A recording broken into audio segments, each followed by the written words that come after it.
Hello everybody and welcome to the stream. Why is there no chat here? That's strange and creepy and strange. Where are you guys?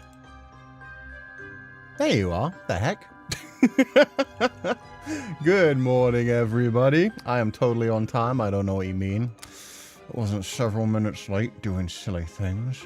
We're invisible. You guys were invisible. It was strange. But hello everybody. Behind the board? No. Underneath the board. True bottom energy. But there you guys are. Whoa, now chat's moving incredibly fast. Hello, everybody. Sensei forgot to tie his hair today. Yeah, no. I forgot a lot of things today. It was an interesting start to the day. But we got there. We got there. I have a schedule ready. I have things set up. I think, did I have 5 books or 3 books? I don't even remember. Sasagama cameo sheet. This is what happens when I take a week off. I take a week off and I just don't know how to stream anymore. But I got my schedule done. I'm currently trying to write out like a Twitter post about it. So let me finish that real quick. But good morning, everybody. How's everybody doing? Anything anybody wants to talk about today before we dive into things? What should I title this one? I don't know. I'm back. Sure. I'm being lazy. I'm back. Doop-a-doop-a-doo. Till 4:05. Okay. There we go. That'll go perfect.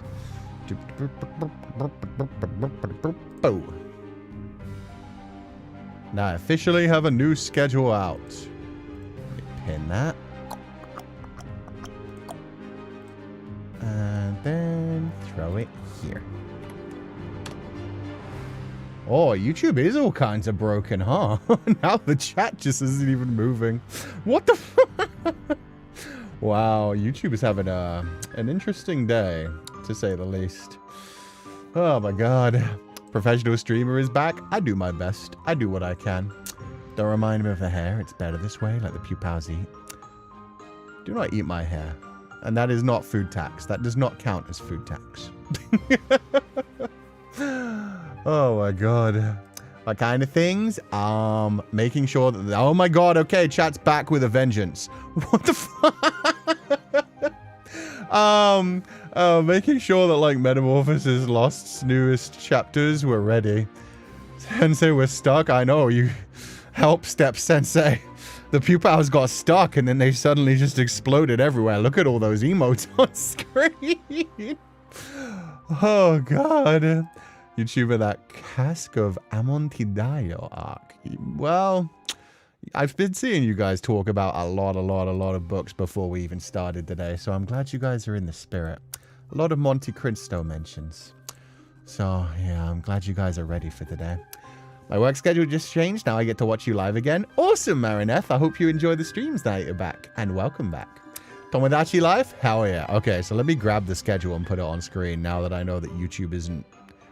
Well, it's back for now. It may be broken again very soon. Whoever honestly knows when it comes to YouTube. The list of people in chat is a lie. It says there's barely any people, which would be fair if there were barely any people, but chat is moving quickly when it actually moves. Now it's frozen again.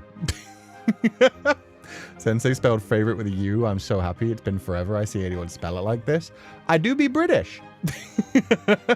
I do be British, so I add those U's.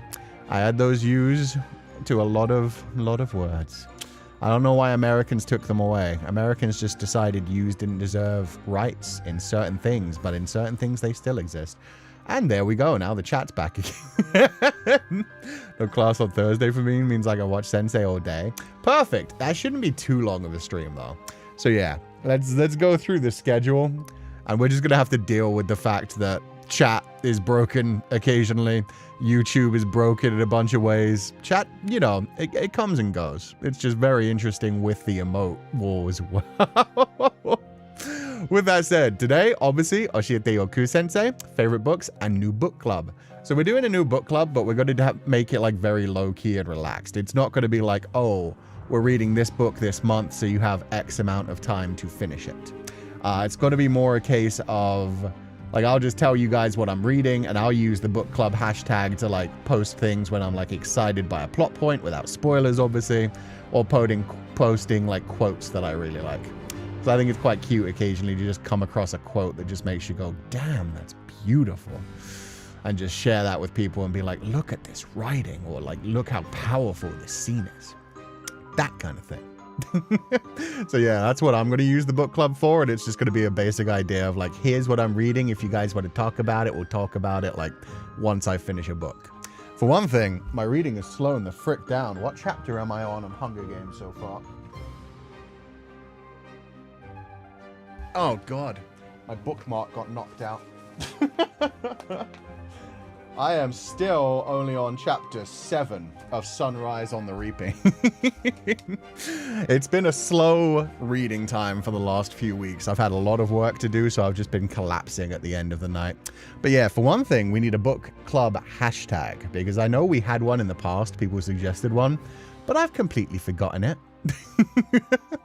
So, what's going to be our hashtag for the book club? I think people were saying like Buku Club and some other stuffs, but I don't know. We'll come up with one together now that we can use in the future. And yeah, in general, we're going to just like use it to just share. The hashtag is going to be more for just like sharing interesting quotes that you find interesting, sharing what you're reading with other pupils, and just like suggesting books if you really like things. Book-a-club. Book-Ku talks. Book-Kulab.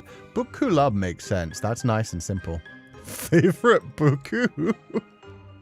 I'm not gonna lie, that has too much of like a Halloween kind of feel to it. It sounds more like you're saying boo. Biblioteku. Oh, that's kind of cute actually. I like that. Felibrary. Oh, Felibrary's adorable as well. Felibrary. It would have to be Feilebrary though. Yeah, with the I. Cú-Library. Why does that sound like a... Well, it's almost got club in it as well. Cú-Library. Feilebrary is pretty good. Feliterature. Did we not use Feliterature for something? I feel like... Wait. No, we used Fanficu. Oh, yeah. Biblioteku is adorable. Yeah. Biblioteca means library in Spanish. So that is actually a pretty good one. Biblioteku. Yeah. We might go with that one. That's actually pretty smart and cute. I don't think so. Yeah, no, apparently we didn't. For some reason, I thought we did. Also, one second. My book light turned on. I have a little tiny light, so I don't have to look at my phone after a certain time at night. I did not want that to drain its battery completely. As a Portuguese... I love when anybody says as a and then just says as an Irish. But yeah, Biblioteku is slay. We can go with Biblioteku. That's cute. So, okay. Hashtag. Oh, wow. And my chat is just not moving. I'm going to refresh my YouTube. My YouTube, like, personal view chat is just frozen and has been forever. Hashtag... Biblioteku. That's cute. Ooh. They have a new way to do things on YouTube as well. The pins appear at the bottom instead of the top. YouTube hates us. I'm sure they're doing like some sort of weird update that's going to break things even more, and that's why things are just getting worse. They normally do that. Biblioteku? Yeah, biblioteku. Oh, that's me. Damn it. Perfect tag. Yeah, no, that was amazing. Whoever suggested that first is perfect. As a Brazilian, I concur. Wait. I just realized. Technically, doesn't that mean that if people don't know who Cu is, we have a little bit of a feeling of like... Because Portuguese, Cu means... Oh, God. Let me just make sure that hashtag isn't being used. 1 second. For all I know, this is a hashtag that's already being used for, like, erotic fiction involving asses. Hashtag Biblioteku. Yeah, no, we're good. We're good. We can steal that one. That one has not been used yet. Okay. Nobody's based enough. Nobody's been just using a hashtag to talk about butts in literature. Can you imagine? I could totally imagine. And I was half hoping. Half of me... half of me was like, we're gonna have to, like, change things, unfortunately. At the same time, I was like, if there's a whole hashtag devoted to butts in literature. Best hashtag ever. Yeah, no, it would be kind of amazing.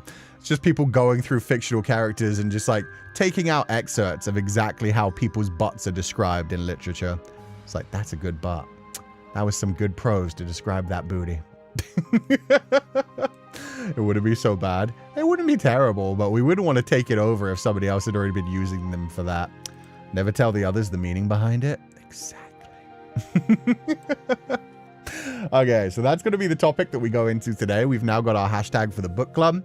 Someday, I'm going to finish Sunrise on the Reaping, and we're actually going to talk about that. But yeah, I mean, I technically announced I was starting to read that like 3 weeks ago, and I'm only 7 chapters in, so that tells you how my reading progress has gone recently.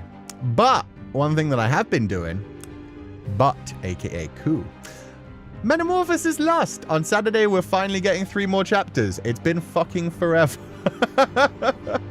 But I'm finally happy with chapters 4, 5, and 6. I've rewritten chapter 1 because I needed to do that first for my own sanity.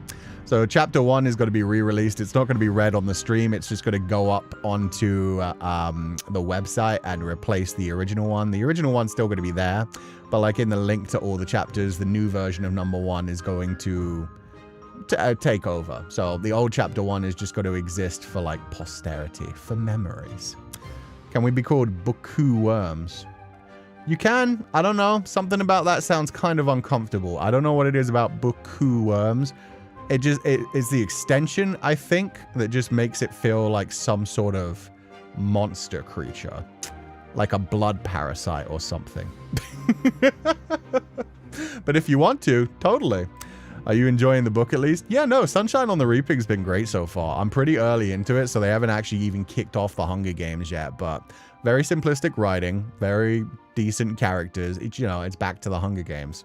So we're getting a bunch of kids that are going to kill each other, which is always a fun time. And I really like the way that Suzanne Collins writes things, because it really does just give you, like, streamlined storyline without, like, being super heavy on things. More chapters? Yeah, we're finally going to actually continue Hannah's story. Because poor Hannah has been stuck being a lost soul for a really long time.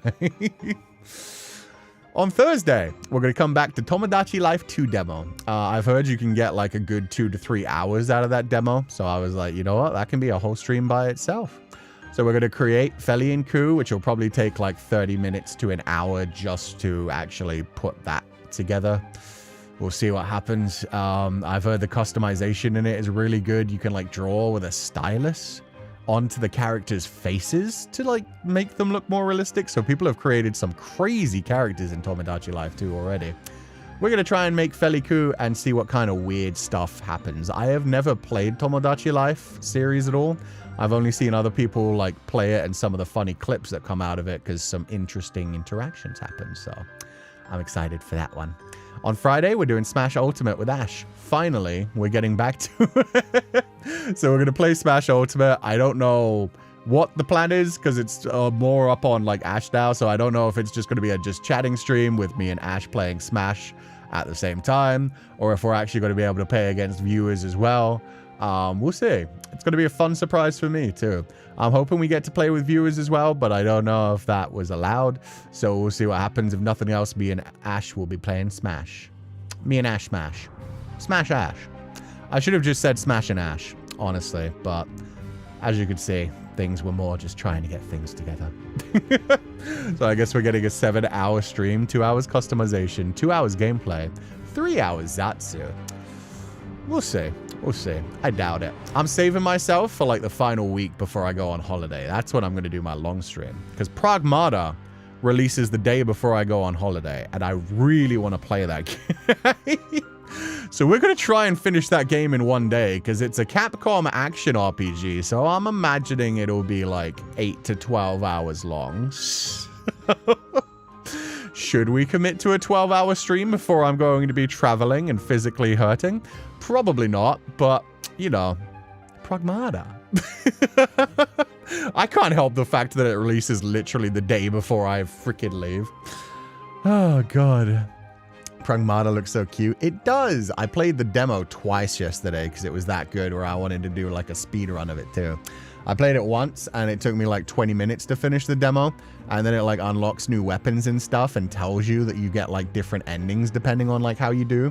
So then I sped run it in like 12 minutes and I was sad because I still didn't get the speed running achievement. But yeah, even the demo itself has like little achievements and like eight different like images that the little girl robot shows you at the end. So they're putting a lot of love into it, and they're clearly like showing the type of audience they want. They're leaning into like the action RPG kind of feel. The hacking is really cool.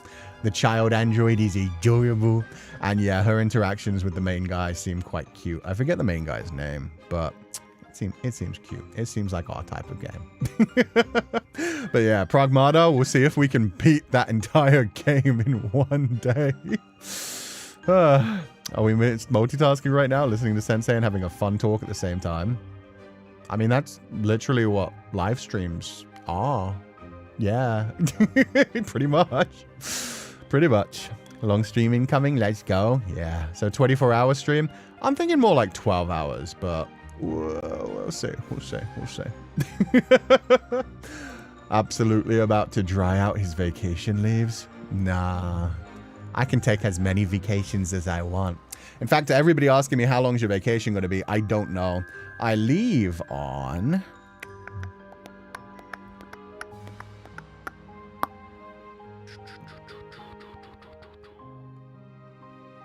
I leave on the 18th. So my final day is the 17th, which is the day that Pragmata comes out. And then I leave on the 18th, and I'm honestly not sure when I'm actually like coming back to streaming. Because I get back in the country at around the 11th. But at the same time, I don't know if I'll be ready to go back to streaming immediately because I'll have a lot of things to catch up on when I get back. So yeah, we'll see. Especially since I just had to take a week off to wrap up everything to do with taxes. And there's events going on all over the place, so yeah. The dream of infinite vacation, it's part of the fun of being a streamer. But yeah, I'm just not going to like say when I'm coming back. So just consider that like a hiatus for a little while. I'll be gone for at least 4 weeks. Part of that, I will be like doing some stuff while I'm away, as well as being at Oshiete in Canada. So if you're going to Oshiete in Toronto in Canada, yeah, I'll be there during my vacation. But other than that, yeah, I don't know when I'm coming back. It all depends on when I get like everything under control, because there's just like a lot of things in my personal life that I've been pushing off continuously to focus on other things. So yeah, I need a break. I need a break where it's like there are a lot of games that unfortunately come out while that happens, where I would rather be streaming. But at the same time, since I'm taking a vacation anyway, it's like I won't come back until I've gotten everything else in my personal life sorted out. So it will no longer be like me running around and doing 12 things and not being able to actually focus on everything else. When's Nefku coming again? Nefku shows up on the 13th. So probably...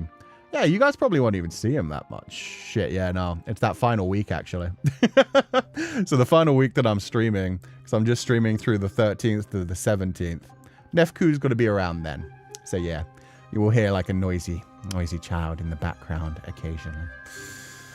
Understandable, can't burn yourself out. We're very good at waiting. You know that I've been waiting. Yeah, no, it's just a shame that everything happened at the wrong time. Because Pragmata, I played the demo of, and I was like, I need to play this. This is incredible. At the same time, Tomodachi Life 2 and Opus Prism Peak both release on the 16th, 2 days before I go on vacation. Oh, God, I'm so angry. If they had released, like, recently, it would have been so much better. But, yeah, every new game that I'm interested in playing releases right before I go on vacation. So it is just a thing of like, well, at least if nothing else, Pragmata should only be like maybe 8 to 12 hours long. I might be able to finish that in one day, but there's no point in even starting Opus Prism Peak or Tomodachi Life 2 when it's literally 2 days before I leave. So it's rough, man. It's rough. I think there's another game that comes out like in the middle of my vacation. But I can't remember which one, because it looks like I took it off of my schedule. So a 48-hour stream. Now, how would I manage that when I have to leave in the next morning? Nah, if only. Would you consider scheduling rebroadcasts of some of your older streams while you're on vacation? Nah, I've seen a lot of streamers that do that. The only reason that streamers actually do that is essentially so that the YouTube algorithm doesn't hate them so much. It feels like they're streaming the whole time, so it keeps like some numbers on the channel as a daily thing. I'm not that bothered. I will put up like a waiting room for you guys that just appears that it's going to stream in like 2 months. And then when I come back, I'll turn that waiting room into the day that we're actually going to use it. So if you guys want to hang out in the chat room, you can, but streaming old thing, you guys can watch old things. Like you guys can just look up the videos. So that's your good. Pupals are good at yearning and waiting. I hope not yearning. No, you guys can do better than that. More supercuts? We'll see. I had some scheduled to be made, but we'll see if they get made in time. We'll see. Too much effort? Too much effort for no real payoff is the bigger thing. Like I said, yeah, that's more just because if people take a break, they're scared of the YouTube algorithm hating them disappearing for weeks. So yeah, I'm not too worried about that. I need a vacation. I need a vacation. Unfortunately, you're a bit insane. Whisper, lol. You're the one who just whispered to yourself. Make sure you have a wonderful vacation. You deserve it. Oh, I will. Don't worry about it. For the first, like, 3 weeks, I'm literally going to be out of the country. So the only time I'm going to be doing anything work-related is when I'm at Oshikatsu. Other than that, I'm just going to be relaxing, writing, and, yeah, traveling. But, yeah, visiting family and doing other stuff. So my brain will be off, which I do desperately need. Especially after the Hong Kong event. The Hong Kong event is going to be an interesting one. And then when we come back, we've got another event every single month for ages. So, yeah. Don't mind waiting for you to come back and then play the games. I wish you a very good vacation. Thank you. I just hope we can finish Pragmata before I go. I really wish that one came out 2 days before, because definitely a Capcom action RPG would be doable in 2 days. In 1 day, it might be a stretch. So we'll see. We'll see. Excuse you, sir. I was mentioning the person named Whisper. Ah. No, I prefer the way I said it, though. Get yourself a nice tan. Oh, there won't be any tan. I'm going to Ireland, so... There will be no tan. If anything, everybody gets sunburned over there just from, like, 2 hours in the sun. The sun doesn't come out too often. But then it doesn't come out too often in England either. It's mostly raining and grey. If any Pupals organize VOD watching parties, please let us know on the community tab so we can join. Yeah, that'd be cute. We got the community tab and we've also got hashtag Oshiete or Cú-Sensei. So if you guys want to like organize that, feel free to, as well as feel free to join any of the Discord groups. There are multiple Discord groups for Pupals. So yeah, they always tend to like run little events and stuff. Requiem Cry Party. That would be crazy. Requiem for Innocence, I think about 5 hours per thing. So yeah, there's probably about 50 hours of content on that. I could just put all of those on loop. But yeah, you could watch a different episode of Requiem every day for more than a week. 10 days in a row. And just cry your eyes out. Hurt your damn soul. Is there any homework left for us? There will be, don't worry. Very simple homework. But yeah, I'll leave you guys with some fun stuff.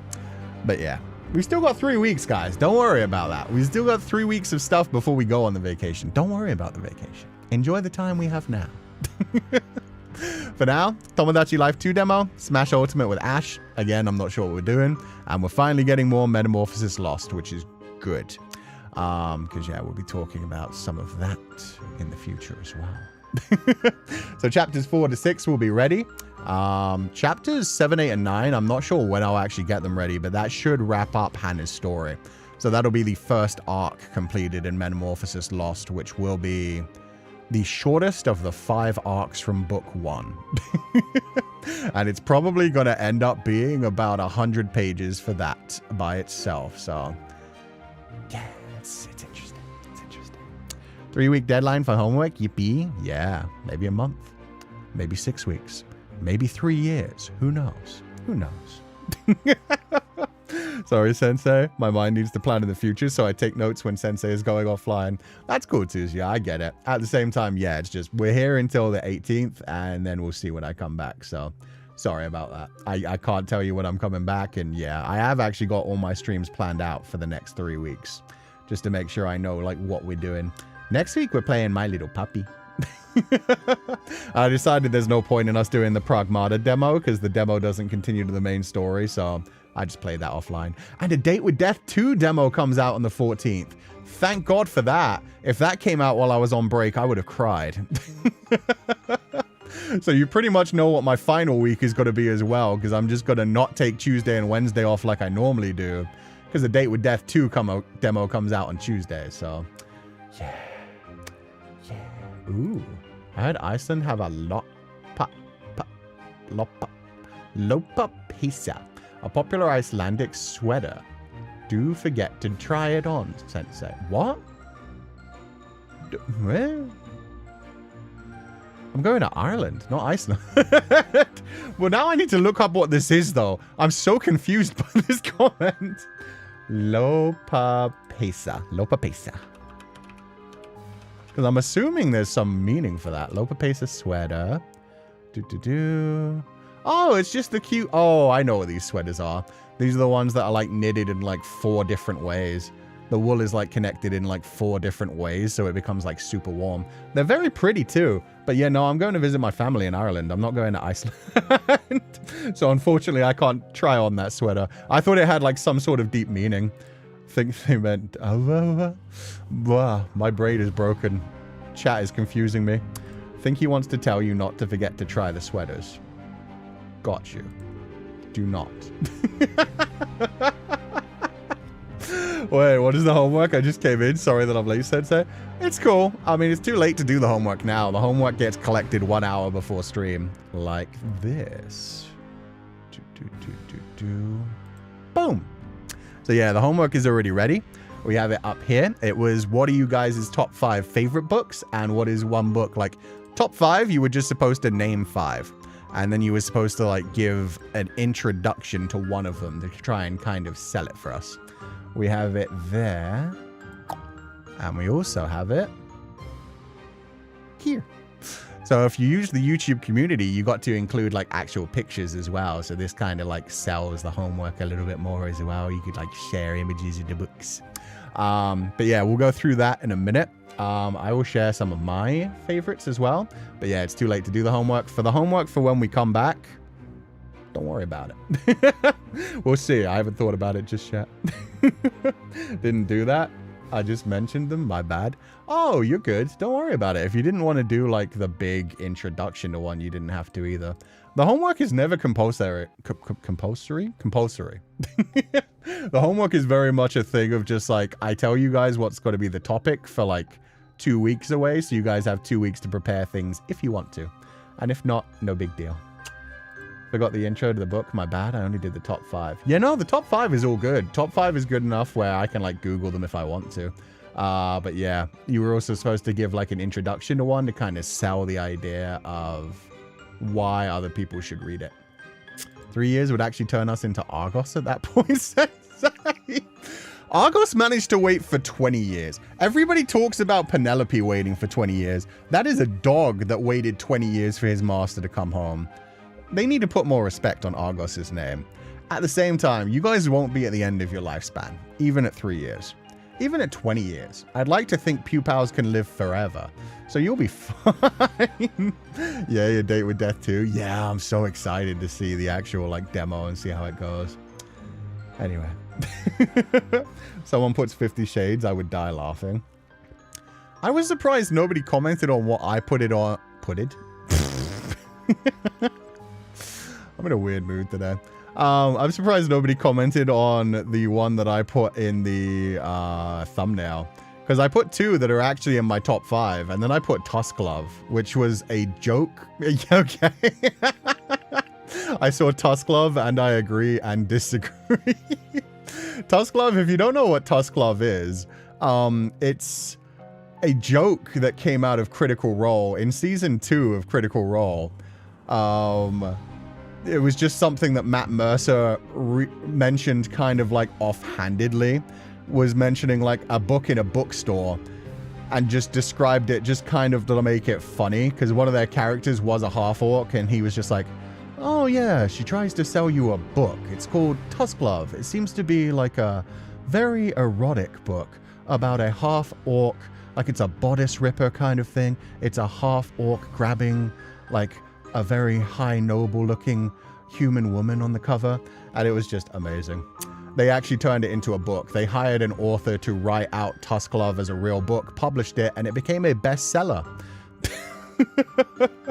So good job on Critical Role, but it was just the fact that one of the characters ended up really loving the book and using it to tease the other half-orc character throughout like the rest of the campaign. She would just, every time they had downtime, she'd be like, can I read Tusk Love? And just go to her bedroom to read Tusk Love. So yeah, they made it an actual book, somebody wrote it, and they published it. And it sold good. Def Kuzu, thank you for donating for allowance. Hiaku-chan and Pupals, hello, and I hope you're having a lovely day. Today is the first birthday I got to spend here. For today, I'd like to share my birthday blessings to our dearest sensei and Pupals. Aww, you have always been a ray of sunshine, a warm one that never fails to shine. Thank you for shining to me when my light was dim, even when I feel like I'm not worth that light. Aww. You are definitely worth that light, and thank you for everything you did for the birthday. Also, is this the artwork you commissioned? It is! Aw, little tiny baby Ku-chan. This is a different one. I saw the other one that you commissioned that's like the full-sized image, which is really nice as well. But thank you for the amazing 6-month thing that you did as well, which was wonderful. I haven't read books in a long time. Recently, the reading I've been doing is going through indictments and court judgments. Oh, that doesn't sound fun. I find it quite interesting. Well, if you have fun with it, that's what matters. I think my brain would explode doing that. The stress would hurt my brain. May life see you and give you a whole constellation when you feel the stars are hiding. And may you always find those beautiful things. Not only stars for you to feel happiness each day of your journey. With you. Aw, Def Kuzu, thank you so much. Sarah, happy birthday. I hope you had an incredible one. Thank you for always being such a lovely part of this community and being such a warm ray of light. And that was written so beautifully. May life see you and give you a whole constellation when you feel the stars are hiding. That sounds poetic. It also kind of sounds like something that comes out of like Lord of the Rings. It's very fantasy inspired. I love that. So thank you so much for donating the allowance. Happy birthday. I hope you had a wonderful birthday. And I wish you too. Thank you so much for being here. And yeah, hopefully we'll get to spend many more birthdays together in the future years. So I'm not planning on going anywhere. And despite the joking about disappearing for 3 months, I very much doubt it's going to be any more than 4 weeks. I just think that after I come back after the 3 weeks of traveling, I'm probably going to need like 1 week to catch up on at-home stuff. Actually, fire riding? Yeah, I know, right? Sarah did such a lovely job. Worth everything and a pillar of our community. Aww. Frey drew another one for me as a gift. Yeah, I could tell. The little, like, baby Ku-chan is so cute. But yeah, your Pupal Sona is adorable as well. Frey does such a good job on the artwork. So I'm glad you commissioned that one as well, and that's very nice. I hope you'll miss us enough to come back. Dude, I'm already going to be missing you day 2. Especially if I can't finish Pragmata, then I'm going to be real sad about it. I'm going to leave Pragmata behind, probably with like 1 or 2 hours left of the game and just be like pining about it. But yeah, no, honestly, when it comes to streaming is normally the way that I de-stress more than anything. Because I get to basically set my own schedule and set what I want to do. So it's never a case of like, I'm stressed about the actual streams. It's more a thing of like, I'm stressed about the work that goes on in the background, or like when there are events piling up, or when there are real life responsibilities that get in the way. But the streams themselves, it's always very much a case of like, what am I going to do this week? It's very much just a case of like Saturdays, I maybe try to do something a little bit special and a little unique. But other than that, it's just like, I want to play some video games. I want to talk about this topic. So yeah. The streams are always just a fun, free escape from reality. So I'm definitely going to miss those, especially the fact that, yeah, there are so many games that come out while we're away. He's going to miss Pragmata. See, that's what I mean deep down. What I mean is I'm going to miss Pragmata. I'm going to miss Tomodachi Life too. I'm going to miss the video games that I get to cool work. Every time I'm looking at Fat Art on Twitter, Defku's already left a sweet comment. Yeah, that's always nice as well. We have such a nice community that just supports each other so well. So if you didn't see, I haven't actually grabbed it so that we can share it on this stream, but they put together a really lovely project for my 6-month anniversary as well, where I was invited to do an interview, thinking that the entire project was just like an interview and then maybe a piece of art to go with it to style it like a newspaper. And instead, there's like an entire, I think it's like 30 or 40 pages kind of thing that collects all kinds of memories from the last 6 months of streaming, with fan art done by so many Pupals who did a gorgeous job on different things, sharing memories from over the 6 months, sharing some of their favorite times, sharing like statistics. It's so gorgeous and it's so well done. And the fact that you guys all managed to keep that a secret from me is wild, because it includes so many different artists who did such beautiful work. The statistic part was so funny. I haven't actually read it yet. I'm going to do like a live reaction next week. Because next week we're doing a proper, our first proper monthly wrap-up kind of thing, even though it's not going to be a proper month wrap-up. It's going to be more like a whatever I've been thinking about for the last however long. We're finally going to do scrapbooks again, because it's been a while since I've done scrapbooks. So we're going to do some scrapbooks, collect some memories before I disappear. And also, yeah, just talk about things that I've been enjoying over the last few months. I figured like that 6-month anniversary magazine is the perfect way to like look through the last 6 months in one go. I'm not Ku Holland. I can keep a secret. How dare. I have so many secrets. You guys have no idea what's going on. You guys have no idea how many things there are in the background that will someday be revealed. I kept the Pupal plushie hidden pretty well for a long time, right? That was planned for ages. I was already starting to miss Sensei. His voice still seems to echo in my ears. It's like I can still hear him. Booty. I was trying to think of something stupid to say. Let's pray Katses won't teach Nefku something naughty. They won't. If anything, I think Nefku is finally going to put them in their place. They need to learn fear. No, they already know fear, actually. The psycho one just, like, is never around. She's always hiding and slinking in corners. I finally figured out where she goes during the day. She hides behind a radiator that's behind a skirting board that I can't get to. And she sleeps back there where it's super warm in winter. I'm not sure if she's going to stay there in summer. But yeah, I finally figured out where she goes. Because I only really see her at night. At night, she'll come out and she'll, like, hang around with me in the living area. But other than that, during the day, I only see the other one, the big one, who will, like, come around and follow me around. Safe nap spot? Yeah. But if anything, Nefku needs to, like, give them some excitement. Because come July, they're getting a new, younger sibling, and that's going to be interesting. Which is the other thing that I've been working on. I've been de-stressing by filling my house with puppy stuff. I already have all the chew toys that my future dog's gonna need. Collars and harnesses for them to grow into.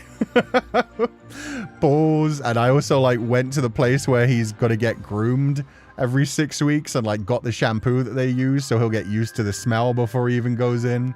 Found out, like, how much it's going to cost every time I take him in. These have been the ways that I've been distressing between, like, the mountain of other tasks that I've been doing recently to prepare for my holiday. Oh, God. I'll definitely enjoy the new season of Inuma-kun while Sensei's having his vacation. I hope you enjoy it. Inuma-kun isn't really my thing. It feels like... It kind of reminds me of Rosario to Vampire, or... What's the other one about, like, the succubus in high school? But it has, like, one of those, like, very young anime, like, fan servicey, but still good enough storyline to carry it kind of series. Sounds interesting. Haven't heard that one before. Ooh. Hope you enjoy it. As long as we don't lose Nefku behind the radiator as well. No. My house is now baby-proofed. I put locks on doors. I put little things on corners of things so that he can't bash his head against things. I made sure that anywhere he's not allowed to go to, I have a way to securely close it. So yeah, that's all dealt with. And this time my cats aren't coming with me. Because thankfully, yeah, they're being taken care of while I'm away by them, which was their whole job. They were just supposed to stay here while I was away and look after my cats and make sure my apartment doesn't burn down. And instead, they came a week early, so that's rough. But at least they're taking care of the cats. You ready for having a baby? I am ready for having a baby. I'm also ready for having a puppy. I got 2 of those little like gate things that I can put up the stairs, but because of that, I can also put them into the entrance to the kitchen. So I can make sure that both puppy and baby can only be in like living area. It's basically they're trapped in the living area. They can't go up the stairs. They can't go to the kitchen. And yeah, that's basically my whole apartment is bedroom, living room, kitchen, bathroom. So yeah, I'm good. I'm good. Trapped in the living room. Where they belong. Good luck not locking yourself out. We'll hope. Kind of curious if Nefku already knows about 6-7. Nah, dude, they're not even 2 yet. They barely know words. He barely knows words, so we're good. We don't have to worry about 6-7 or whatever the equivalent of 6-7 is for about 6 years. Then they'll be memeing, and it'll be horrific, and I probably won't spend much time with them.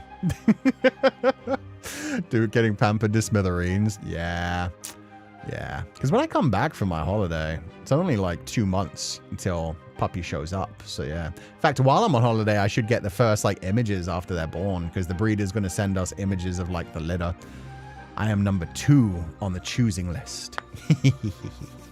But yeah, we're going to be getting images of like the litter from the time it's born until the time they get to go home at the 2-month mark. Oh, wow. Actually, I just realized they're being born while I'm away. It's less than 2 months from when I come back home that I get to take the puppy home. Yay. So excited for Duke's homecoming. Yeah, me too. That I could actually start sharing images as well. And hopefully train them well. Because whether it's a Duke or a Duchess, yeah. I'm going to have to take like 3 days off for that. And then just have like every stream after that for a while is going to be every hour I need to take a break to take them out for a quick like 10 minutes and make sure they're getting potty breaks. So that's interesting. Will you share them? Not the images when they're a puppy litter. Just because that might give away like doxing information. Scary. But once they're actually home, yeah, then I'll actually like share the images and be like, here was the litter together, and here's the one that's actually home with me. This is the one that is actually like Duke or Duchess. Not 7 years. Yeah, 7 years. 7 years or the other number, which I won't put together in a row. I refuse, Jeremy. I refuse. You're going to miss the birth of your son? I wouldn't even be able to be there anyway. It'd be weird if I did. Imagine just contacting the breed. God. I can imagine there are some overbearing people that would do weird shit like that. Just call up the breeder and be like, hey, can I be there for the birth? Like, I know I'm not taking them home for 8 weeks, but can I just be in the room? That would be strange. But, you know, there may be some people who are that intense about things. Not the voice. It wasn't even that heavy of a voice. It could have been, I could have done like the breather. I could have been like, could I be there for the birth? Like make it sound more serial killery. We could go that far. Practicing Lamaze with the mother dog. Just me with my hand on top of the dog's shoulders like, atta girl. Breathe deep. Come on. Wait, how would you do it for a dog? It's like in, out, so it'd be like...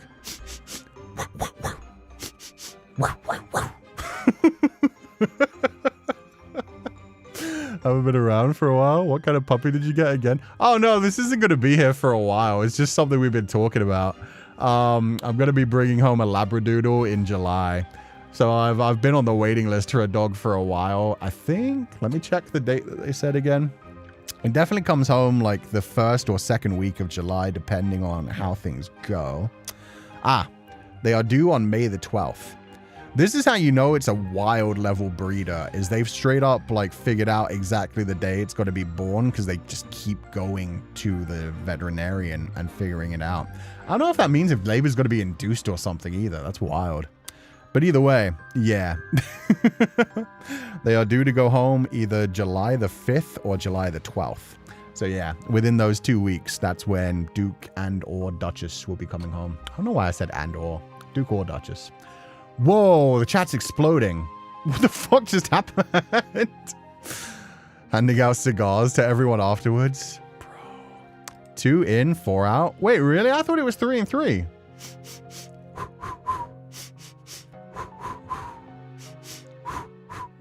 Is it 2, 4? I'd always heard 3 and 3. Interesting.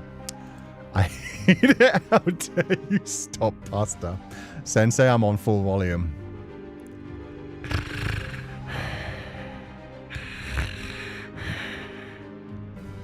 How did that feel? Did that feel better? People pulled out pasta. No, if the dog pulled out, that would have been a problem. Then we wouldn't have the puppy. So I'm glad there was no pulling. Oh, God. What did you do? Pain. Pain. It's good that I don't get this joke. There wasn't actually anything dirty about any of this, I think. I mean, the only weird thing was the voice. The voice, I was just trying to be as creepy as possible. But the breathing thing, that's just a breathing thing. That's Lamaze. That's a way to breathe, just to like calm yourself a little bit while you're going through labor. So, you know, for once, there was nothing creepy going on. The Pupals are being compelled to Noom today. Yeah, no, I've got a bit of the zoomies as well. I think because I've been doing 1,000 different things every day for the last several weeks, my brain is just in full cannot focus on one thing mode. So we're having a just chatting beginning to the stream today, and then we'll do like the books thing. But I really just need to catch up and just like let out some of my brain thoughts that have been stuck in there and rattling around for ages. What's the opposite of ASMR? Because I think that just induced it. Well, some people dislike ASMR, so it's fine. You could technically just call it cursed ASMR. That's fine. Labor itself is horrifying. Oh yeah, pregnancy is body horror. The entire body shifts in wild ways. The organs get all smashed up and crushed up throughout the experience, and like feet swell and ankles swell, and yeah, there's a lot that goes on. I say body horror. I don't mean that in any kind of like negative way. What I mean is it's amazing that people go through it, put their bodies through that much stress to bring another life into this world. It's incredible. But yeah, no, it is certainly like a lot of body horror comes from that. The entire like premise of Alien is about like a horrific version of a pregnancy, a messed up version where there is something growing inside of you that instead of coming out naturally explodes its way out and kills you on the way out. So yeah, a lot of like body horror can come from that idea of like carrying another life. This is Camille. Thank you so much for donating the allowance. Or what is that? Is that? Oh, you're getting ready with the stop pasta. Fair enough. I will stop the pasta. But thank you for donating the allowance, and I hope you're having a lovely day. Oh God. Then your body never goes back to the way it was. Not quite, no. And some people have like a serious response to things as well. Auto-sensory flight or fight response. If you got the genuine like fight or flight response, I'm impressed. That means I'm doing a very good job as a voice actor. Just picturing you doing Lamaze in the first mama classes with a big sized Labrador dog. I'm gonna pass out from laughing. Why not? I mean, people should be able to respect the differences of other people. If I want to take my puppy to a Lamaze class, I should be allowed to. Can I eat the pasta? Sure, you can eat the pasta. Don't eat my pocket spaghetti, though. I'm saving that for later. Bunny the Sweet keeps trying to sneak into my pockets and steal my pocket pasta, but I need that pocket spaghetti. Sensei, you can ask Feli if it really is 2 in, 4 out since he gave birth already. Feli? I don't think they have Lamaze in his world, to be fair. Considering, you know, snake bites and monsters and stuff. I don't know a lot about his world, but I don't think they have Lamaze. I don't think they have, like, hospitals. The inherent horror of carrying something outside of your own self in your own body. That's technically a part of you. It changes you the way it needs, and then it's compelled to come out, etc., etc. Exactly. Exactly. In the past, many women died from childbirth. They said that one of your feet is in the coffin for giving birth to a baby. Yeah. The Silent Hill F monster. Oh, yeah, that one's so disgusting. The one that's just like a giant hunched over belly just surrounded in breasts as well. And then it just like is continuously popping out the little baby monsters. Ah, and then like vomiting at you. They captured that so well. The horror of like morning sickness, pregnancy, being turned into like an incubator, essentially. Oh, God, I can't wait to play Silent Hill F again next Halloween. We are definitely going to do the second run and possibly the third one, just to get some of those other endings. And we're going to do like the rest of Resident Evil, like Leon's story. So I think we're going to do like Resident Evil 2 and then 4. Probably not 6. We probably won't bother with 6. But we'll do at least the remakes of Resident Evil 2 and 4. What amazes me is how long the birthing process was for some people. Like, for some reason, it'd be a couple of days trying to give birth. Oh my God. Even nowadays, labor can go on for like 16 hours sometimes. So yeah, it doesn't surprise me that back in the time before ways to induce labor and like cesarean sections and stuff. Oh my God, that's horrible. Silent Hill has some scary as F designs. Oh yeah, in general. Come to think of it, when is Townfall coming out? Because I keep seeing adverts for that. And for Castlevania, but maybe that's just because the algorithm knows I love Castlevania and Silent Hill. Silent Hill, Townfall, release date. Oh, it just says 2026. That's pretty incredible as it is, though. The fact that they're going to have a new Silent Hill within 1 year of the last Silent Hill is wild. And that probably means they're going to try and aim for a Halloween release, because that would just make the most sense. It's right at the end of 2026 as well. What about Castlevania Bloodlines?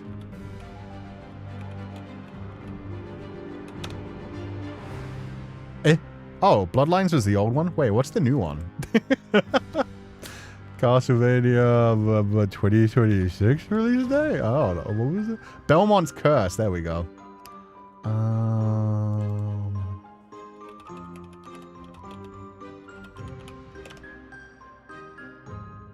Just says 2026 as well. They need to stop putting these in my algorithm. Keep reminding me they're coming out, and it's like, that's cool. I want to play it. But it's not coming out anytime soon. He didn't deny it. He didn't deny it, but he just more ignored me than anything else, so. I'm here again to suggest that Feli is just a Yoshi or Namekian, spitting their young out like an egg. Just... To be fair, that would be frustrating enough as it is, because I imagine it still incubates in the stomach, so it's like... An egg coming up through your throat is still uncomfortable as fuck. Just spitting them out sure sounds easier than laying them the normal way, but at the same time, that coming up through that tract is not going to be pleasant either. I'm done. Yeah, good. Good. Yeah, you try to make it easy just by like, oh, you just spit it out of your mouth. It still has to pass through your throat. Sorry, Sensei, I didn't know where to hand in homework, but I love Murakami Haruki's Norwegian no Mori. Oh, Norwegian wood. Some local literature, but also The Stranger. L'Étranger? The one by Camus, Lord of the Flies, Demian, kind of these. Got you. Yeah. We'll go through those in a little bit. But yeah, right now we're just being silly. Silent Hill F did a really good job tackling that. They did. And especially like so many things just vaguely related to the horror of being a woman in general in like misogynistic communities, and especially God in 1960s Japan. The Stranger by Albert Camus mentioned. Have you perchance also read Metamorphosis? Oh God, you guys are having your individual literature conversations. In some Chinese mythos, I think the longer the pregnancy or labor, the more powerful / mystical the baby. Lurge's mama was pregnant for 3.5 years. Jeez. See, I didn't know that. I knew there was something interesting about like Nurja, because technically like he's what? 6 months old when the main like story happens or something. Poor woman. Yeah, imagine being pregnant for 3.5 years. Also related to Hinako because of that. Still avoiding spoilers to wait for next year. Aw, thank you. Yeah, I'm looking forward to it as well. I still don't know if Foxface is like a decent man or not, or like who he really is in the real world. So it'll be interesting to see like part 2 and 3 of the game. Just a random question. If you were a Sonic character, which animal would you want to be? A puppy. I feel like I'm a puppy. Feli's a cat. Feli probably actually more realistically a wolf, but I like calling Feli a cat. But yeah, I'm definitely dog-coded. Coo. It means dog. Shu is still an arsehole. Shu's always going to be an arsehole. So, at least one of her female friends. I forget, the other one was just kind of catty, but then there was the one who was straight up trying to kill her at certain points. Hinako sure knew how to surround herself with people, man. This talk reminds me of when I encountered my first delivery as a nursing student. I was waiting for almost 12 hours in the delivery room. That mama really didn't want a C-section. I'm gonna be down for that long, though. I believe in the Thrissy power. Not the Thrissy. Egg developing in stomach acid and being spat out sure explains widow. Lovingly. At least lovingly. Piccolo had a hard time too. Yeah, but it was also Dragon Ball, so they didn't really like lean into the body horror of it. It was just kind of like... But yeah, they certainly like showed the frustration in his face. I wonder if Piccolo ever, like, not King Piccolo, but like the Piccolo we know we love, Gohan's father, not his like biological father, but Gohan's daddy.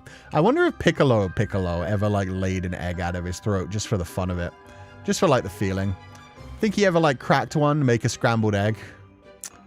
Like if you don't fertilize the Namekian egg, can you scramble that bad boy? Can you cook that bad boy up? Is that a way for you to just like consume? Stop pasta. These are the questions that keep me up alive at night, guys. Green eggs and ham? Exactly. It would be a green egg. It would be a green egg. And how does it get fertilized? I mean, no, technically they reproduce asexually. So they're always fertilized if you make one. Sensei, no, those are children. Depends on your definition. Let's say green eggs and ham. I didn't. That was someone else. Then you have people who give birth way after their due date. Apparently there's one who was pregnant for 375 days. Jesus.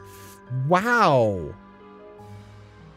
That bun was cooking in that oven for ages. Sakuko is the best friend. Rinko. Everyone hates Rinko. I respect Rinko. Rinko knew what she wanted in life. I can't wait to see like the more deep... Imagine if they give her like an actual character arc rather than just, yeah, my friends are shit and I pretend to be their friends because secretly I just want to look down on them and feel like I'm better than them. I really hope in like part 2 or 3 she gets a bit more development and we see why she is the way that she is. Because Rinko was just a bitch. Sakuko, I still don't understand why she was murdered. They did the whole like, oh, you were planning on doing mean things to me. And it was like, what? Like, she just wanted to become a shrine maiden. She seemed like quite happy and in her own lane. I don't get why she got murdered so horrifically and like left in the dark. Her worst fear was played out in front of her.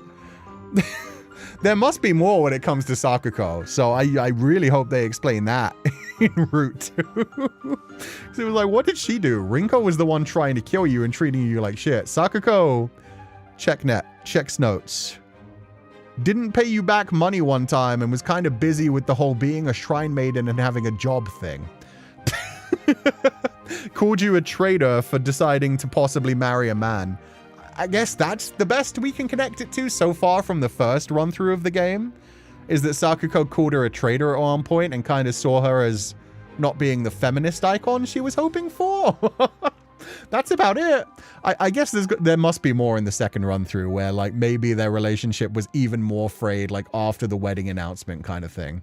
When it became clear that like Hinako was going to get married and Sakuko was like, I thought we were going to be like together forever, strong, independent women who don't need no man. I was going to become like the shrine maiden and inherit the shrine even though people think it should go to a man, and you were going to go and become like a businesswoman or some shit. I don't know. There's definitely way more going on with Sakuko. There has to be. There has to be. Sensei, did you just say that Feli delivers pupal eggs through his mouth? No, I didn't. That's the tree-lined avenue of my life. Why is Kushami getting poetic now? The tree-lined avenue of your life is Feli giving birth out of the birth canal.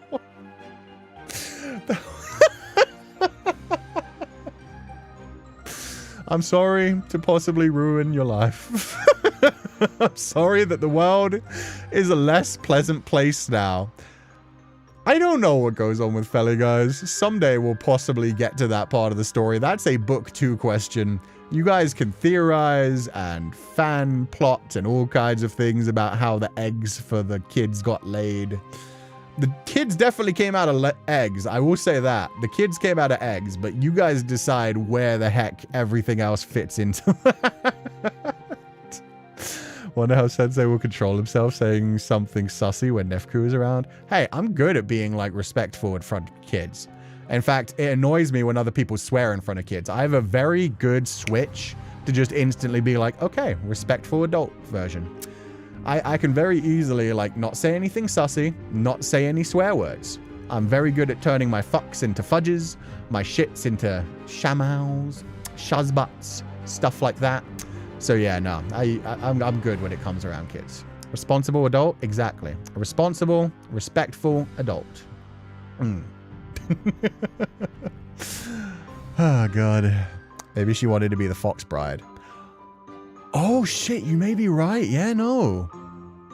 Now that I think about it, yeah, she was like a Miko for a shrine that used to care about, like, the fox spirit. So maybe that's it. Maybe she feels like she's a traitor because she kind of stole her path through life. Interesting. I think it's a great time to start on the book Zatsu. Nah, it's fine. It's fine. We'll keep talking about birth canals. Of course, you're a good switch. Sasuga versatile. Exactly. Exactly. I'm versatile in all things. But no, working with children makes it so that your life literally depends on it. Your livelihood literally depends on it. So you get very good at just being able to, like, giggle to yourself when something, like, interesting happens where you're like, oh, I'm going to tell the other teachers about this soon. Something sussy comes out and you're just like, Sensei, why are you laughing? Don't worry about it. Nothing. I was just thinking about something from last night. And then you get into the staff room and immediately tell everybody, like, the ridiculous out-of-pocket thing that some kid just said that clearly they quoted from a parent and is just like, what? I have to manually not swear in front of kids, but thankfully I'm very good at it. That's exactly it. You get very good at just, like, having, like, a literal switch. Well, not literal. Having just, like, a switch in your brain where you can be like, okay, now I'm unhinged, and now I'm serious. Still holding on to the theory that Sakuko was just had limited understanding of mental health issues. Saw her friend losing it and genuinely thought a demon possessed her. And the boss fight is her desperately trying to perform an exorcism to try and save her friend's soul. That would be cool as well. It's just... Well, I guess that would be it. If she had, like, decided she was possessed and there was something going wrong. That would be wild. Like, the boss fight being her trying to exercise you is really cool in and of itself. But then at the same time, I really like the idea of that being the reason that Hinako's kind of frustrated with her and pissed off. It's so good. I said he better freaking not in front of a student once, and they were flabbergasted. To be fair, friggin' is a tough one, because friggin' is too close to the actual word. Fudging is, like, so different, like, get away with it. If you say frick, there are times people will hear that and be like, oh, the teacher swore. My favorite as a camp counselor was, aw, beans.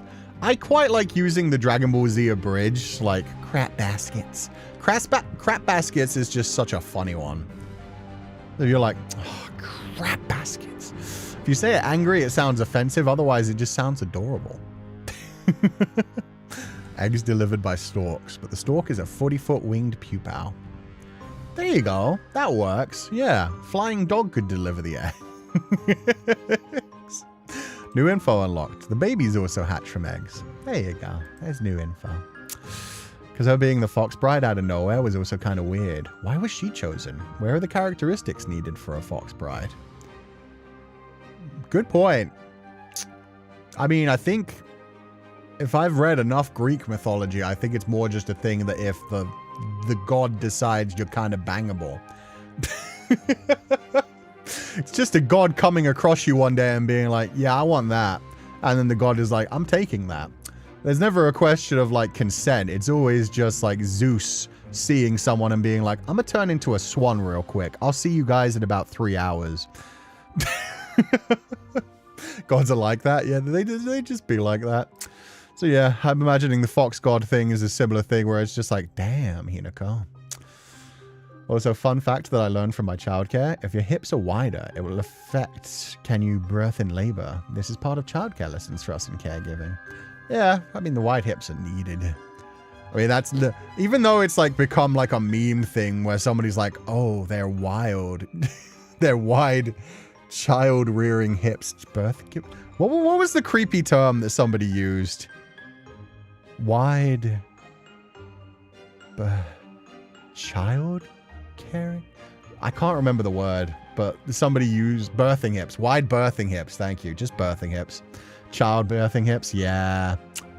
What was that from? Somebody used that as an actual description and it became like a meme because it was so ridiculous. For me, my brain automatically switched to being censored whenever there's children around. I'm physically unable to swear in front of young children. I doubt that. Physically unable is putting it maybe just a bit too far. It's nice that you have that switch, but at the same time, I'm pretty sure if you wanted to. I think my favorite story is of a guy babysitting those girls, and one of them walks over to him and says, "She called me the B word." And the other one shouted, "Mother effer doesn't start with a B." See, that's cute. She called me that's even worse, because then you're like, oh no, this kid cannot even like spell. What are we going to do with this kid?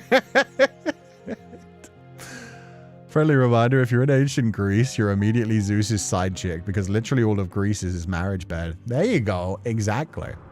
He takes what he wants. When I try not to say perkel in front of a child, I instead start saying perjonen on saleta. In English, butterfly can fly. Aww, that's a cute one to censor it into. Yeah, in most mythologies, consent ain't really a factor. I'll forever say Demeter's fury is justified. No, that's fair. That is completely fair. And he's the one most people kind of forgive out of all of the gods that just stole women. So, yeah, Demeter's allowed to give us winter. We kind of deserve it. Guy on Twitter. Was it actually just a random guy on Twitter? I just know it being a joke nowadays. Whenever anybody wants to be kind of creepy, it's like, what are you looking for in a partner? My mind keeps saying wild rather than wide. Wide childbirthing hips. That's what I need. Bro, Sal, you're not wrong. But that doesn't make you right. Was it Zeus that made the woman fall in love with the bull as well? That gave birth to the Minotaur? Because that's... Whoa, that's its own fucked up lair. Anyway. This is why I call Zeus a Casanova. I think Casanova is putting it lightly. What do you mean you doubt it? I just can't swear in front of kids, sir. See, if I heard... This is the thing. If somebody told me that in real life, I would find a way to test them. If a teacher's like, oh no, I physically can't swear in front of kids, I'd be like, okay, this is now my life's mission. This new teacher, I'm gonna make them break. I'm gonna make them swear. I'm gonna, like, I don't know, pretend that their partner's cheating on them, provide some evidence, go find out who their partner is, get close to them, get to know them for 3 months, get them relaxed enough around me that they tell me the phone to their code to their phone so that I can unlock their phone, steal their phone, and then while we're at school, text a message to that teacher, making it look as if they accidentally sent a cheating message. Boom. The person swears right in front of a child. It'll take some time, but it'll be worth it. Every time I accidentally say shit around kids, I double back and say poopy instead. See, that makes it worse. I think if you do accidentally slip up and say something bad in front of a kid, you just have to keep rolling with it as if it was the most natural thing in the world. If you make it obvious that you've slipped on something, like if you're like, shit, poopy, then they're like, wait, what was that first word? I need to know. Meanwhile, if you're like, shit, oh God, this sucks, this is terrible, the kid will just be like, that's fine. Make it a Freudian slip? Yeah, or do that. Just send them a dick pic. Send them a dick. Just grab a random image of a dick online and just send them that while in the middle of class. See if they're like, fuck, in front of the kids. The Celtic gods feel kind of much more tamer than the Greek and Norse ones. Oh yeah, the Celtic ones are like, they do all kinds of magical shit. It's, you know, they fuck around with other gods. They don't really mess around with humanity too much. Greek and Norse ones, they get all up. Well, the Norse ones occasionally mess around with humans' business. I think the Greek ones are the most, like, fucking around with humans, to be fair. HR is cool. It'd be worth being fired. It would be worth being fired. The hobbies that you have are weird and peculiar. And I think you need help, like from a therapist. Nah, I just know how to have fun. That's more than anything. You're supposed to make them swear, not make them kill their partner. I'll immediately text them back and be like, ha, just kidding. But at the same time, I just don't believe somebody who says they literally cannot. If you say you cannot swear in front of children, I'm like, I'm gonna prove to you that you're fucking lying. It's like, you can. You choose not to. And that's a good trait to have in an adult. You shouldn't swear in front of children. This is a good thing. At the same time, if you tell me you can't swear in front of children, this is the hill that I am dying on. This is now my war. This is now my reason for life. On both of my languages, there's a cuss word that sounds similar to pancake. So it's a good way to switch to saying pancake and listing pastry. True. If you manage to just say pancake instead of a swear word, you can very easily just be like, yeah, I want pancakes for dinner. Say it angrily anyway. Extra energy. There are mental things that are so strong it won't physically happen. If your partner randomly sends you a dick pic. Even better, I combine both of the plans. Dick pic from the partner and then instantly, oh shit, sorry, wrong number. That's the 1-2 punch. That's the 1-2 punch of them being like, the fuck are you sending me a dick pic for? What do you mean wrong number? Who did you mean to send that to? There you go. There you go. Some of the stuff Sensei has said has helped me more than my therapist. I'm not joking. In a good way, right? in a nice way, right? Not in like a, oh, now I'm recognizing the horrible things that I need to work on because I've seen them in Sensei, right? What do you mean by? Yeah, it's like, what do you mean by that? Your Honor, my client was just having fun. Chaboinery should be a defense, a fair defense. Tried so hard not to swear in front of my parents, but I couldn't manage, and I swear so much in front of my mother, she looked so disappointed. See, that's human. That's fine. That's fine. Sensei, a hobby is reading books, knitting, and pottery, not potentially splitting up a married couple and being responsible for aggravated assault or murder. I mean, you wouldn't normally let it go on long enough that they get home, is the thing. You would normally stop the joke after they swear in front of the child. And then be fired, because that is definitely HR would have your ass for that. In fact, I'm pretty sure you'd be barred from working with kids if you did that to a coworker. But at the same time, revenge is an art. Revenge is special. You guys ever watched, there's this guy on YouTube who makes videos that are just all about getting interesting revenge, and most of them are called like that friend who has weird hobbies or that friend who doesn't understand revenge. He does such good shit.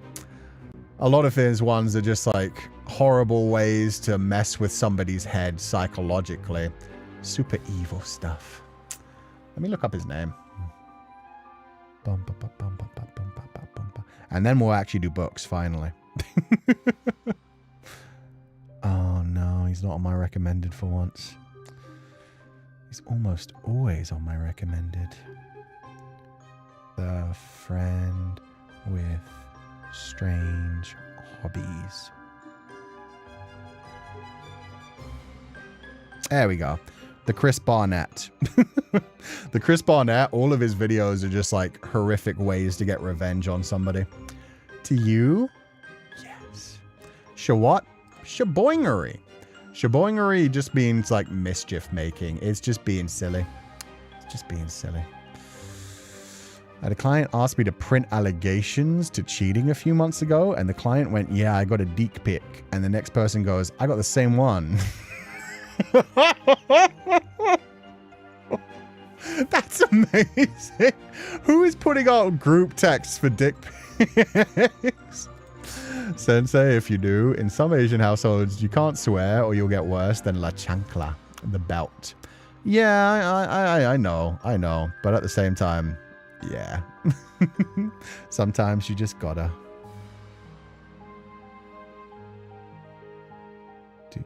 Sorry, 1 second.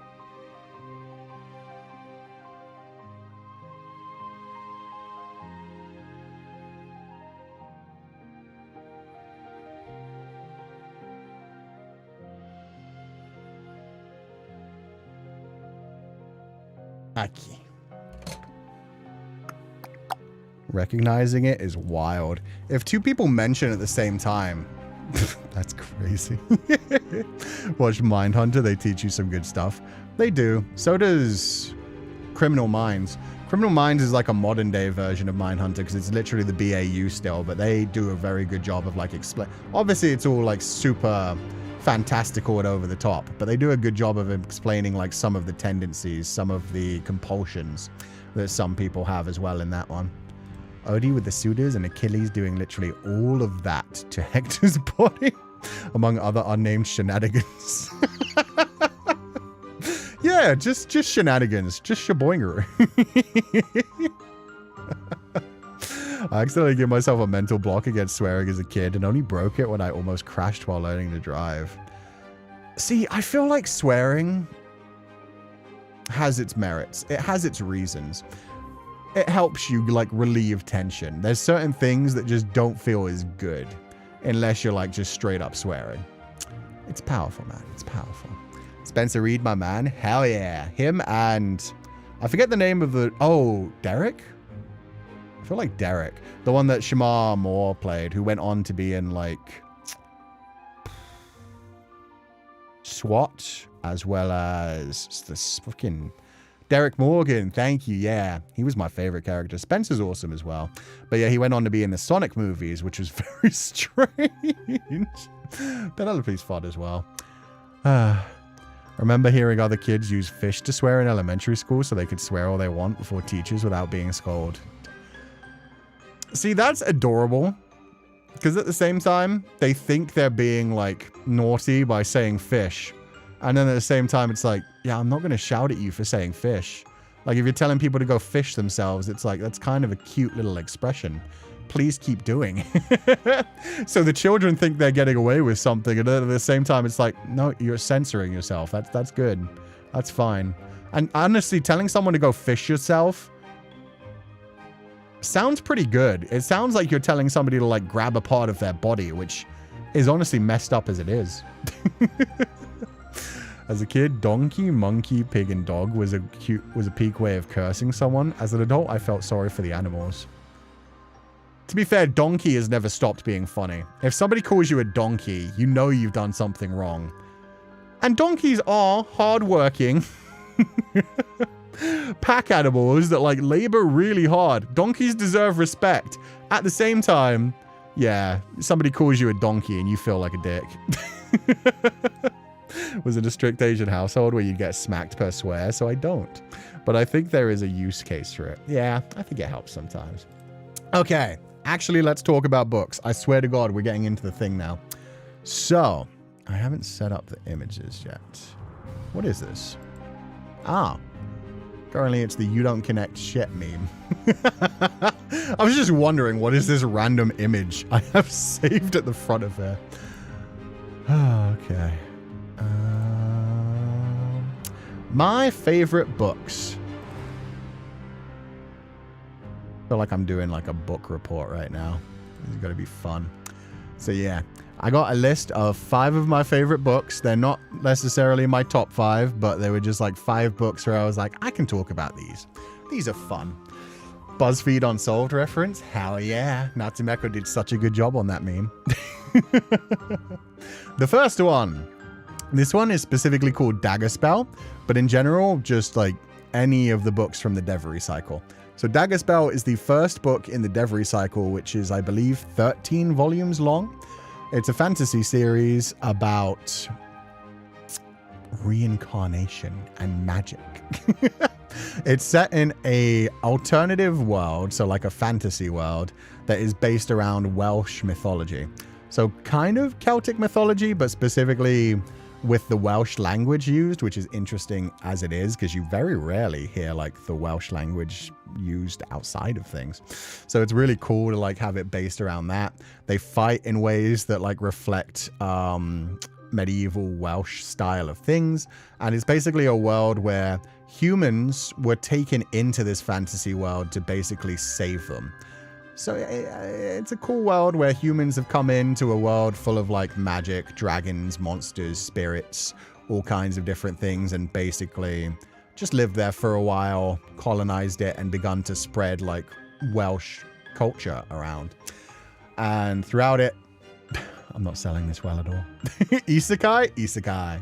But yeah, basically it's just a fantasy world based around Welsh mythology with a really strong mythology tied into it.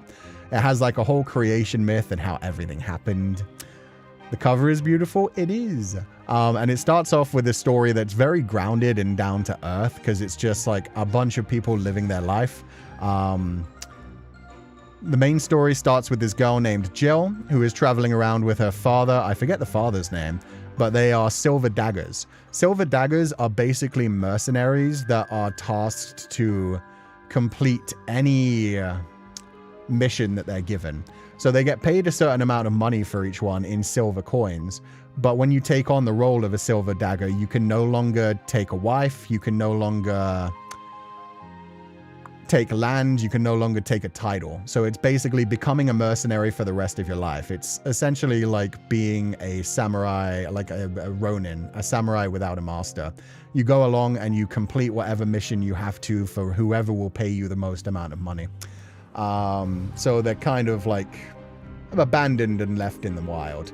And she, Jill, who is the daughter, has been raised by this man traveling her whole life. So she's been trained to be a warrior as well, fights alongside everyone else, but nobody takes her seriously because she's a woman. And she wants to become a silver dagger as she moves forward. So the whole story involves her like working for this man named Rodri, who hires her and her father to do some jobs.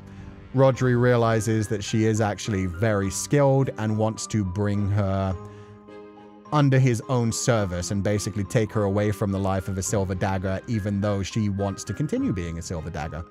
And from then on, like, the mythology just spins out to all kinds of different directions. You find out that the core cast of characters throughout this timeline have actually been cursed and forced to live through multiple timelines, constantly like intermingling. Is he in love with her? Read the book and find out. But essentially, initially, it's just that she is an incredible warrior. She's better than pretty much any of the other silver daggers, and she's better than any of the knights that he has in his service. So he wants her to work with him in the future.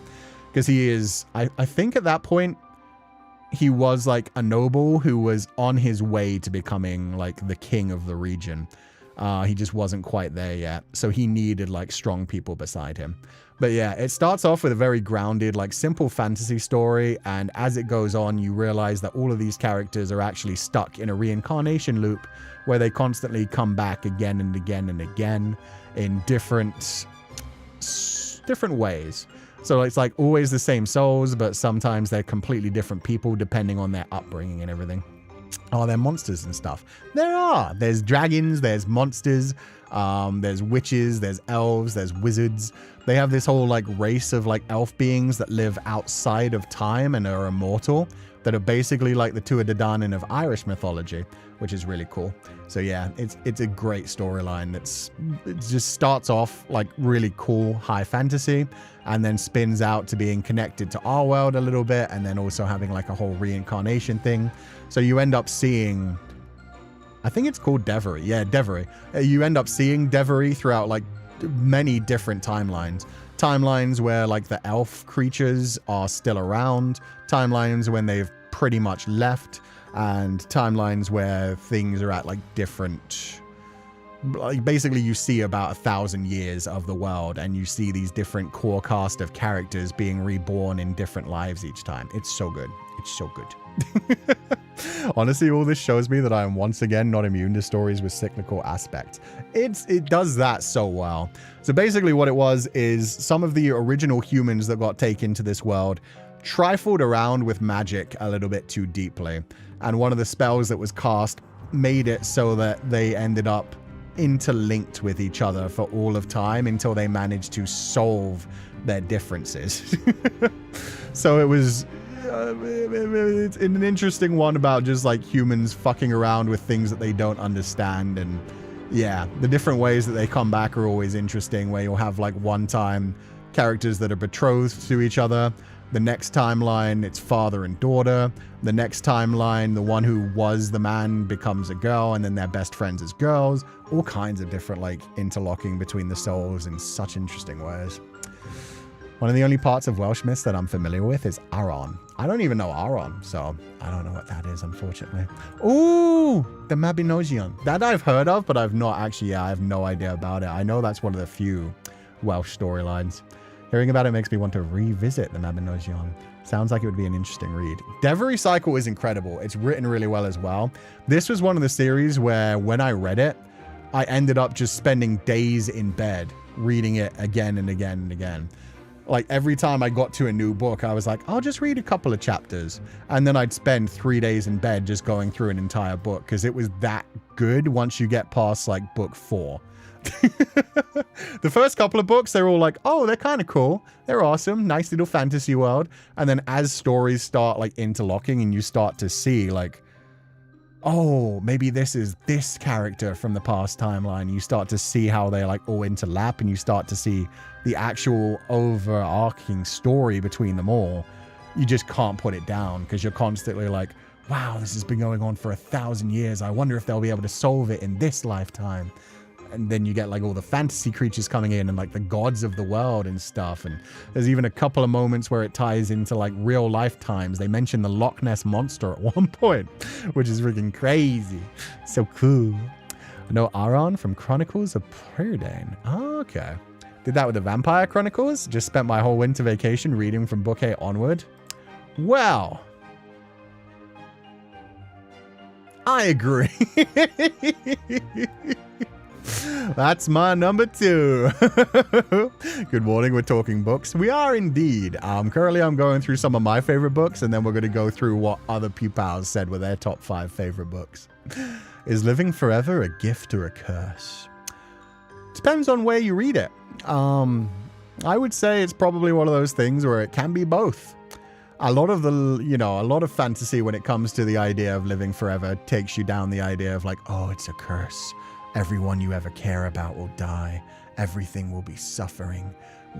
Humans and, well, that's the thing. Humans just can't understand the idea of living forever. If we did, the entire, like, society in the universe would feel completely different. For one thing, most of us alive, well, no, none of us alive now would exist. Because, yeah, if people lived forever, they wouldn't be making more space for the rest of us. So it wouldn't be a thing of like having future generations either. At the same time, we definitely want to take care of the Earth a little bit better because we know we'd be here forever to look for it. A lot of people are just like, I don't care. I won't be here in 100 years. Earth will go to shit by then, but I'll already be gone, and they just kick the can down the road. So yeah, we just don't understand what would happen if we were actually immortal. If we have like the technology where we can actually travel around to different universes and survive the light years that it takes to get places, sure, there'd be a lot going on, but we just really can't think about it. If a human in the current climate was turned immortal, yeah, I feel like that would be a curse because you would watch everyone around you die. You'd watch things change and, ooh, come to think of it, Interview with the Vampire touches upon this quite heavily as well, because you have the characters, a lot of the characters in this world end up feeling completely disconnected from society, because even just living like 100 years for them, they end up feeling completely disconnected from the new generation. What's the name of Armand? Armand is one of the characters who is very interested in Louis because he feels like Louis is the most connected to the current generation. The one that's full of like religious trauma and moving through society. So he becomes obsessed with Louis, wanting to basically make him his boyfriend / pet. Because Armand's whole thing is wanting to feel alive in every generation, but realizing he can't connect with new generations unless he has a way to actually be introduced to them. So Louis is like his way to have a reason to go on living for a while longer and feel connected to humanity as it is a thing nowadays. Louis' humanity is such a treasure in the series. It also makes him a whiny bitch.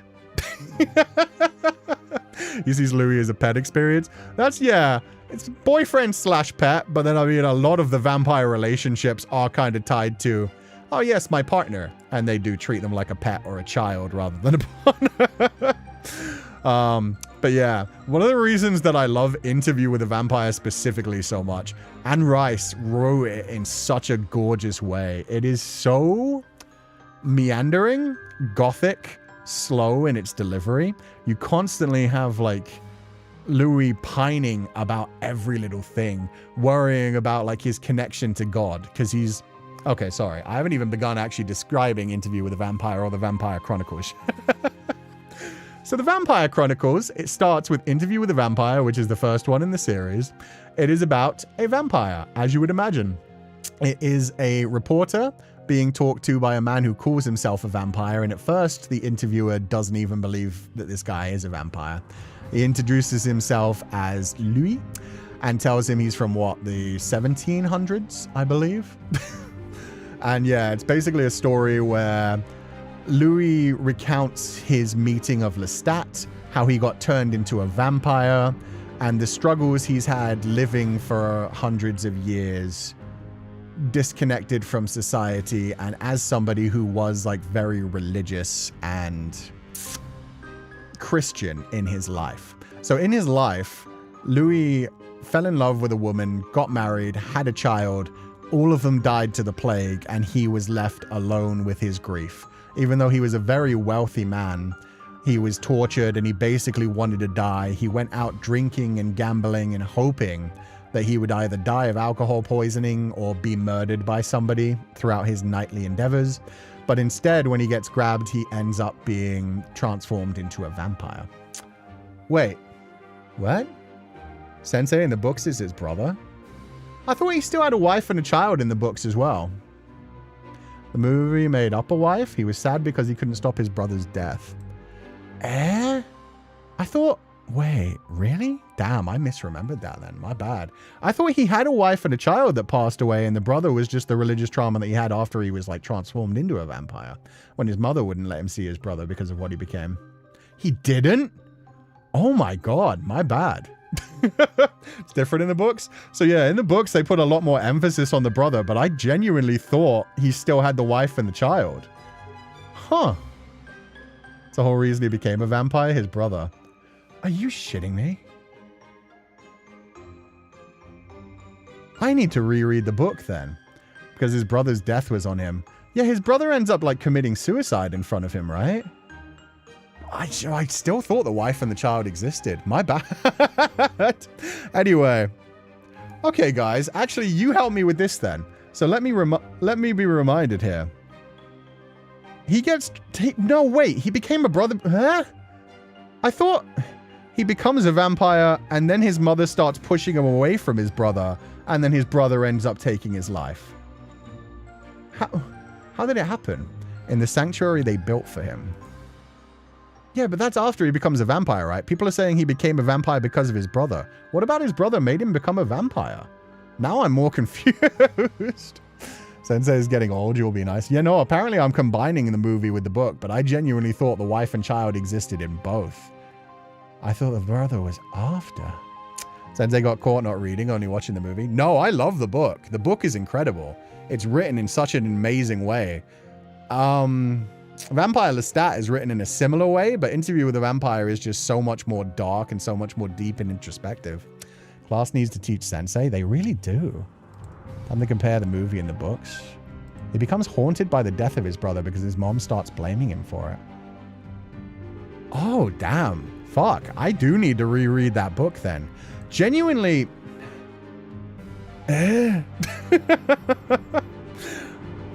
That blows my mind. I really thought his wife and his child died. He got turned into a vampire by Lestat. And then he was constantly like trying to take care of his family. And he was the one like financing the church, the sanctuary, that his brother ends up jumping from. What? Yeah, okay, I need to reread it. I haven't reread this book in about... It's only been 3 years as well.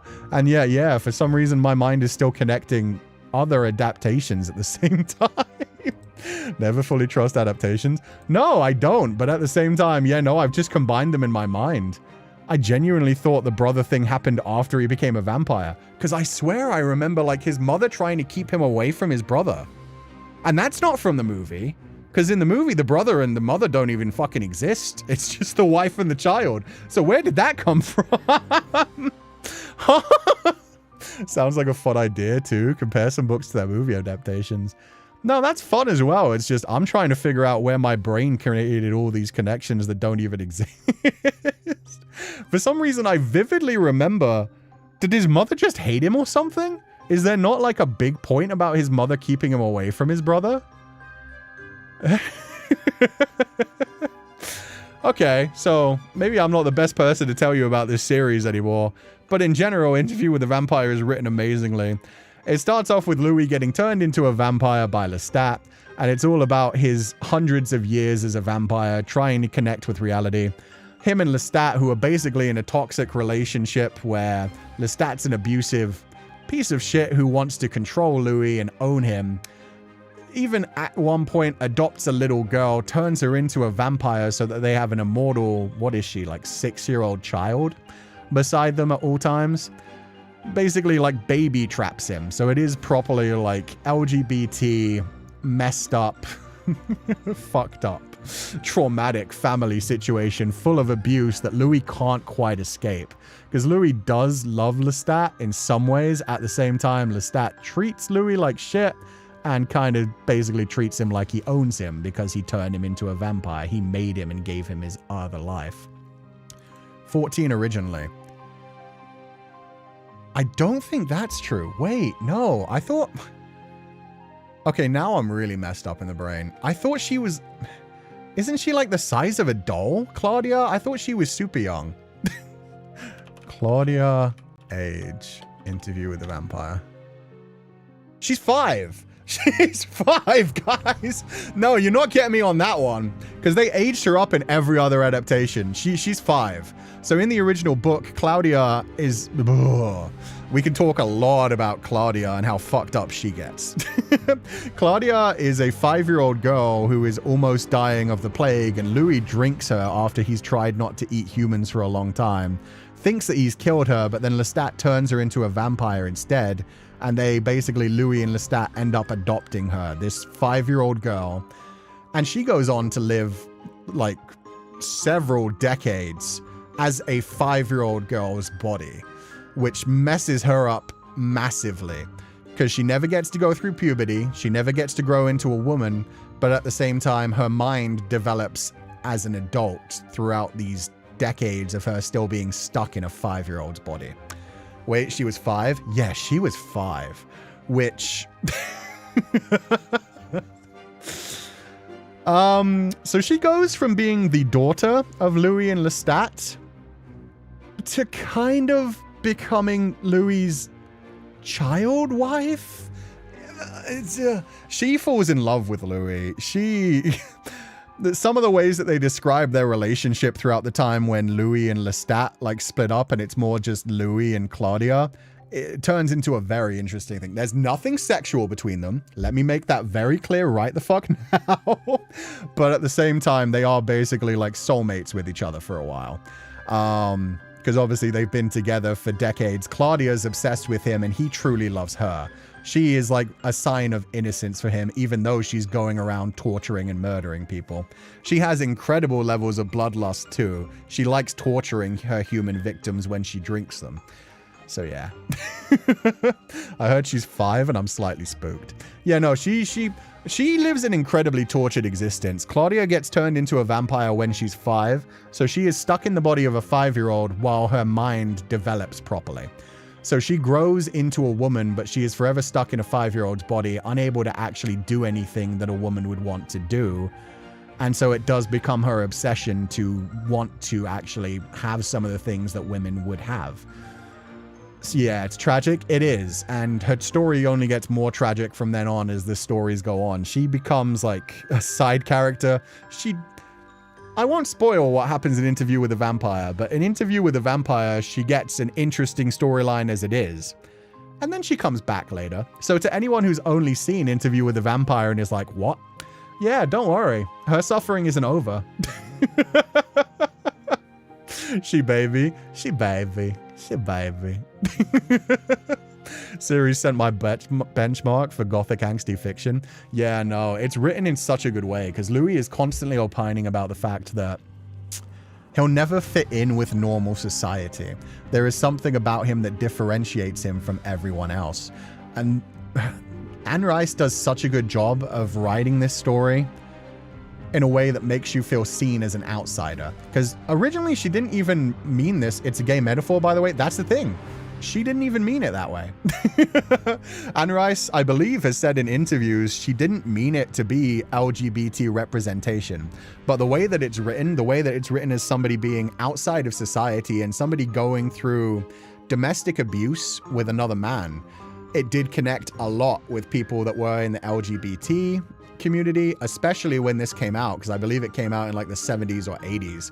So it was when people were still shamed into hiding everything.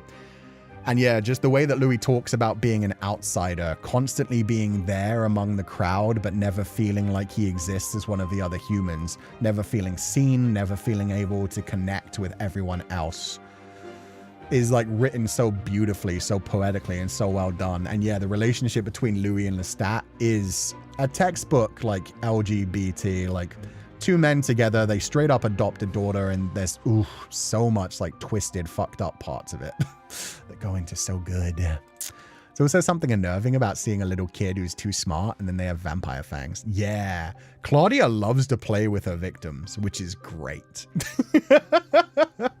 Claudia, she uses the fact that she basically looks like a Victorian doll to her advantage. She will go out in public and just be like, help me, I lost my mommy. And then when somebody comes over to try and like look after her, she'll jump up and rip out their throat. She has a lot of fun with torturing her human victims, and Lestat enjoys that for a while, even though she hates Lestat. Lestat at least likes training her to become more fucked up.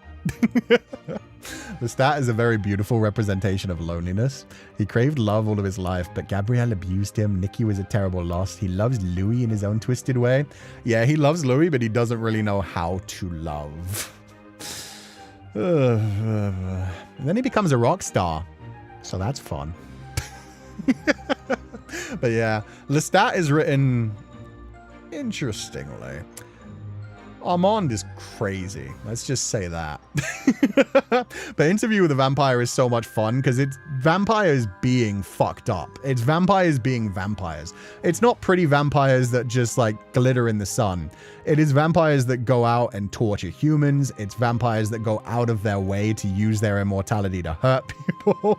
There is Louis, who is like a tortured individual who doesn't want to hurt humans and would rather subsist on like animal blood and is like racked by religious guilt and trauma and stuff. And then there are people like Armand who, you know, decides like the best way to torture somebody whose whole thing in life is being a great violinist is to slit his wrists so he can never hold a violin again and leave him locked in a tower with a violin and nothing else to do but stare at the violin, unable to play it. But they all tend to have reasons that they've like been fucked up in their own lives and over centuries of suffering that they want to hurt other people as well. As Sophia pointed out with Lestat, it's very much the fact that mommy never loved me and then I became a vampire and nobody else loves me. That's Pookie though. Yeah, it is. Armand's a good boy. Armand is also supposed to only look like what, a 13-year-old child as well. And yeah, was chosen to be turned into a vampire because somebody liked his boys young, which is fucked up as it is. But yeah. This is summed up as the quote-unquote found family. Hey, Lestat and Louis are a found family, especially along with Claudia. And they have some interesting times. Like, the relationship is written very interestingly in the book, where it is Lestat constantly, like, doing nice things and doing sweet things and then getting angry and shouting at Louis and telling him he's weak and a piece of shit and beating the shit out of him. God damn. People be writing the gayest stories and then say they didn't intend to make it gay. Like how?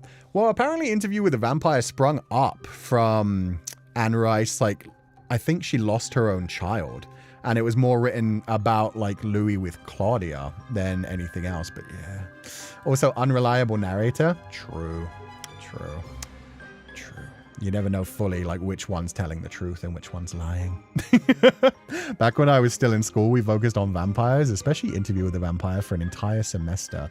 My teacher blatantly tried to deny the LGBTQ aspects of the books. See, that's dumb. I think anybody who reads it can see, like, yeah, no. Lestat and Louis are in a toxic relationship. Like, even though it wasn't intended to be written that way, like, it's there. They are a family, and definitely that got written into the story. She's absolutely Lestat's daughter. Oh, yeah, she is. Even though she hates him.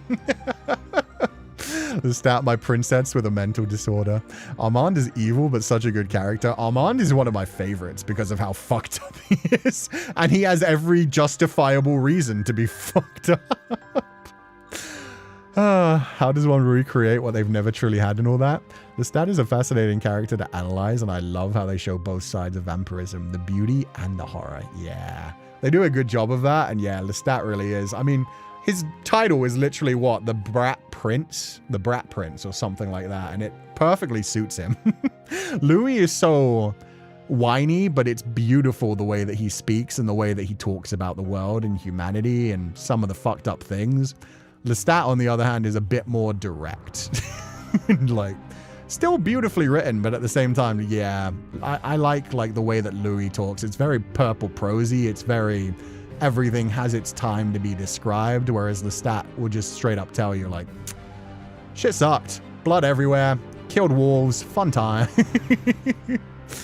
Oh my god. As a writing professor, you should just say things as the author intended and write even if you don't agree with it. Death of the author is also important, though. The thing is, if you can analyze something out of a story, you can analyze it. Like, you shouldn't deny things just because an author didn't intend things.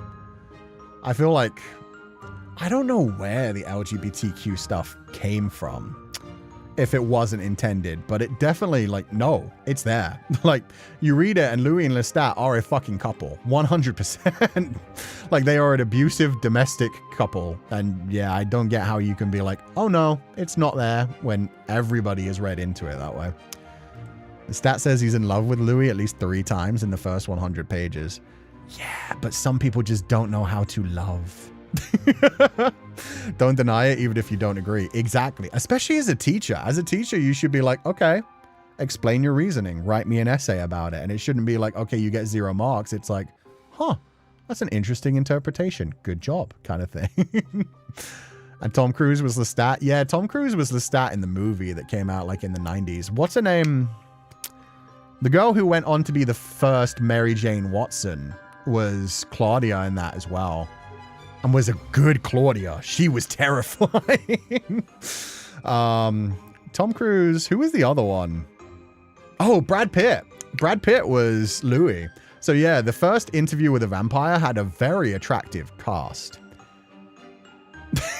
Were they necessarily the best people for the role? They were, you know, they were very attractive. Antonio Banderas as Armand was something. That was definitely a choice. That was a choice. Antonio Banderas was an interesting choice, but was certainly not a 13-year-old boy. The movie wasn't gay enough. It was gay enough if you looked for it. At the same time, the fashion was incredible and the men looked amazing. You had Brad Pitt and Tom Cruise constantly like grabbing each other and biting each other and shit, so that was okay. Was it gay enough? No. But at the same time, it was still a good movie. I liked the movie. Book is a lot better. So much slower and everything. Oof. Kirsten Dunst was Claudia. Yeah, no, she was an incredible child actress. She was terrifying. The bit where she like rips all the dolls off the bed. Oh my God. I haven't watched the movie. Should I watch the movie first before reading the book or book first? That's completely up to you. I would say the movie is pretty good. It gives you like a light idea of the story. The book goes much deeper into so many more of the things. And then there's a TV series. I've only watched the first season of the TV series so far, but that was pretty okay. They've changed a lot of things about the characters. But it's, you know, the Louis and Lestat relationship is pretty good. Claudia, they aged her up again, probably, for a lot of reasons. But Claudia's okay as well. I always prefer book first. Book first, I don't always prefer it. I know a lot of people are like, you should read the book first and then see the adaptations. I think sometimes a movie can be like a good jumping off point. I think the 90s movie for Interview with the Vampire is really good. So I genuinely think like if you watch the movie, it'll still be a thing where you'll be like, okay, and now I want to read the book to see more depth to it. But yeah, the book is better. The book goes way deeper into like Louis' relationship with Claudia. Apparently, a lot into the brother shit, which I apparently need to reread.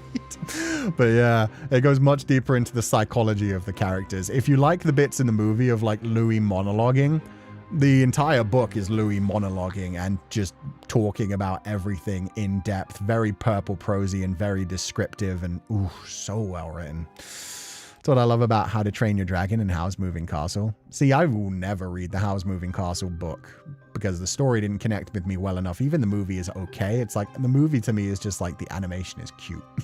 How to Train Your Dragon is another one where it's like, I could see myself reading those books. There are some things where you watch the movie adaptation, you're like, now I need to know what's like deeper in it when it comes to the book. Sometimes it helps imagine it better as well. Yeah, and then sometimes the adaptations, like if you read a book first, sometimes the adaptations will feel way worse. And that's completely understandable as well. Sometimes you read a book and you get like one view of the characters in your head, and then the casting choices come out and you're like, the fuck? Like, where did this come from? Movie has some plot points that don't make sense for Hal. Oh, got you. But yeah, the movie itself, like Howl's Moving Castle, so many people really love that one. To me, it's one of the weakest Ghibli films. It's like, there's kind of some cute moments and some nice set pieces, but other than that, it's like, up to you as a reader. I definitely recommend going through the text first because you have the raw text and can use the adaptations as a visual while being aware of the text. Yeah, I see a lot of people saying that, like it gets you your own like interpretation of things just focused on the book. There are some things where I would be like, Interview with a Vampire, I think you can watch the movie first and still love the book even more for it. Whereas some, like, yeah, you watch the adaptation and it's like, ew, this is shit. Or it ruins the book for you. I've heard Project Hail Mary is quite good at that. The Martian was good at that as well. Like The Martian, the movie adaptation is good and the book is still damn good even if you read it afterwards because you get to see a lot more of like the thought processes into things and the fact that like all the math and the science makes sense. Do you find a small murder child that looks like a porcelain doll terrifying? I can try to kick it away, but she's faster and strong. I'm straight up dead. There's also the fact that like she is essentially forever trapped as Louis' daughter because she needs to be taken care of because of her small size and stature. And so the two end up becoming like a bonded pair in a weird way where he's kind of adopted her as a daughter and she kind of sees him as a husband. And some of their conversations are so creepy in and of itself. But yeah, creepy little murder porcelain doll is fun. It's fun. Both How to Train Your Dragon and How are completely different stories between the books and the movies, like genuinely different. See, but the How to Train Your Dragon movies are good enough where you'd kind of want to see more of the world building and stuff. You guys read Lord of the Mysteries? No, but I have the first two books. Someday I'll actually watch the Donghua. Please never watch the ORV adaptation. Yeah, I've heard that one's pretty bad. Some of the adaptations just genuinely take the general idea and just destroy it. It is what it is. Doing the novel and doing the movie 2021 have differences, but I think both are well done. That's how it should be with an adaptation. An adaptation doesn't have to be a one-to-one direct, like, comparison. It should be able to stand on its own legs, though. I think the worst case scenario is when an adaptation makes choices that make things worse, or like leaves plot holes in the story, or just feels different and just like changes the story and not for the better. If you make an adaptation and you've changed things because you want it to work better in the medium that you're adapting it to, that can strengthen a story. Like if you turn something from a novel into a web novel, you don't need like all the monologuing. You don't need a bunch of like different scenes and descriptors. You can take a lot of it out and still get the story across in a more streamlined and connected way. You can also use the art to balance things a bit better. And then when it comes to like, some bad adaptations just do such a bad job.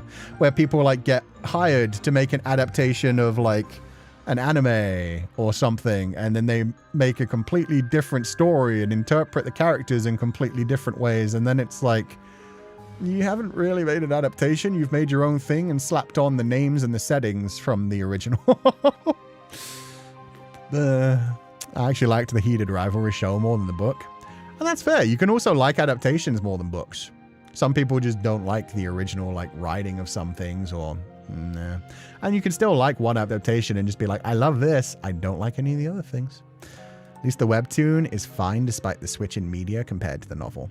Yeah, it just depends on if you actually care about the source material, essentially. It's like borrowing the skin and changing the inside. Yeah, for sure. If you can finish long stories and get through slow burns, please just read the OG ORV novel. That's one of the few books who genuinely rewired my brain chemistry. Feel the same sometimes. You see such a beautiful adaptation that the director did what they could, but the critics bash it for no reason. The Lovely Bones gets bashed for a bad adaptation. I quite liked The Lovely Bones, but I've never actually read the novel version, so I don't know how much they changed it, but I thought the movie was pretty good. Sensei, did you know the author of Howl's Moving Castle was a student of J.R.R. Tolkien? There are some funny anecdotes she told about that if you ever wanted to find them. I did not know that, but that is cute. Good for her. Was it when he was like teaching language rather than writing? 86 is an adaptation, I believe, that elevated the source material. Yeah, the 86 light novel is very bare bones. The anime like adds a lot to the characters. It's just a shame that's never getting a season 2. Season 1 of 86 was so damn good. Such a shame. Anyway, Interview with the Vampire and the Vampire Chronicles, great. Has so many spin-offs. Anne Rice had a lot of issues with like people, like fans interacting with her work, which kind of held it back a lot. She famously did not like people writing fan fiction or doing fan artwork. She was very possessive over her characters, and now things have gotten more lax because it's been passed on to the estate because she passed away. But yeah, she wrote the Interview with the Vampire. She turned it into a whole series of stories called The Vampire Chronicles, which goes down talking about bunches of others of the vampires. And then they also have a spin-off which connects to like the witches. And I think there's another spin-off, but I forget what the other spin-off was. But is it the Mayfair Witches? There's the spin-off where they focus on like the witches from the story and ghosts and other kind of like connected things. She despised fan art. Yeah, for some reason. And it's a shame because like it makes things like so much more interesting. The fanfic thing was my first exposure to her. Yeah, didn't she like try to sue people who wrote fanfiction? First time I heard her name was when everyone was explaining why fanfics have that disclaimer. Yeah, she hated people making fan projects based off of her character. She was very possessive over them in the story. People started to hate on Frankenstein 2025, and I thought it was one of the most beautiful and human adaptations of the story. Who's hating on the 2025 adaptation of Frankenstein? I'm sorry. They need to fuck off. That's an incredible movie. Frankenstein 2025 is so good. The imagery is so poetic throughout it. The story is told so well. The costumes are so gorgeous. How dare. What was her damage? I mean, she was the original author, so she can do what she wants. If anything, I think it just hurt the fan base more than anything, and it was silly, but I think she probably had a lot of her own issues that she was dealing with, to be fair. Because even in the storyline, she constantly goes back and forth between, like... And to be fair, throughout her life, she did go backwards and forwards herself between being like Christian, no longer a Christian, born again Christian, and a lot of that comes through in the characters in her stories in the Vampire Chronicles. So she dealt with a lot in her lifetime, and you know, every author has the rights to their own story, but yeah, she was really intense with things. They said it was too soft, that Guillermo del Toro changed too much because Adam is extremely violent in the book. Oh. They could have added a bit more violence. They could have had him lashing out a bit more. That would have been fun. The other series was the New Tales of the Vampires with Pandora and Vittorio. Yeah, I haven't even touched those, so fair enough. The New Tales of the Vampires. Got you. I heard of the Mayfair Witches, but yeah, I hadn't heard of the other one. My favorite book is too controversial to ever get an adaptation. Good. As long as you enjoy it in book form, it doesn't really matter whether it does get an adaptation, to be fair. Oh my god. Aggie, what is number 3? Oh, this one's actually a classic one. Osamu Dazai, No Longer Human. Classic literature from Japan. Ooh. So this one is technically fiction, but a lot of people believe that this one is basically just a biography about Osamu Dazai himself, because so many bits of it 100% connect to his actual life. This is such an interesting book. It is. I don't even know how to sell this one properly. Osamu, my depressed goat. That pretty much sums it up.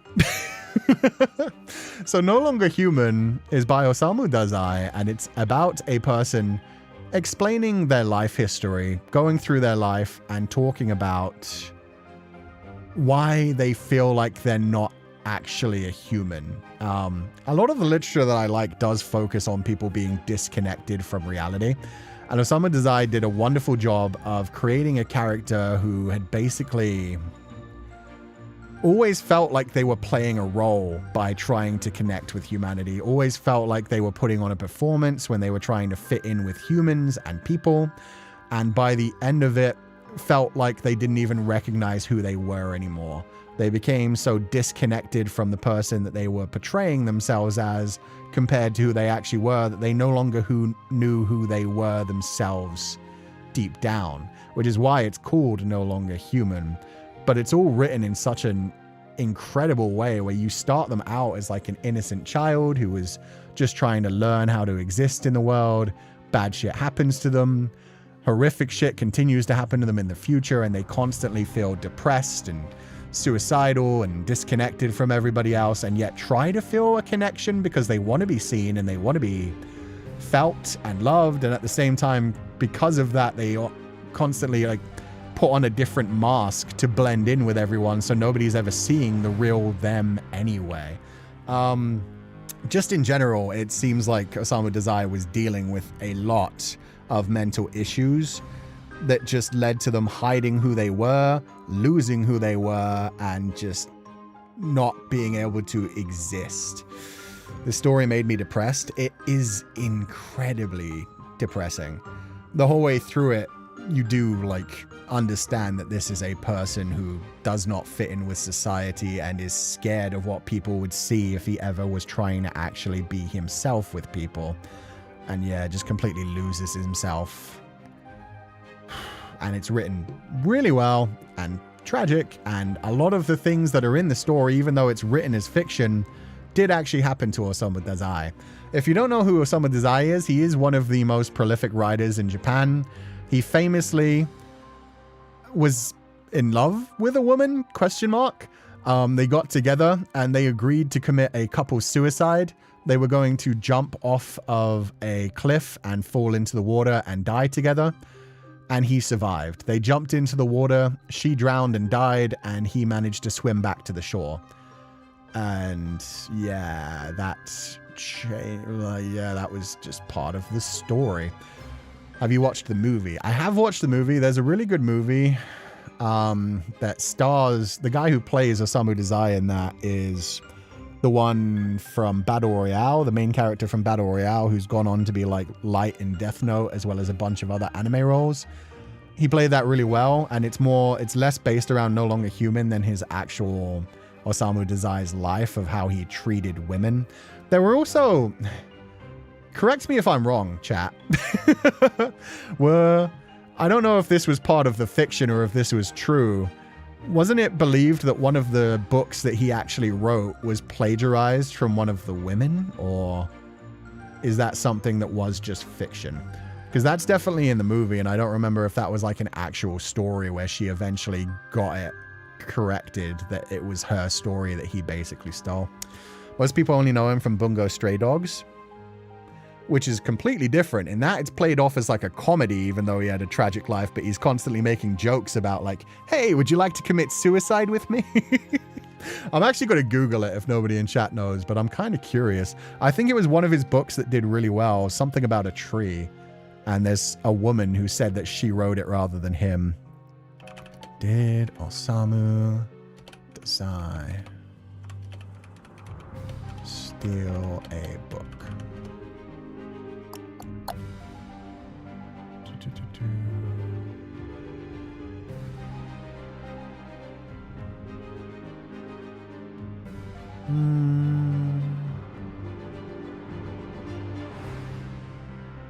No, so that must have just been from the movie. Good. That's good at least. But yeah, if you want to have your mind royally fucked up with, go ahead and read No Longer Human.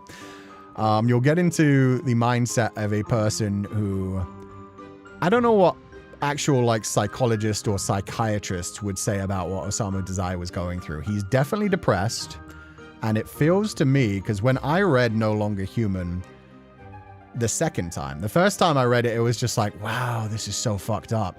The second time I read it, it was after I'd been through a process of depersonalization and derealization, and thankfully came back from that. And when I was reading No Longer Human, a lot of the things that he describes felt a similar way that I felt when I was feeling like disconnected from reality, essentially. And yeah, it sums it up in really fucked up ways and can put you into his mindset really well. So I don't know if he was actually dealing with similar things in a much more extreme way that he never came back from, but yeah, it's just, ooh, it's so good. It's so good. It's definitely one of those books that is dark literature that can bring you into the mindset of the characters. Is that okay to mention different books while you're talking? Yeah, no, go for it. I'll just be grabbing comments as I go through as well. We're kind of just like chatting while I'm going through my list, and then we're going to go through other people's top fives and stuff, which was the homework from a couple weeks ago. I think 3 weeks ago. All of the characters from Bungo Stray Dogs are based on Japanese literature figures or just literature figures overall. Yeah, so while the Dazai in Bungo Stray Dogs is based around the idea, it's not the same character for sure.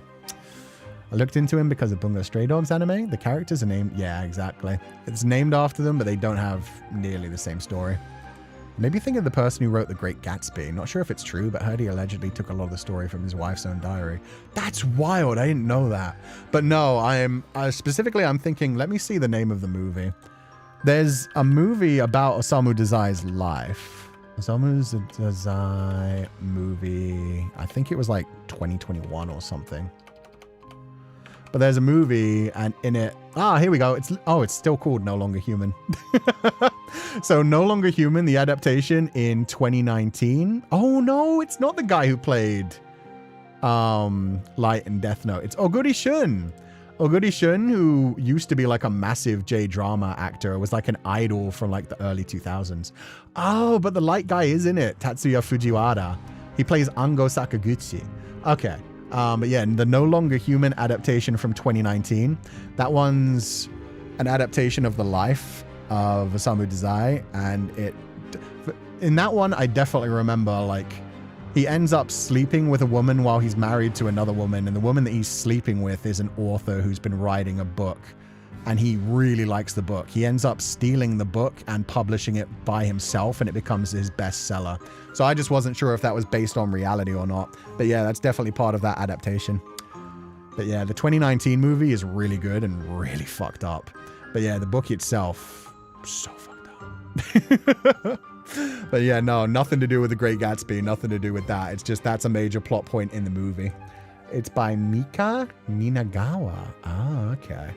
My favorite here, it's okay to separate the creator from their works when they're deceased. It's always okay to separate the creator from the works. Even if they're still alive. Like, if you don't want to support somebody financially, completely makes sense. At the same time, just because somebody that you... Like, if you really like a piece of literature, if you really like a piece of work, it's okay to still like that work after you find out the person's a piece of shit. You just don't support that person anymore. It doesn't change the fact that a piece of media can, like, have a great impact in your life. Positive or just, like, if it just had a great impact on you or it's a story that stuck with you. Yeah, I do that. Yeah, exactly. Just don't give them money. Yeah, if you don't want to give them money, it's very easy not to give them money. Unfortunately, other people will support them, and that is what it is. But yeah, death of the author is there for a reason. It's for you to be able to interpret things your own way. It's also there so that, like, a great piece of work doesn't get abandoned because the author happened to be a piece of shit. But especially when it comes to historical stuff, because back a certain amount of time in the past, everyone was a piece of shit. Everyone, like, had a completely different view of the world, a view of, like, humanity, a view of morals and ethics. So, yeah, you probably wouldn't want to meet any of your favorite authors from before, like, before the 20th century, but at the same time, it doesn't change the fact that their writing, their works can be absolutely incredible. Picasso, sorry, it's kind of out of context. Whoa. I remember Picasso, like, trying to pick up a married woman. Did he do too much else that was, like, egregious? What did Picasso do? I'm kind of curious. I've never heard somebody talk about Picasso being a dick. Rurouni Kenshin, J.K. Rowling, Neil Gaiman. I like a lot of Neil Gaiman's books. And Picasso? What did he not do? Wait, really? He was nasty. I have never heard this. I know nothing about artwork. Picasso's art is interesting. He was horribly abusive towards women. Oh, Jesus. Okay. Barely want to meet the ones now, let alone a few centuries ago. Yeah. But that's the thing. You can like media. You don't even have to care about the person who wrote it. The person who wrote it, and some opposite ones, like pieces of media that you can absolutely hate that are pieces of shit in your mind, could be written by the greatest guy in the world. Doesn't mean you have to like it. So I don't get why there's this opposite thing of like, oh, well, the person who wrote it is a piece of shit, so I can't read it. It's like, no. Like, oh, you can just enjoy it. Did not know this. See, yeah, I didn't know that either. Leonardo da Vinci is kind of shitty too. Trash talking Michelangelo because he's the newer and younger uprising artist. Okay, but Da Vinci did a lot of fun stuff too. It's fine because he's dead. Can appreciate the stories themselves and not really care about the author and vice versa. Just take into account the text itself, what you read, and doesn't reflect on you morally. Exactly. What you read doesn't reflect on you morally. Number one, it doesn't have to affect you at all. But if it does give you like a positive feeling, if it does like change your life for the better, that doesn't get taken away because the person who created it is horrible. Especially since anybody who's ever been affected by a movie made in Hollywood, don't even get me started. So many people, fuck, you watch pretty much any movie from like the 90s and it has a giant The Weinstein Company printed right at the beginning before you get into it. Oh my God. For a wide array of books I adore, my all-time childhood book is Prisoner of Azkaban, but the author, it is what it is. It is what it is. Most of the books I've read, I never really look into the backgrounds of the authors because the stories were still fantastical. Yeah, exactly. And it's good to like be updated on things like that. It's good to like be told about that. But yeah, you should never be shamed into like, oh, you can't like a thing anymore. It's just silly. It's just silly. Anyway, Someone Does Eye is no longer human. Absolutely incredible. Will probably hurt you. Will probably hurt you. The next two are really just two because I couldn't really think about like a top 5. I got like a top 3. Those are probably the last 3 are my top 3. Devil Recycle is always going to be my number 1. Interview with a Vampire specifically, and then the Vampire Chronicles kind of attached to it. Vampire Lestat, definitely. Interview with a Vampire and Vampire Lestat are top tier. The Vampire Armand, pretty good. Queen of the Damned, everything after that, but the Interview with the Vampire and Vampire Lestat, definitely up there. And then, I don't know, number 3 being no longer human. I'm gonna stand by that. Number 3 can be no longer human. And from here on, it was just like, I'm gonna grab 2 books just because like I'll talk about 5 rather than 3. I'm reading No Longer Human for the 5th time. It's so good. It is. So this one is Grotesque by Natsuo Kirino, the author of Out. And I saw somebody immediately say, I loved Out from them. Out is their most well-known one. Out, I really like as well, but I prefer Grotesque. So Natsuo Kirino is a Japanese author who's written a bunch of ones that are on the more intense side when it comes to storytelling. Queen of the Damned story was so good. Don't air. I'll air. I will air Reese's Cups. I'm allowed my own opinion. Look, if you loved Queen of the Damned, that's awesome. Queen of the Damned for me, pretty good. Pretty good. Solid 7 out of 10. Vampire Lestat and Interview with a Vampire, solid 10 out of 10s. 10 out of 10 for Interview, 9.5 for Vampire Lestat.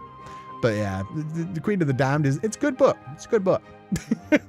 I prefer Vampire Arbonne to Queen of the Damned, but yeah. Queen of the Damned was still good. I'm not saying it's not, guys. I didn't say, wow, Queen of the Damned is rubbish. I said, compared to 10 out of 10s. That's my opinion, and you're perfectly okay to be like, no, it's the best one ever. That's fine for me. I prefer the first 2. What's Queen of the Damned? It's another one of the Vampire Chronicles one. It focuses on a vampire queen from ancient Egypt, which is, yeah, oppressing sensei. Exactly. Understandable. I disagree, but understandable. There you go. That's fine. That can 100% be fine. Anyway, Grotesque is a story about a woman whose sister has just passed away. She goes to look into like what her sister's life has been like, trying to figure out, God, I'm gonna need to try and remember. You know what? Let me just read a fucking synopsis. Tired of trying to summarize these things and accidentally giving away things. Plot summary. Oh my god, that's a long plot summary. Are you kidding me? The book is written in the first person and tells the story of... No, we're going to find a more summarized summary.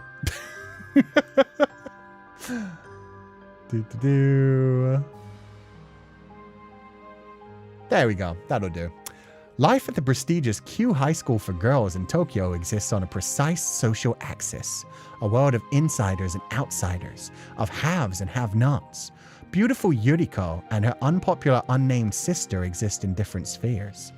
The hopelessly awkward Kazue Sato floats among them, trying to fit in. Years later, Yuriko and Kazue are dead. Both have become prostitutes, and both have been brutally murdered. Natsuo Kirino, celebrated author of Out, seamlessly weaves together the stories of these women's struggles within the conventions and restrictions of Japanese society.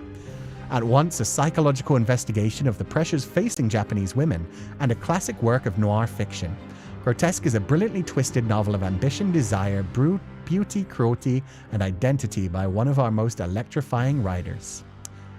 That does it pretty well. So yeah, basically, a girl finds out that her sister and her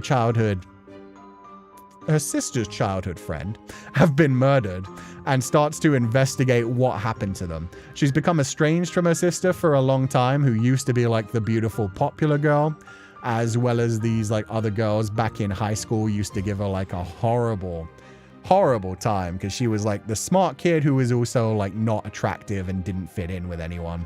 She's gone on to become very successful, and the way that she judges her sister throughout the storyline is very interesting. And she starts to kind of examine the world that they went into. As it said, both of those girls ended up becoming prostitutes. Both of them have been murdered. And so she kind of starts to check out what their life was like. You can tell she's carrying a lot of resentment from high school days, where at the same time she goes bouncing between the feelings of like, oh, these girls are ridiculous, like at this age and still working this way, and all they had was their looks. And then at the same time, you can tell she clearly is jealous of their beauty and what they got to do with their lives and the kind of lifestyles that they lived.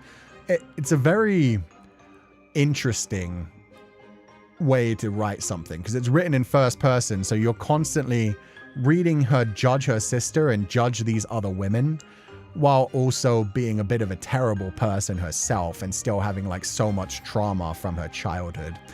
So yeah, it's just done really well. At the same time, there's a murder mystery going on throughout the entire thing, and I won't say how that plays out, but that's really fucking good.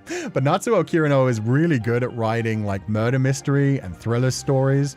The other one that they're more famous for, Out, is about 4 women that work in like a factory where they make microwavable like instant dinners. And one of the women is being horrifically abused by her husband, and she eventually accidentally pushes him down the stairs and kills him. And then the rest of the 4 women who work together at this plant come together and think like, huh, her life seems a lot better. Like, first she calls up these other 3 women and asks them to help her dispose of the body of her abusive husband. And then the other 3 women are like, well, we killed one abusive man and we all kind of have shitty men in our lives. What if we just keep killing the horrible men in our lives? So that's what Out is about. Out is an amazing book as well, but Grotesque is just even better for me. Like, it dives into like the underworld. There's so much fucked up shit going on in it, and just the way you get to explore the main character's psychology as she examines everything that her sister's life became and starts to like go into this darker and more fucked up world while judging everything is so good. Murder is the Salulu. Murder is the Salulu. That sold it to me. Now I need to read it. Dude, both Grotesque and Out are very good. Out is probably up there in like my top 30 or 40 as well, but Grotesque stuck with me. I still remember some of the plot points that came out, and just like it really is good at putting you in the headspace of the main character and revealing, not through what happens in the story, but just in the way that she reacts to things, exactly what type of life she's led and exactly how the story is going to end up as she begins to get wrapped up in everything. It's written so damn well. Let's go. Girly Pop seize control of the patriarchy. Oh, hell yeah. Murder is sometimes the solution. In fiction. For legal reasons, I need to say in fiction. Honestly, this sold me. One more for the list after I finish off Crime and Punishment. Yeah, no, I hope you enjoy it. Grotesque is wild. I believe both Out and Grotesque have movie adaptations as well, because I talked about them before on stream, and I think people told me that they were good movie adaptations, but I haven't watched them yet. I read Out, such a good story, and had an odd sense of humor. It did, yeah. The women are constantly like joking as they go through everything as well. It's a lot of good Japanese authors, but are not put into spotlight because their works aren't translated. Yeah. There are only a couple of Japanese authors that get properly like translated worldwide, like Haruki Murakami and Natsuo Kirino.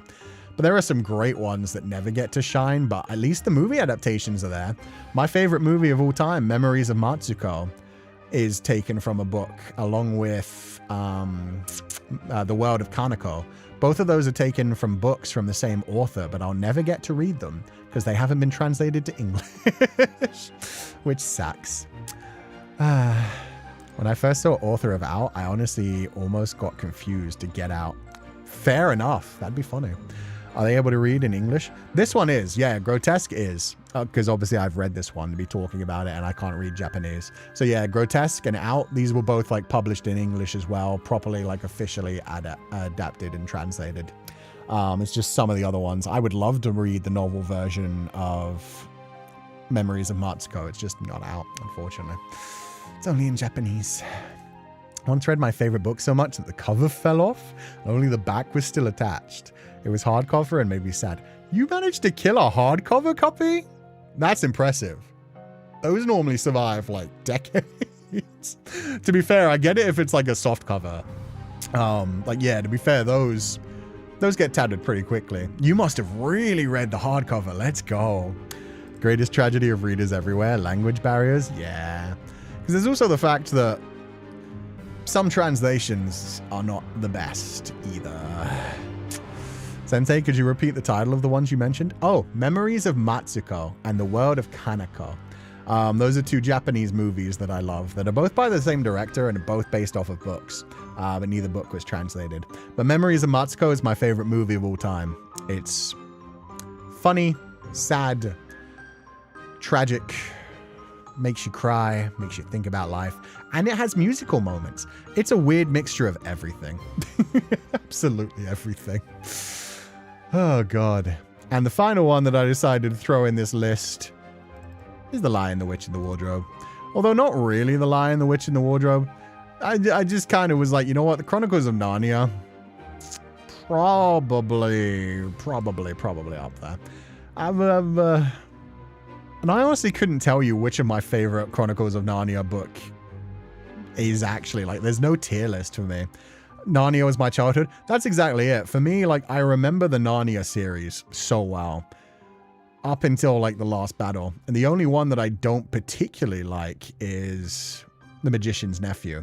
Magician's Nephew I'm not a huge fan of, but every other book, including the final one, which I know a lot of people hate, I actually loved them all. I think they're really good. I love Magician's Nephew. See, yeah, no, I know a lot of people do. A lot of people love Magician's Nephew, and a lot of people hate the final book. I love the final book, and I'm just not a fan of Magician's Nephew. But yeah, the series in general is so much fun. It's like an isekai. It's an isekai which cheats so fucking funnily.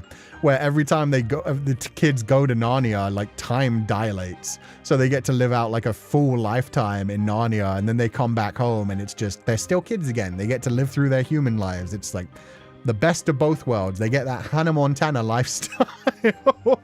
And it would have been more funny to me if they'd done like a little bit more into that adaptation.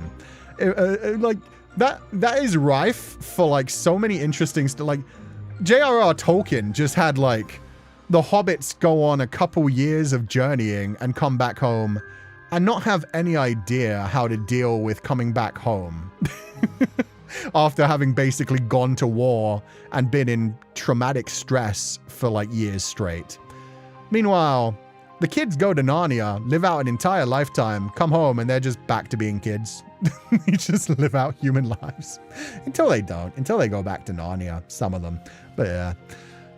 Anyway, Narnia is a fun time. Narnia is a wonderful time. It keeps growing as it goes further. Prince Caspian was fun. The last battle was incredible. It ties in like a lot of religious imagery and like Christ themology, but other than that, it's a great world of itself, full of like swords and sorcery and ice queens and fun times. Two different aspects of a similar spectrum. Yeah. Narnia, the most popular fanfiction alternate AU. I'd say that might be The Wizard of Oz.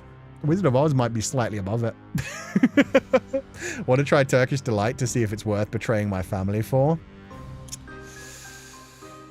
Honestly, it kind of is. No, Turkish Delight isn't even that good. Turkish Delight is a very basic powdery sweet. It's not great, but if you've, let me look at there's a Turkish Delight in the UK, which is like a chocolate bar that's full of like cherry. Turkish Delight chocolate. It's made by Fry's. So there's this Fry's chocolate bar called Turkish Delight, which tastes nothing like actual Turkish Delight. That's what blew my mind. Like I watched the Chronicles of Narnia movie when I was a kid, and then I had tried Turkish Delight chocolate bar, and I was like, that's delicious. And then I remember somebody being like, that's not the type of Turkish Delight he's eating though. And they got me the real stuff, and I tried like real Turkish Delight. Tastes like shit. No, it doesn't. But it's basically just like powdered sugar kind of thing. It doesn't have too much flavor. It's just like, this is what you betrayed your family over? Like, I get the chocolate bar. Turkish Delight is tasty, but not betrayal tasty. Nah, you want me to get betrayal tasty, you need to be offering me like some sort of cheesecake, or maybe like a smash burger with like proper burger sauce, a good amount of like pickles and onions. He was living off of war rationing, remember? Yeah, and I mean, saying he betrayed his family over the sweets is like oversimplifying it, to be fair. There was also the fact that there was an ice queen whispering into his ear, and let's be honest, I don't need the fucking I don't need the Turkish delight. There's a different type of delight when an ice queen is whispering into your ear. That kid was probably too young for that. But at the same time, White Witch so cool? Yes, she fucking was. I would sell my soul to sexy Satan. I'd do it for a Jaffa cake. Jaffa cakes are fucking banging though.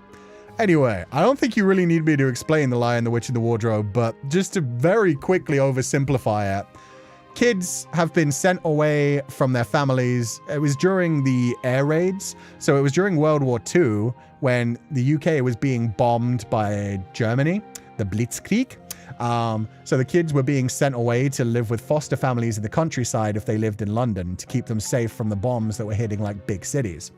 So these kids have been sent away from their families. They've moved in with like a distant relative in a big giant house and they're feeling kind of lost and alone.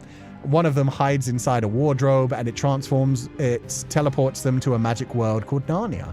And then all four of the children end up going into that world and getting like roped up into a battle between good and evil, good taking the form of a king lion named Aslan, and evil taking the form of a white witch who wants to bring winter to Narnia. Very simplistic, very good versus evil. The kids get wrapped into it. They end up like saving the world, becoming kings and queens. They live out their life there. And when they go home, they get to go back to being kids somehow. So it's just a good little like escapism kind of thing. And then the stories expand from there where some of the kids get to go back to Narnia, some of them don't. They go on more adventures. They see more about Narnia. Because of the time dilation thing, every time they go back, like centuries have passed, so you get to see more of the world. And there's even like an entire like creation myth. The Magician's Nephew is a prequel story which basically shows you the creation of Narnia as Aslan brings it into being. And even the last story chronologically is called The Last Battle, and it is basically a battle with the Antichrist, which is amazing. C.S. Lewis, what were you doing? So C.S. Lewis, nod, it's like, yes, exactly. C.S. Lewis was like very religious and believed that every bit of writing had to have like some moral story. And so even though Narnia should just be like a cute little fun isekai story of kids going to a fantasy world and, you know, good versus evil, instead it becomes like a wrapped up legend of like, and here's the Book of Revelations, but with a hyena wearing a lion costume. Wait, was he a hyena or was he a donkey? Either way, the final story, The Last Battle, involves a different talking animal wearing a dead lion's skin and pretending to be Aslan. So essentially, it's literally the Book of Revelations of like somebody pretending to be the rebirth of Christ and leading everyone astray. It's wild. C.S. Lewis was tripping on that veil like crazy. It turned into an amazing book series though. I love it. Like I will mock some of the choices of it at the same time. I love it. I loved it as a kid. Love it nowadays. I saw someone explain that the reason why those Turkish delights seem so good is because during wartime, sugar and confectionery is very controlled. So it was actually tempting to a kid who can't have snacks. Yeah, I mean, to be fair, World War II times in the UK, they literally invented what is known as the toast sandwich, which is a slice of toast between two layers of bread. Because that was pretty much the only thing that they were eating back then was like bread and crackers. You were lucky if you got like a source of protein. So yeah, kids were growing up on the most bland food ever for like a couple of months. The toasty is just literally a slice of toast between two slices of bread. So it's a bread sandwich. Remember this book was dedicated for his grandchildren to be read someday, which is wild. Here, kids, let me teach you the Book of Revelations. Let me show to you that sometimes people pretending to be good and like using Christ's name can actually be evil. But through Aslan, the talking lion. Sounds deliciously simple. Ew, no. Ew. It's basically just bread with crunchy bread. Wasn't he friends with Tolkien for a while? Yeah, they shared correspondence. They famously, like, they liked each other's work, and at the same time, they vehemently disagreed on a lot of things about, like, what writing was for. But yeah, they had a lot of disagreements on things, but at the same time, they supported each other's work and had, like, a lot of debates and correspondence. They argued so much. Yeah, exactly. That's what I've heard. They fought like a fuck ton about like what writing was for, what it should be about, and like whose writing was elevated higher. There was a ring too. Fucking C.S. Lewis sneaking in a Lord of the Rings reference. That's fair. That's fair. I don't think they were actually in like a book club together, but they all did like just like correspond with each other, right? Him, Tolkien, and Diana Wynne Jones are contemporaries. Who's Diana Wynne Jones? That one I don't know. What did they write? Their disagreements are honestly hilarious. When people who properly know how to write roast each other, it's always very funny. Because I don't remember any of them off the top of my head, but I do remember like some of the things that they said to each other were just like, oh. Oh, that's the one who wrote Howl's Moving Castle. Thank you. Damn. Did they do any... Is the person who wrote Tales from Earthsea a different one? Because I know Tales from Earthsea was a novel as well, and now I'm just wondering if those were both written by the same person. Man, I wish I was a fly on the wall to see Lewis and Tolkien duking it out like two nerds do. Rap battle, but in written word. Tales from Earthsea is Ursula K. Le Guin. Oh, okay, so now different writer. Thank you. I didn't know that they were all correspondents. I did know about Tolkien and Lewis. Especially, I think that mainly got brought up a lot when they both had adaptations of movie adaptations at the same time. Because the adaptation of Lion, Witch, and the Wardrobe came out, I think, like around Lord of the Rings 2 or 3, maybe? It was definitely shortly after the Lord of the Rings movie came out in 2001. It was good. It was good. Didn't Tolkien say you can't have modern things in a fantasy setting, which is why Lewis added the lamppost in Narnia? I don't know if that's true, but if so, that's fucking hilarious. Because that is one of the funniest moments, is just like them going through the cupboard to Narnia. And just the cupboard, wardrobe, it's in the title, Kushan, what the fuck? Going through the wardrobe to Narnia, and it's just like a lamppost sitting there in the middle of a snowy field. There was earlier UK movie with puppets I remember watching too. Oh, for Lion, the Witch, and the Wardrobe? I have never heard of that one. I know there was an earlier Lord of the Rings, which is wildly animated. It's like a cartoon version, and it's, oh, the characters look interesting. I love their roasting. I read some of their papers, but damn. Just imagine typewriters on fire. Yeah.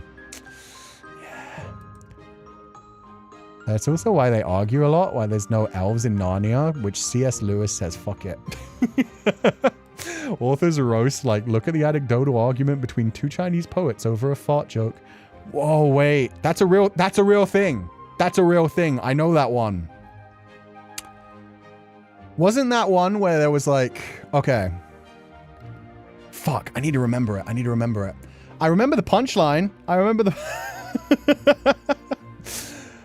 It was, what did the first guy say? The first guy said something about like the wind, and then the person replied with a fart sound, and then they literally traveled the entire like distance of the lake to see them. Wow. Tell me, somebody needs to remember this. But that is a funny one. There we go. The 8 winds cannot move you, but one fart sends you across the lake. Yeah, that's the punchline. He sent him back like literally just a fart noise, and then he literally traveled across the lake to see his friend to be like, what the fuck, dude? I'm just imagining authors dissing each other through their books like friendly rivalry, and it sounds so funny. If he actually put in the lamppost just to be like, see, it can. And he's right.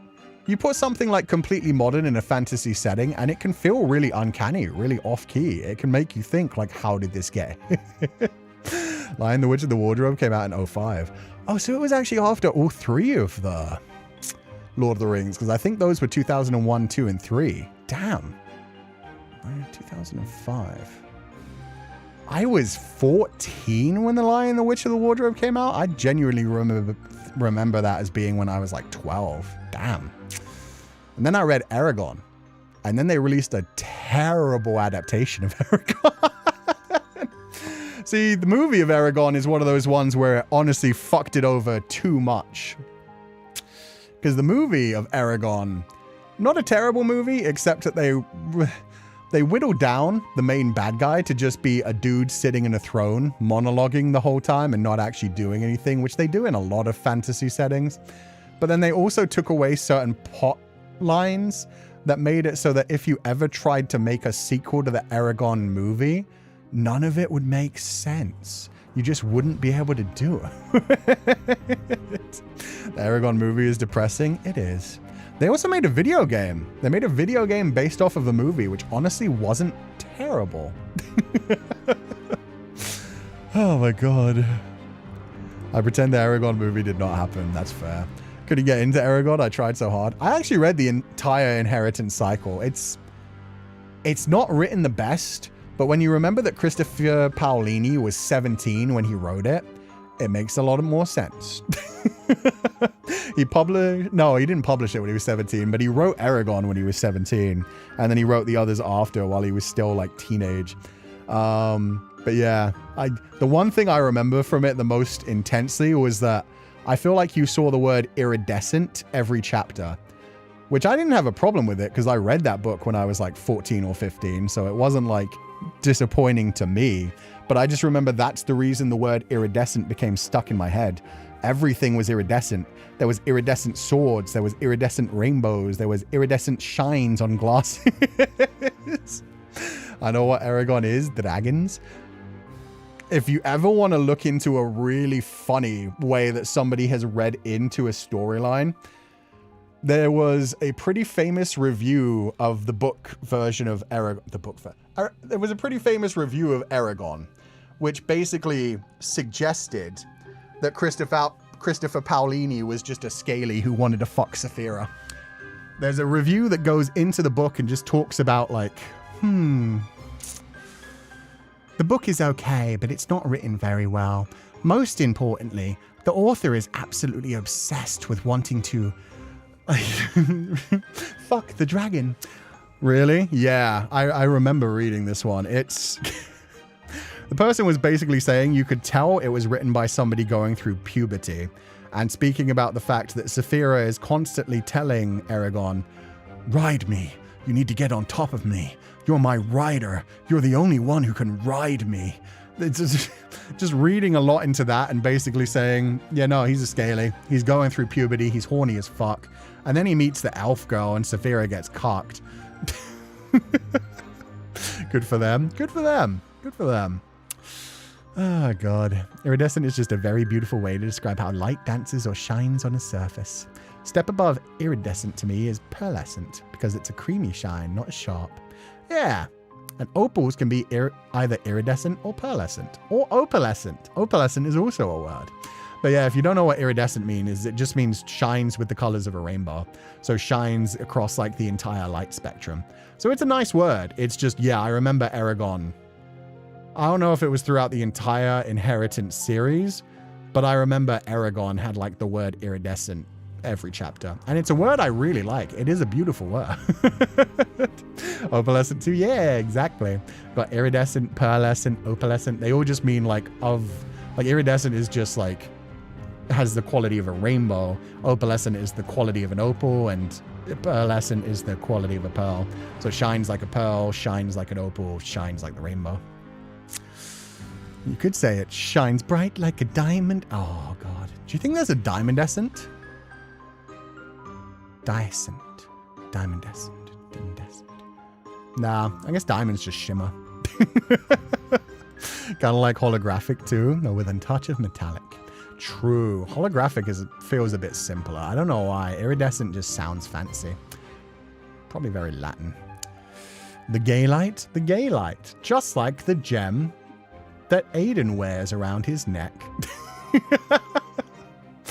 In New Carnival, which you guys can play if you want. Iridescent is a pretty word. It is. Emeraldescent. Truly, you can just create words out of anything. If I wanted to, I could be like lapis lazuli-descent. That's the fun bit about language. Every word is made up. If somebody ever tells you like that's not a word, you can say it is now. I just fucking made it.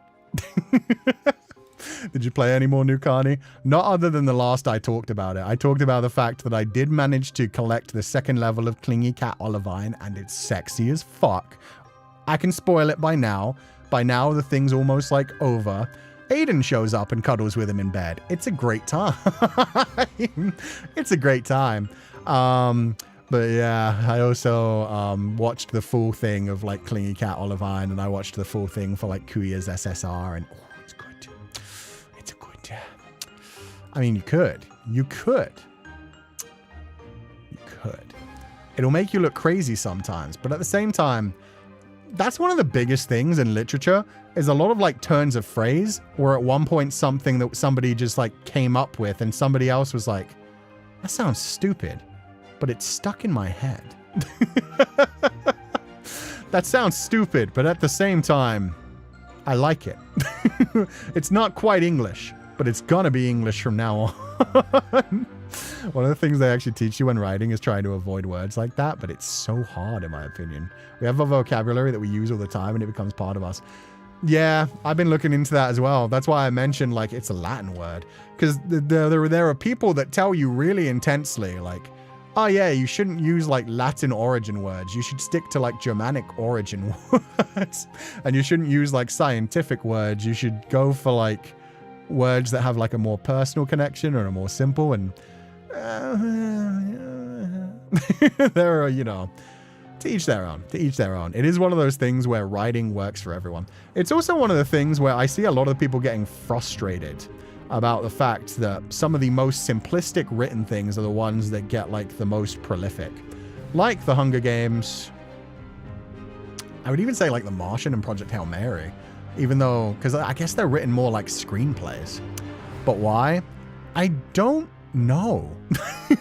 And like, oh, what's his name that everybody loves in fantasy writing right now that did like the Windstealer series or something? I forget the dude's name. Oh god, my brain. But yeah, no, it's just, I don't know. It's a literature thing. Apparently like Germanic words just sound more natural, sound like more poetic, whereas Latin words tend to like not sound as good when they're all put together in a sentence, that kind of thing. Brandon Sanderson, yeah. The debates on his works are crazy. People get so angry about how many people like Brandon. I've never read a single one, so I cannot enter the debate on either direction. Kind of want to say Brandon. Yeah, no, you guys are right. Brandon Sanderson.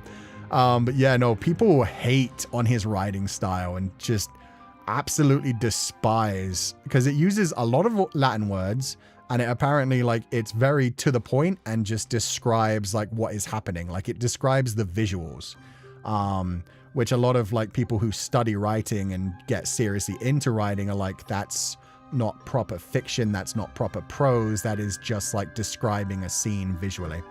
But yeah, a lot of people that are really into writing have an issue with his writing style, and yet he's one of the most popular like fiction writers. Like people feel like really natural when it comes to reading his works. There's no in between. People either love or hate his books. Yeah, that's what I've seen. The debate goes hard on those ones. And that's the only reason that I know much about Brandon Sanderson, is because it always comes up. Like when you watch the type of video that analyzes literature and does go into like the breakdown of like how long the sentences are and how long the syllables and the words are on average, and like how many use Germanic origin and how many use Latinate origin. They get really intense about all of that, and then they always use Brandon Sanderson as like a bad example where it's like, yeah, fuck ton of Latin words, really, really long run-on sentences. Like, oh my god. Like people shit on his writing style, and it's like, at the same time, he's got so many fans. People love his work. I've only heard good things about Sanderson so far. I know so many people that love so many of the books, but yeah, every time I hear people bring up his writing, it's just to be aggressive about it.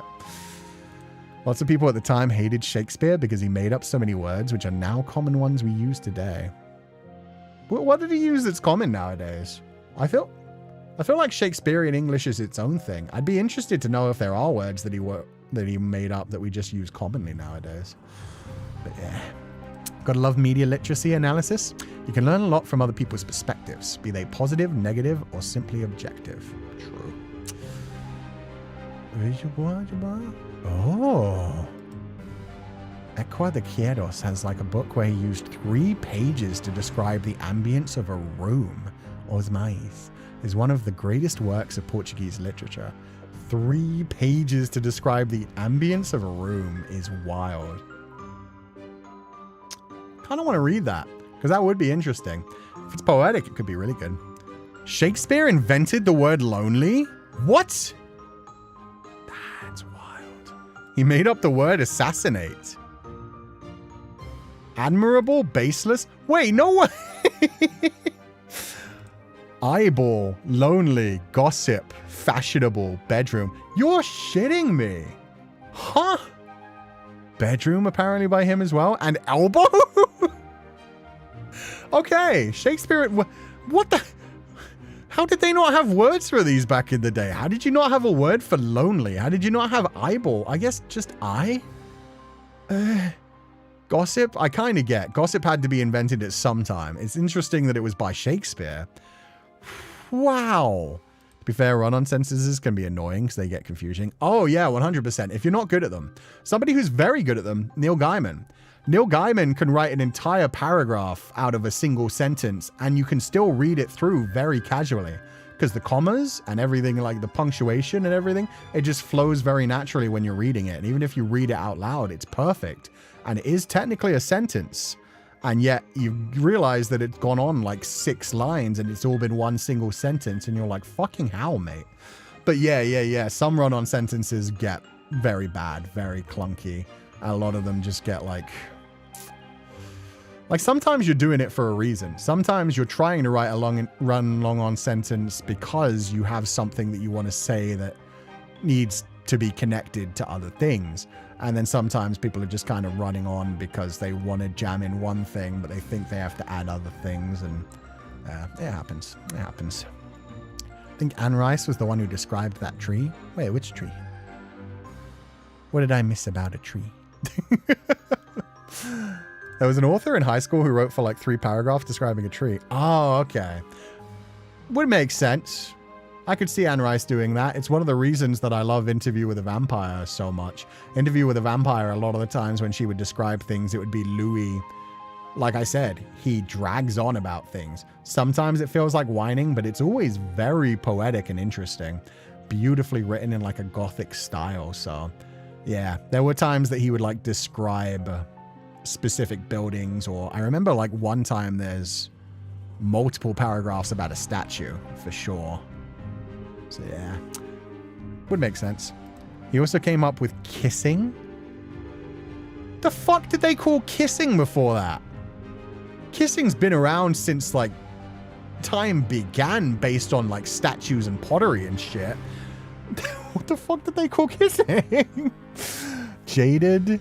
Jaded's a good one. Puppy dog. They didn't have a word for baby dogs. Obscene. Undress. Inaudible. See, a lot of these words I know that certain people would have issues with. Because putting just in, un, or non in front of another word does piss off some people. Touch lips. Smooch. Not the smooch. Mouth touching. Mouth touching is amazing. Shakespeare is also apparently like 4 guys. I've heard that. I don't know how true that is. I've seen a lot of people say that it's like multiple different people all using the pen name Shakespeare, or Moorish people that would not have been able to be published. There's been like a lot of different things that could be true that meh. I had a hard time reading through Stephen King's Under the Dome because he drags on some parts. That's my entire problem with Stephen King, and it's why none of his... Stephen King is a very interesting one for me, because the adaptations of his books are incredible. The man has an incredible mind for creating stories and plot lines. Every time I've tried to read a Stephen King book, I have been bored to fucking tears. And I know that's just a me thing. He's a best-selling author. But I tried to read The Stand like 3 times, and each time I'm like, why the fuck are we 8 pages in and we haven't gotten to the end of the fucking outbreak of the virus yet? I remember trying to read Pet Sematary and being like, where's the cemetery? Where's the dead stuff? What else? I think Misery I tried at one point. I don't vibe with with King's writing style. And it's a shame because I fucking love the stories he comes up with. I liked The Long Walk. The Long Walk is a novella, to be fair, so I haven't tried that one. Thank God I'm not alone. I've always struggled with Stephen King. Yeah, and a lot of my friends, he's like their favorite author, and he's best-selling, and everybody loves him, and that's completely fair. Some people just don't vibe with certain authors. I mean, it's the same with Brandon Sanderson. A lot of people talk about how much they hate his writing style, but he's best-selling, so, you know. It's just one of those things where you can get past a person's writing style, and sometimes it really just takes a couple of pages. There are other books that I've read where, like, the first couple of pages, I'm like, oh, this is so clunky. And then I get like a few pages through and it starts to come naturally to me. Like my mind starts to adapt to the writing style. That happens to me a lot when it comes to like translated things from other languages where I'm like, this is strange. And then by the end of the first chapter, it just feels natural and then it just flows naturally from there. King has an incredible mind for creating worlds and an incredibly durable body to survive the amount of drugs to overcome them. Yeah, I still love the story of him creating... Not The Stand, It, where he just like went to a hotel for like a month, took a fuck ton of drugs, did not remember the writing process, and suddenly It was written. I heard about the multiple authors thing with Socrates. That wouldn't surprise me either. Like that's the thing. When things are ancient enough, like it could very well be multiple people using the same name, or like in the case of somebody like Socrates as well, it would not be surprising if a bunch of the things from the school of Socrates were just attributed to him. When you get like back down that far in the past, the myth kind of becomes the man kind of thing. Just because I finished The Count of Monte Cristo and that book is one of my favorites doesn't mean that my first time reading it was easy. Giving Dumas was paid per word. Wait, he was paid per word? Oh my god, and which at times only paid off in pages of 1,119 and the like. To be fair, wasn't The Count of Monte Cristo also serialized, though? So wasn't this, like, released in, like, magazines or some... Am I misremembering that? I know for a fact I can't get through Stephen King to save my life. That's wild. You got through Monte Cristo. And can't get through King. Most of Socrates' stuff was later adapted and changed by his students and contemporaries. Yeah, that makes sense for, like, that long in the past. That's why his books are lovingly nicknamed bricks. Fair. Oh, God. Remember how many ghosts are haunting us because they're an ancient author furious that someone's bad writing got attributed to them? See, that's better than, like, just people completely misrepresenting someone. Inventing a persona for someone because they kind of, like, need a symbol. Like Batman. Some people just don't like to read certain stuff or need to psych themselves up to adapt to a writer's style, and there's no shame in that. Yeah, no, that's one thing that I will defend until my dying breath, especially when it comes to... That's why I like adaptations so much. There are certain books that I never would have read if it wasn't for the fact that the adaptation was so good. Interview with a Vampire, the first time I read it, I was so confused by how, like... descriptive everything is. And to this day, I still describe Louis as whiny, as Lestat would. Even though I love Louis as a character, it is very much, man whines. Man loves to whine. And it's one of the things that I love about him most and that I love about the writing style nowadays. But if I tried to read that book not knowing how good the story was going to get, I would be like, the fuck am I doing? Sometimes adaptations like sell you on something and then you read the rest of the things as well. Someday I'm probably going to read Dune, but right now... God, the movies do such a good job of setting it up. I was surprised they're going into a third movie. I thought we'd stop at the second movie, but damn. Let's go. I had tried to read the original Carrie book, but yeah, it takes so long to get to the main points of the story that I just prefer watching the 1976 movie adaptation. Yeah, which is fair. Which is fair. My guy wrote most of his books high as fuck, so can we blame him on his rambling? I think he has good work, but you either enjoy it from the start or go deep and overanalyze it. Yeah. It's the same for J.R.R. Tolkien. People love how intense his world building was, but if you're not in the mood to, like, get distracted by pages of talking about the genealogy of hobbits or a location and the history of the location before it actually gets into what's happening in the current time, it can be heavy. It can be heavy. You have to be really into it to enjoy Tolkien, yeah. And if you are heavily into it, man, did he leave you a lot to have fun with. The appendicized version of the books and the Silmarillion and stuff, like, my god. there is entire histories and genealogies and the way the languages developed from like the original into different times. And whew, buddy. Rereading books when you're older is also great to see how much you get when you have more life under your belt. Yeah. And how much like your choice, like your vibes when it comes to like certain writing styles changes as well. My friend tried to sell us into reading his book about alien beavers. Why did they try to get you into reading it? That's instantly interesting to me. Why are they alien beavers? Is it that beavers are secretly aliens that have come down from space as well? Is it that they're aliens that just happen to be shaped like beavers? I have many questions. It's because Dumas's stories are interesting even if he's verbose. Yeah, you can be verbose and still be a very good writer. And then there are people that are like very short written that are very good writers.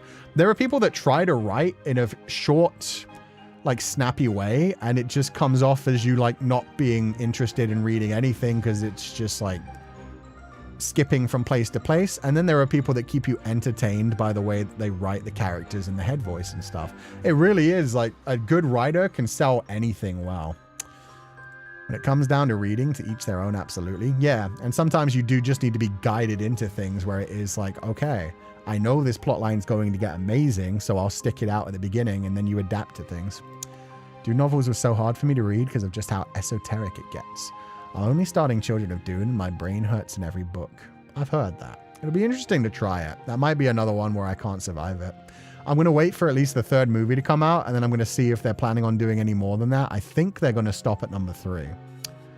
And I would like to see about the whole worm thing. I won't spoil it for anybody who hasn't been spoiled, but I've been spoiled on what happens to a certain future character in Dune, and it's like, huh? Nani? That's the direction he's going? Okay. And that's the thing. Sometimes, like, not even an adaptation. Sometimes you can just hear a plot point and you're like, how the fuck do they get there? And you're like, you know what? I kind of got to read it just to see what happens. So I'm going to wait for the third movie to come out. I'm pretty sure that's all that they're doing with that one. And then I'm going to be like, I need to get to the worm. The third movie is just the second book in the series. I heard people saying that it looks like it's combining 2 of them. I thought it looked like they were combining parts of the second book and the third book. Because I thought they were doing Children of Doom and Prophets of Doom or something.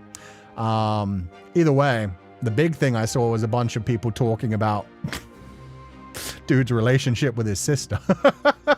It's like, they're not going to adapt that, surely.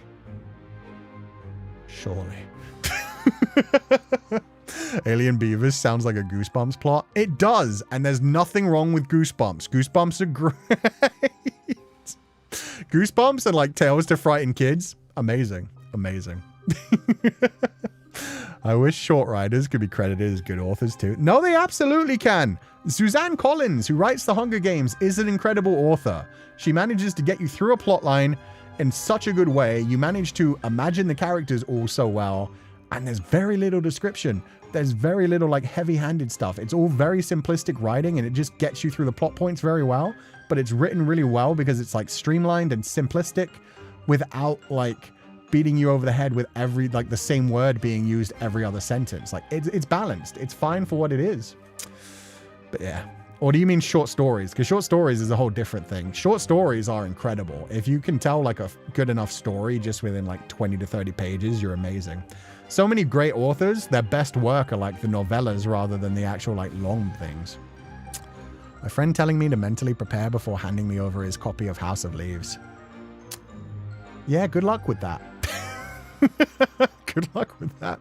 I recently found a version of House of Leaves that kind of does the work for you. It has like the pages pieced together where they need to be pieced together. You kind of like fold it out of the middle of the book and stuff.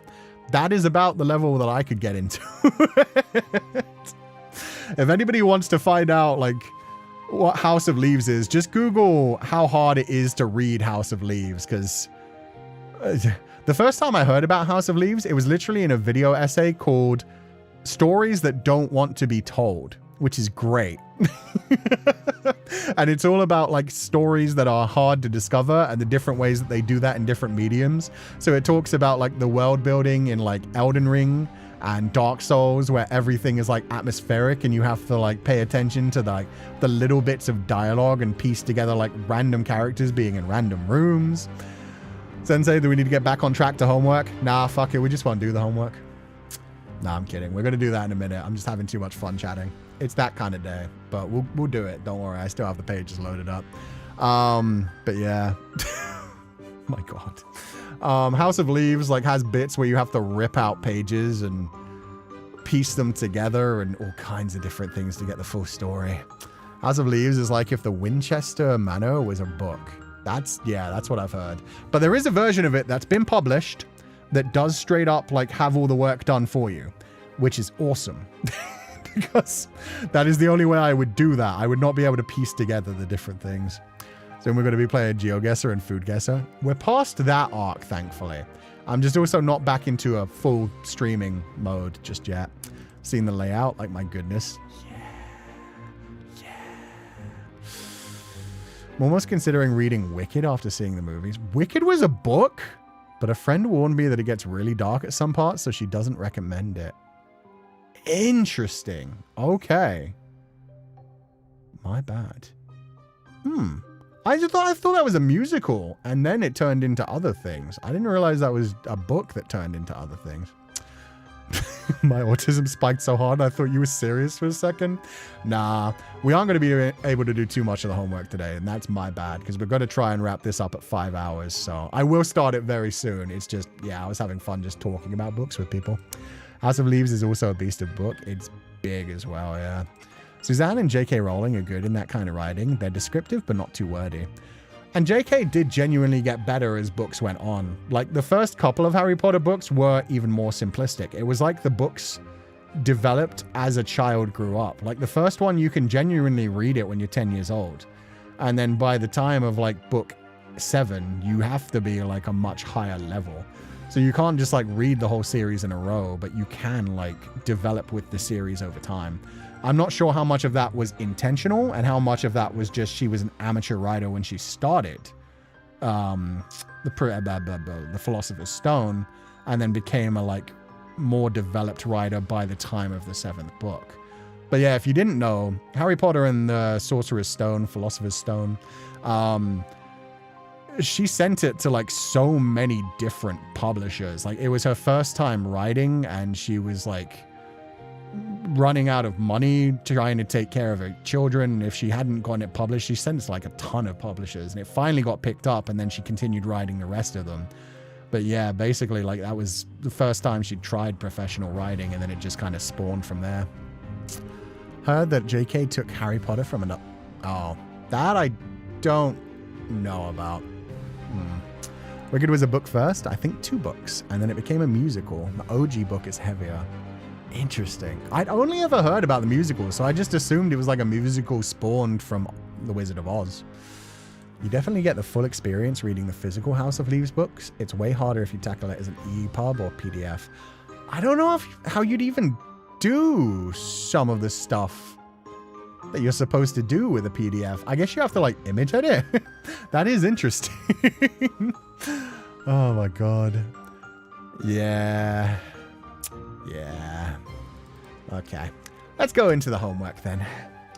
Also, Chuck, I can never pronounce his last name. The author of Fight Club is another one who does like very streamlined, like short stories very well as well. He's got a writing style that puts you into the character's headspace and makes you feel tortured throughout it. So that's another one where you can read it and it's like very simplistic, but also very emotive. Aggie, homework. And homework has had like 2 weeks, possibly 3 weeks. I don't actually remember. So we've got a bunch to go through. Okay.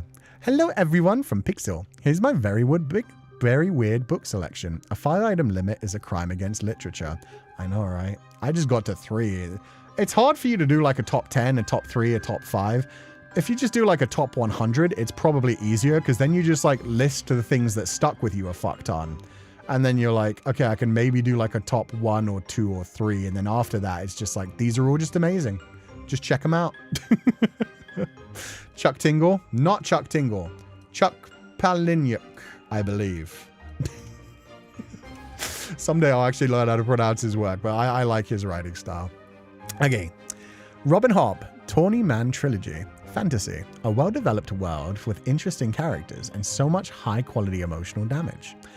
Hanya Yanagihara, A Little Life. Drama. A very depressing and beautiful book about violence and cruelty. Read at your own risk. That one sounds interesting immediately. Peter Watts, Blind Sight. Hard science fiction. The author's style is very dense. People either love this book or hate it. A fascinating take on the future of humanity. And Mariam Petrosyan, The Grey House. Magic realism. A story about a boarding school for children with disabilities. A place full of strange nostalgia and secrets. I haven't heard of any of those. I'm pretty sure at some point, A Little Life, I think I've heard of. But the rest of them I have never heard of, so that is an interesting one. Last but most important recommendation, Yume no Kyusaku, Dogra Magra. There's an urban legend that this book drives people insane. Is this one? No, that's something else. It's one of the 3 bizarre books of Japanese literature, a timeless achronological novel. It's impossible to summarize and fully understand. You can only experience the story alongside the protagonist. Edgar Allan Poe called this book a mad universe described by a madman, not a writer. The book itself is an unforgettable journey, but besides that, inspired authors of wonderful BL visual novel. Oh, Hashihime of the Old Book Town. I have heard of that. It's like, I haven't heard of this book, but the gay visual novel, yes. So if you don't want to dive straight into the depths of madness, I highly recommend starting with that game. Well, now I've got 2 things to Google real quick before we move on. Dogra Magra. Pretty sure I've heard of that one. By Yumeno Kyusaki. A surreal and complex 1935 Japanese novel. Considered a masterpiece of literature and a precursor to modern sci-fi, known for its mind-bending narrative about an amnesiac protagonist trying to uncover his past amidst bizarre dreams, occult themes, and a blurring of reality and illusion. Oh. It's famous for its dense philosophical prose and its exploration of identity, memory, and consciousness, often described as a labyrinthine experience that challenges the reader's perception of reality.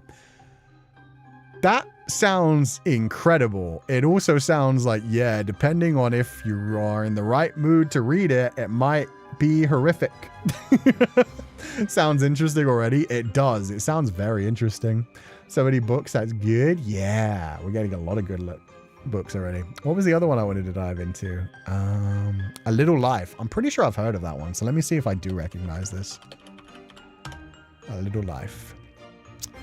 A critically acclaimed and emotionally intense novel about 4 college friends in New York City, focusing on the brilliant but deeply traumatized lawyer Jude St. Francis, whose past abuse haunts him throughout his life.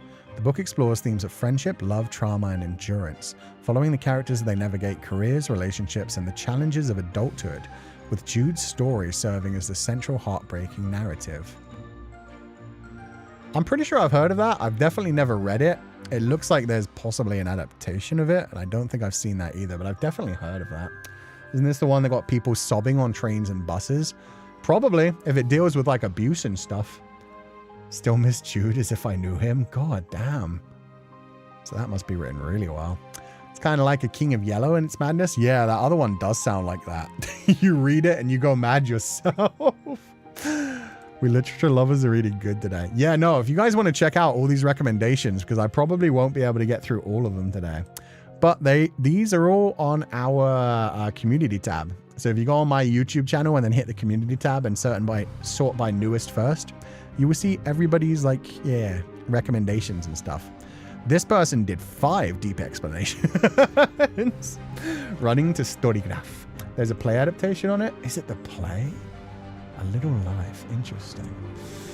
Do you think the man on the cover of A Little Life is crying? Oh, it definitely looks like he's crying his eyes out. 100%.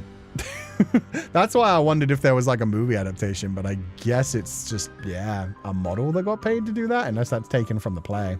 But yeah, the man looks like he's crying his eyes out. Hi, Sensei and my beloved Pupals. Here's my selection of the top 5 favorite books. I hope visual novels are okay. No, they're not. We went through this. Spoiler 100%. Empty words and template phrases. 1. Hello, Charlotte. Heaven's Gate. Nope, visual novel. Ominous reader's viewpoint? Okay. Tell me, the fool, if I continue to regress, will I ever get to meet you again? I named my aunt's newborn kitten after the main character of this novel. They have a webtoon adaptation too. They do! They also have a live-action movie adaptation. Don't you want to talk about the live-action adaptation? Wait. Tell me you fool. I'm sorry, I read that as the fool. I think my mind self-corrected it into Lord of the Mysteries as well. Don't be me. What, you guys don't want to talk about the live-action adaptation of ORV? No? There's none? Oh, sorry, I must have... There's no ORV adaptation in Ba Sing Se. Yeah, there is. There's a webtoon adaptation. That's a good quote, though. But yeah, no, when I saw You Fool, I assumed that there was a character named The Fool in this one as well. You can skip mine if you want. No, don't worry about it. I'll just skip through all the visual novels, and this is fine. This is a good way to do it anyway. It's good to get a little description on each one, so thank you for this. It's just, yeah, I did say no visual novels and no webtoons or comics. Lord of Mysteries is also good. Yeah, I've heard it's amazing. The Donghua looks incredible as well. 3. The S-classes that I raised. Han Yu-jin was parentified since he was really young. He quit school, worked day and night just to raise his younger brother while his parents started to not be home because they were creeped out by their own child, his younger brother. Everyone in the story keeps repeating that his brother is psycho, but in one moment, his brother cries like a baby at the thought of Han Yu-jin might die, which made one character realize, this young man is still human after all. I will skip the spoiler for that one, because that one does actually sound interesting enough. 1 second, I'm going to Google it and see what type of book it is. The S-classes that I raised.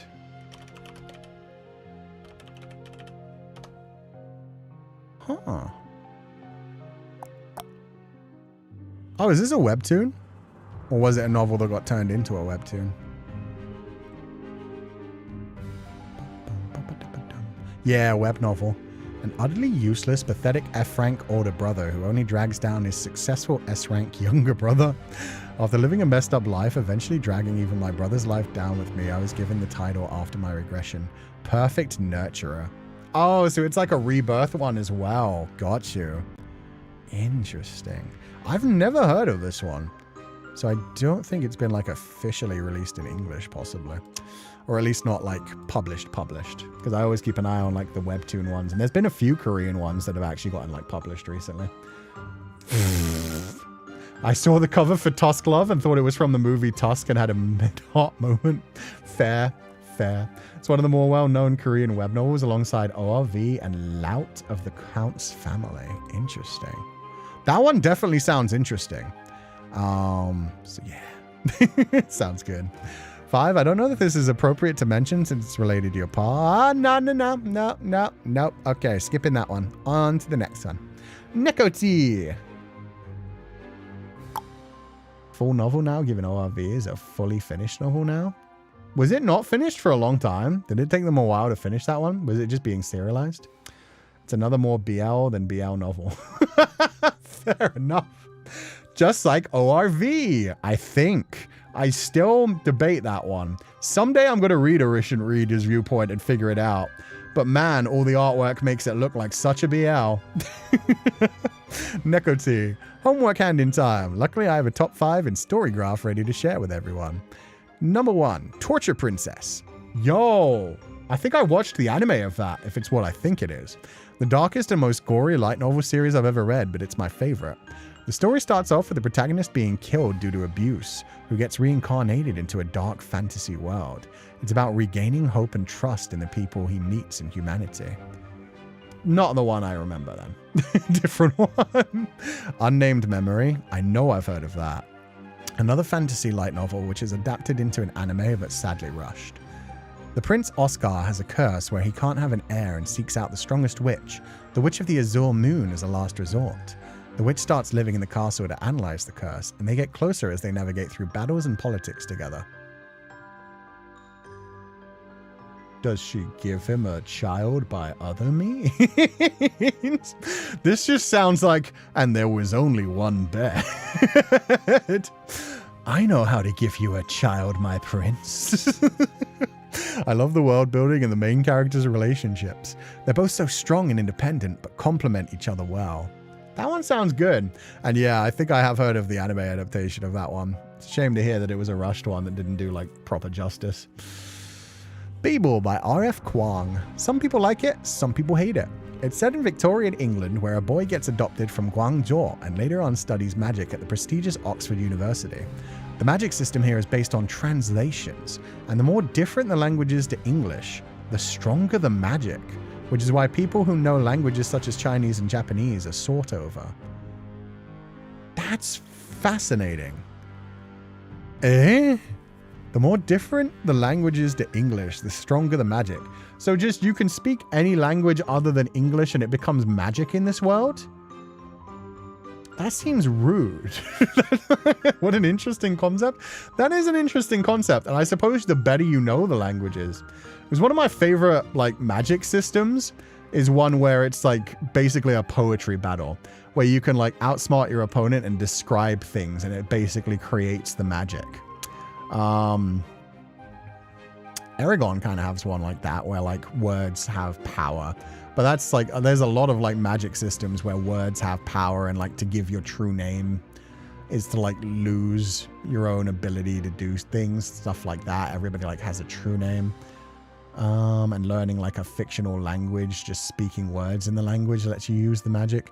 But this one where it's specifically translations is wild and could definitely have like a lot of interesting depth to it. Ooh, don't look how old she is. I got jump scared by her age. Wait, which one? RF Kwong? How old is she? Is she still writing? RF Kwong's Katabasis is chef's kiss. Wonder what the translation of the series looks like in Japanese or Chinese. Yeah, that must be a hard one to translate, actually. It's an interesting concept. Translation is power. It really is. Ceci! Yo! I've got that one. I haven't read it yet, but Song of Achilles was damn good. And Climenestra by Constanza Casati. These two are my favorites for similar reasons. They have strong female protagonists and the world just turned against them. I went into both titles blind without knowing the character's backstory and couldn't stop reading. I read Circe after finishing Song of Achilles from the same author, Madeline Miller, and actually liked Circe more. Climenestra was a book club read. Recommendation time. As much as I'd like to get everyone to read Torture Princess since it's not a well-known title, I'd recommend Clitemnestra. Sorry if I read that wrong. Since it's a great revenge story and think Sensei would like it. Okay, let me have a look up on that one real quick. Oh, Clitemnestra was Agamemnon's wife and one of Penelope's and Helen's cousins. She kills him for killing her daughter after the Iliad. Fair, justifiable. Agamemnon, you know, Agamemnon. All of us who speak English as a second language have had to write and learn English feel hella powerful with that one. Hell yeah. Read Circe in the morning and ended at dinner. Yo, you destroyed that in one day? Fair. She turned out to be way younger than expected. Oh, I was expecting the opposite. I was thinking she was like 100. So for one, I'm going to look up like Clitemnestra and then I'm going to look up R.F. Kwong. R.F. Kwong. Wait, she's the one who wrote Yellowface? Holy she's only 29. Whoa. I have read a little bit of Yellowface. The writing style in that one is wild. She was born in 1996. She's a baby. Oh my god. Oh, and she wrote the Poppy War as well. I've heard of the Poppy War. Okay. Agamemnon was a piece of work. I say what she did was public service. Again, always the house of Atreus. Except Menelaus. Helen's actual husband is cool. Yellowface is a hit or miss too, usually. Yeah. How far did I get through that? I think I got like halfway through it. I did not finish it. I know that much. The writing style was okay. But yeah, it was just like a bunch of spiraling where I was like, this is... I think it was like the constant bringing up of like modern day stuff, like just like pop culture kind of stuff, where I was like, I just kind of want to see this person get their comeuppance more than anything. But yeah, damn, she's a baby. She's published so many books. Good for her. She wrote The Poppy War early into her career as a teen. God damn. Whew. Good job on the one-day read. Yeah, no, finishing a book in a day is amazing. 1996's Baby. To have 4 published books, it looks like she's got way more. Oh yeah, no, she has a fuck ton. Poppy War, Babel, Catabasis, Yellowface, The Burning God, Dragon Republic, Taipei Story, the complete Poppy War trilogy. So Poppy War is a trilogy. Yeah, no. To have like 3 books published before you hit 30 is incredible. To have like a fucking base of books when you haven't even hit 30 years old is like, Jesus Christ. Oh my God. Such a literary career? Yes, exactly. Good for her.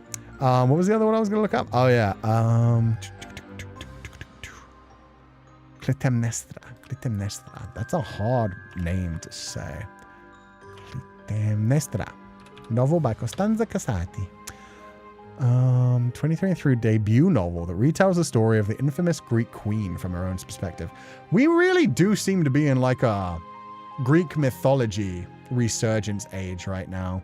With Song of Achilles, Hades, Brain, Epic the musical, the fact that they're about to do an Odyssey movie. Like, man, we've been in like Greek mythology time all over again. Also, they're finally making a live recorded like Broadway version of Hadestown. Hadestown, like that's, I got into it in the perfect time. They just announced that, yeah, they've recorded like a Broadway thing and they're releasing it on digital in the future and on like DVDs and stuff. So that's cool. But yeah, everything's coming back to Greek mythology recently. The book portrays Clytemnestra as a strong warrior and queen, not a villain, focusing on her life as a Spartan princess, her forced marriage to Agamemnon, the sacrifice of her child, and her quest for vengeance, making her actions understandable within her world. It's praised for its immersive prose, deep characterization, and for giving a voice to a woman historically condemned by patriarchal narratives. Interesting. I mainly hear people talking about, to be fair, I don't know what she did outside of killing Agamemnon, but I don't know many people that would like fault somebody for killing Agamemnon. Like, that's just, you know, fair. Pop culture yearning again for the 2016 era. Was there a big time for it in the 2016s as well? They recorded it last year with most of the OG Broadway cast. Yeah, which is great, because I like the OG Broadway cast. I think pretty much every version of Eurydice has done a wonderful job. I think the OG Broadway cast, I don't know, man. Especially Hades himself, incredible. And the dude who plays Orpheus. I don't think, like, I've heard the other ones that have been like Hades and Orpheus, and it just doesn't hit quite the same. That dude's voice who plays Orpheus is super high and crazy good. And the dude who does Hades on the original Broadway, like, oh, so deep, so gravelly, it's scary sometimes. And yet he can still sing in a very melodical way at times as well. It's so good. Percy Jackson era? Oh, true, actually. Yeah, I guess Percy Jackson wasn't huge, though. Like, it was definitely like a big literature thing. I guess that's it. I guess Greek mythology never goes away too much. It just has moments where it resurges and becomes big for a little bit. Like, we did have like 300 and Battle of the Gods and Wrath of the Titans and stuff all happen around that time as well. So I guess we were having like a Greek resurgence. When I think about a resurgence, I think about like when all of pop culture turns one way. Like how zombies were the big thing like 15 years ago. And like shortly before that, it was vampires. We went from like vampires to zombies with like Twilight and Vampire Diaries and all of that kind of stuff coming out at the same time with vampires. And then Walking Dead brought like a whole bunch of like zombie games and Last of Us and all kinds of shit. Like that kind of thing when all of the media turns into like doing their own version of an adaptation. And then superheroes, yeah, cape shit for a long time. Dystopians for a while. Dystopians, yeah, took over young adult fiction, never really left there, but it also like took over like entire media for a while too. So yeah, And Dante's bringing it back way back in the day through bringing in the heroes in the Inferno and literal Virgil who wrote the Aeneid. And throwing them into hell. Is a warm body counted for zombies? Oh, definitely. Warm body, go with all the gifts. Yeah, no, there was just so many zombies. So many zombies. Okay. And now we look at the images. Babel. Unnamed memory. Damn, that is a good looking man. This is why I knew this light novel. I remember seeing this light novel at the store for the first time and just looking at that man and being like, that's Yeshua. That is Yeshua from the King's Avatar. He doesn't have his umbrella, but other than that, that's just straight up Yeshua from the Donghua. Sexy man though. Good, hell of a jawline, hell of a face. Nice, nice. Don't know. I guess that's Torture Princess. God damn, that is an outfit. That is a dangerous outfit. And Clytemnestra. And Cersei. Cersei I will read at some point. Because, yeah, Madeline Miller has a good writing style. It's very simplistic to get into. Y'all heard about the Percy Jackson musical? No. That sounds...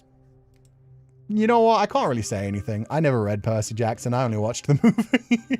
I watched the movie and I've heard about like some of the other characters. So I've read some of the backstories of some of the other characters and like...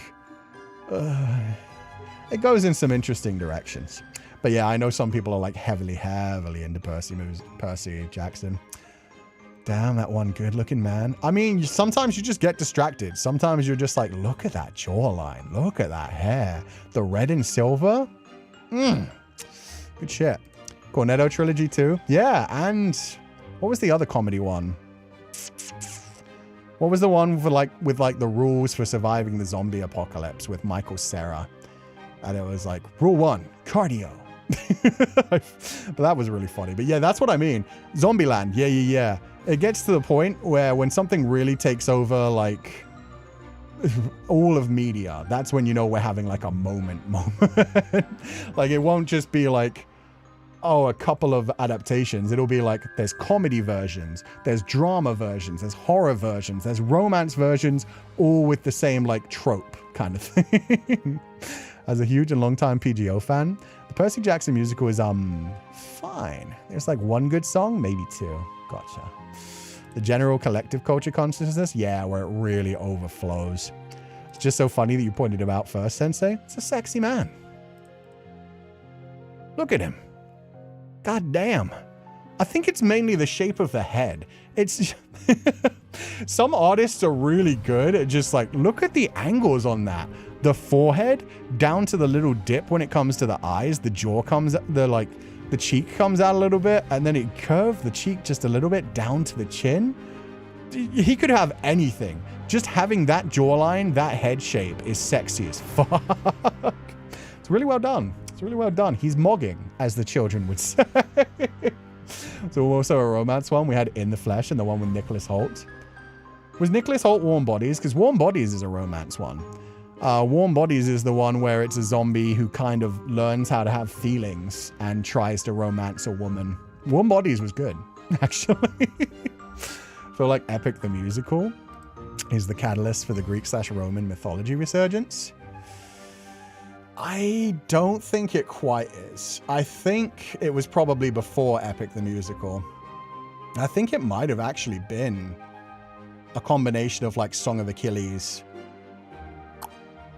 and Hades. I think those two started to kick off like a train reaction, because things like them doing like a mainstream movie version of the Odyssey, that must have been prepared for like 6, 7, maybe even 8 years to get everything like rolling properly, from like script to casting to directing and shit. But definitely just in general, like Greek mythology has always been kind of there, and Epic the Musical is definitely hitting at the right time. Don't hit me with the 6, 7, no. But yeah, Epic the Musical is definitely a big part of like why everybody's exploring more parts of it now. But I feel like Hades got a lot more people looking into things as well. I mean, Hades Town being in the background as well. There was a lot going on. And Song of Achilles was huge when it came out. Bit of a melting pot between Song of Achilles, Hades, Hades Town, Circe, Galatea, and then Epic, if I remember right. Yeah, that's what I mean. I think Epic is definitely a part of it, but I think Epic is definitely on the later end of it. I wouldn't say Epic is like the jumping off point. And Epic definitely got bigger with each new album that released. It gained like more fans and grew a bit more each time. To the point where, yeah, the final bit was definitely cultural phenomenon kind of thing, but a lot of the bits were earlier. Tipping point of sorts? Yeah. And then they'll start to get bored of things in the next couple of years. Consider Hades 2, but it's from much later. Really? I thought Hades was pretty... I thought Hades was like old enough. Hades game release. For me, for some reason in my mind, that came out like 5 years ago. Yeah, Hades is 2020. I would say, when did Song of Achilles came out? I thought that was around 2019 as well. 2011? Oh shit, okay. Okay, well, my bad then. For some reason in my mind, Song of Achilles was like let's say 7 or 8 years ago. 2011, so big gap. Yeah, no, my bad. I seem to like remember hearing everyone talk about it like, yeah, about 6 years ago. Interesting. Didn't become popular in 2016. That I don't know. It was just surprising to find out that, yeah, 2011 was when it was actually released. People got really obsessed with it in 2019. So that's what I feel like I remember. I remember everyone on the internet talking about it like right before Hades came out. Because I remember when Hades came out, there were people like making edits of some of the songs and stuff. With like that, and then seeing like Patroclus and Achilles in Hades. Yeah. Sensei, not us. He's baiting himself. Yeah, it's my fault for saying it, but at the same time, sometimes you just say 6 or 7. 6 or 7 is a good number for things. You know why? Because it's right in the middle between 1 and 10. It's like, I think it's somewhere more than 5. I don't think it's quite like 8 or 9. 6 or 7. It's hard, man. It's hard. Before PukTok, it was huge on Tumblr, though. Oh, okay. I didn't even know it was big on Tumblr. Yeah, no, I didn't see it at all back in the days when I was on Tumblr. But then my life at Tumblr was all Osamatsu-san and other anime stuff. Oh, God. I think it was because people were conflating the Achilles and Patroclus in Hades with the Song of Achilles version. Oh, definitely. When they're actually closer to the OG Iliad ones. Yeah. But it gave people a good visual to jump off of, which is good. It was everywhere in my corner of Tumblr. For some reason, I forget the name of it, but there's something that's big on like my timeline recently, which is some ship.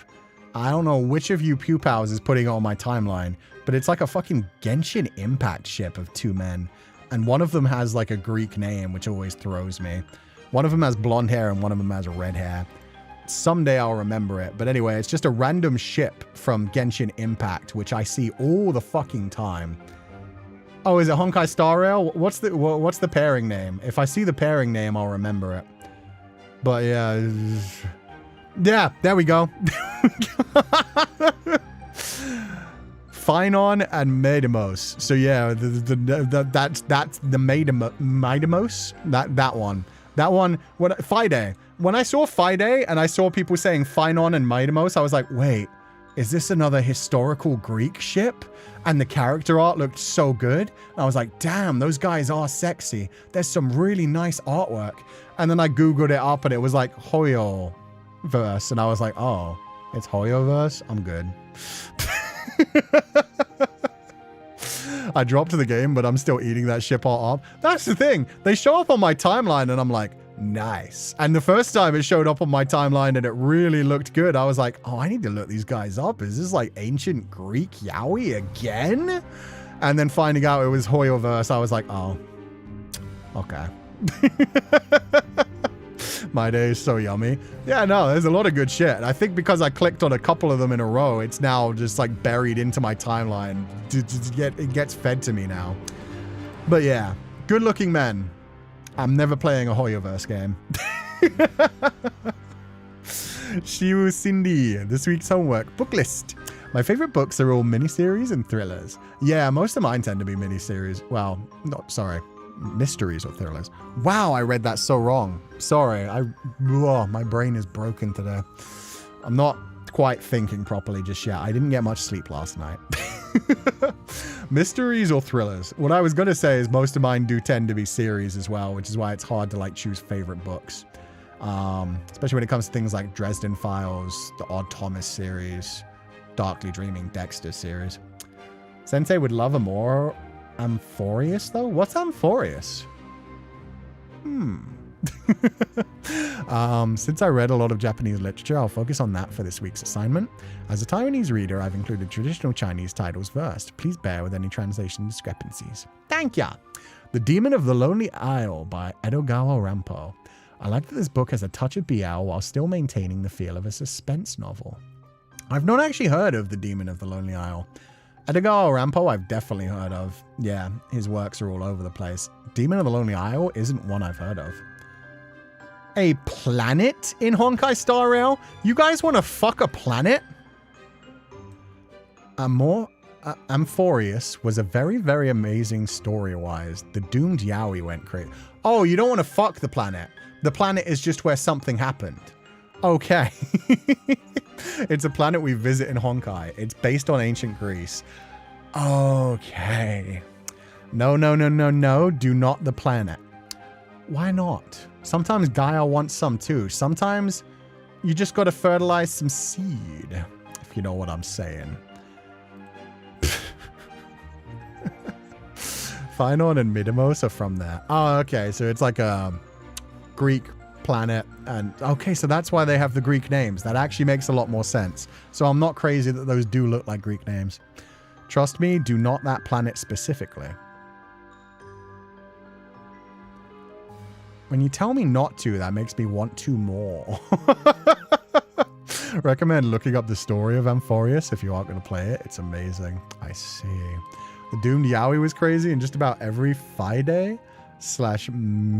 shipper remembers the bathhouse scene. I see. The Amphorius story is fucked up, but it's so good. Okay. Will you play child support though, sir? No. They're children of the planet. They can rely on the planet to feed them.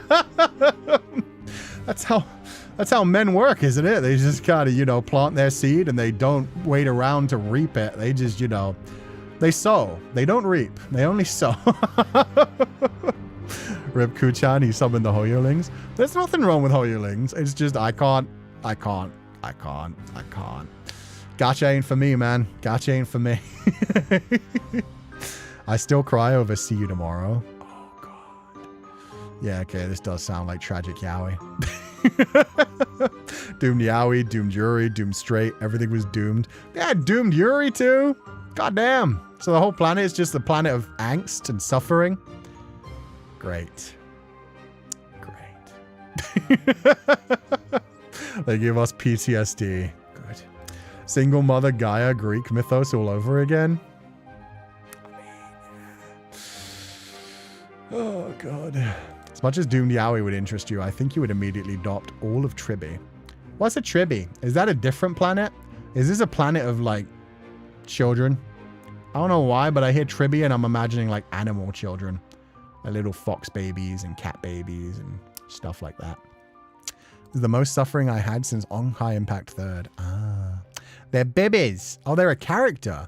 Oh, in the tragic... Oh, no. No! They put babies on the tragic planet? It's basically Do Androids Dream of Electric Sheep, the planet. Huh. You're gonna have to, like, detail that one to me, because to me, Do Androids Dream of Electric Sheep is about, like, humanity.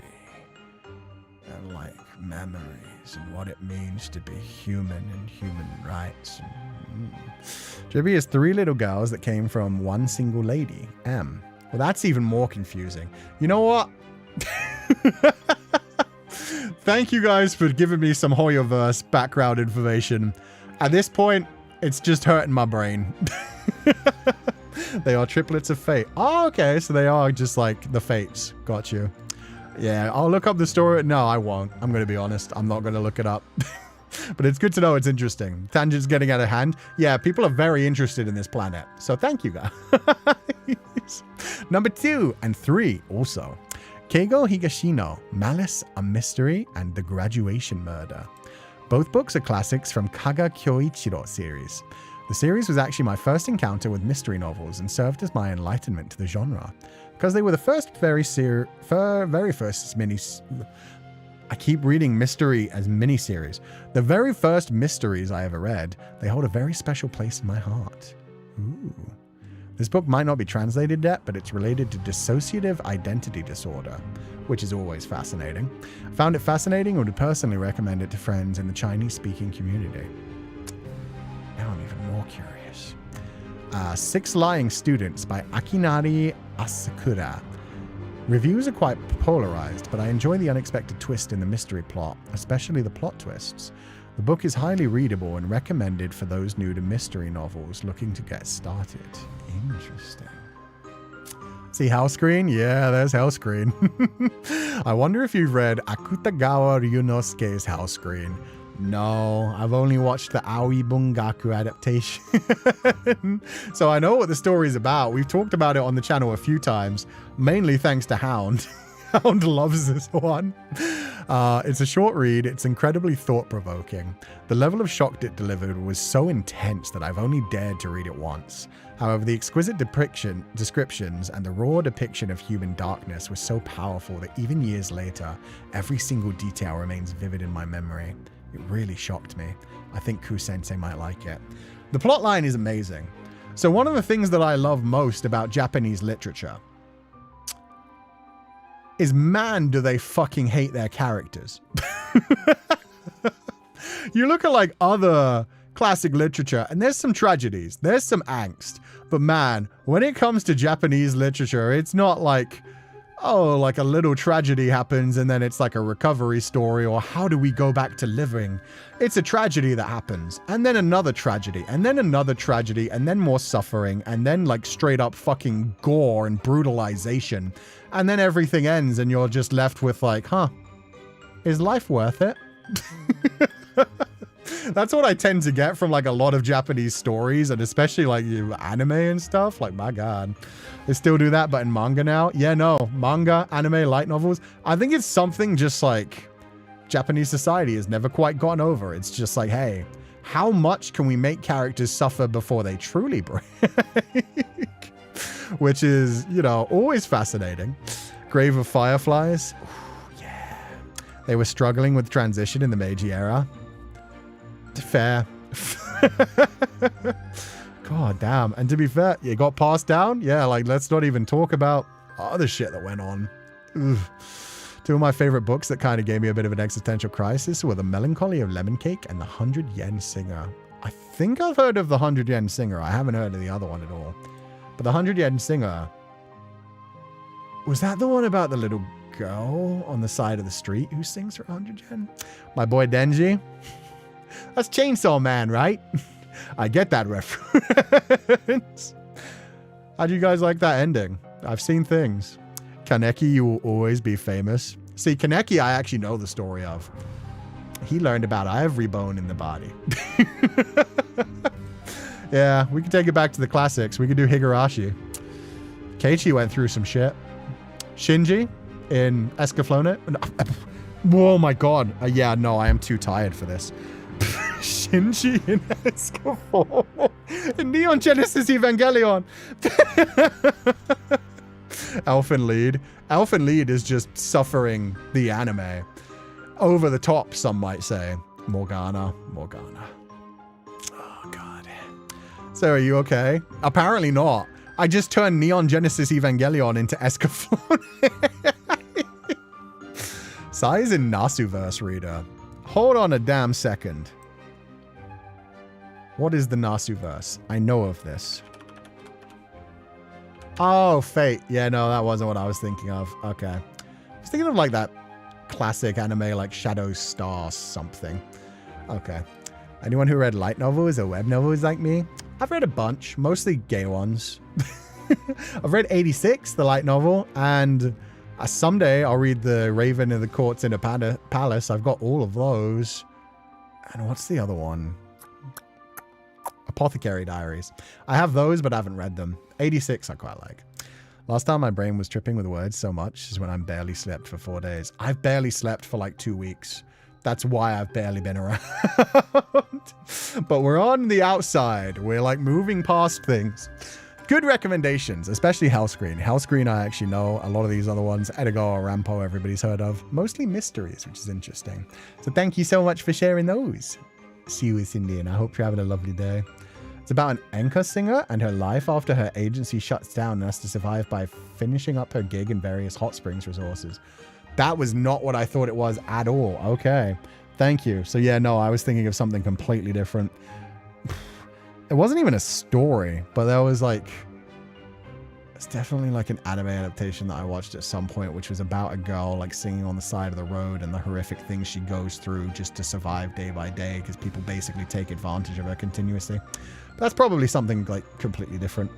There's a lot of tragic Japanese stories in general, but anyway, Hellscreen is really good. Yeah. Protect Sensei from the brain frogs.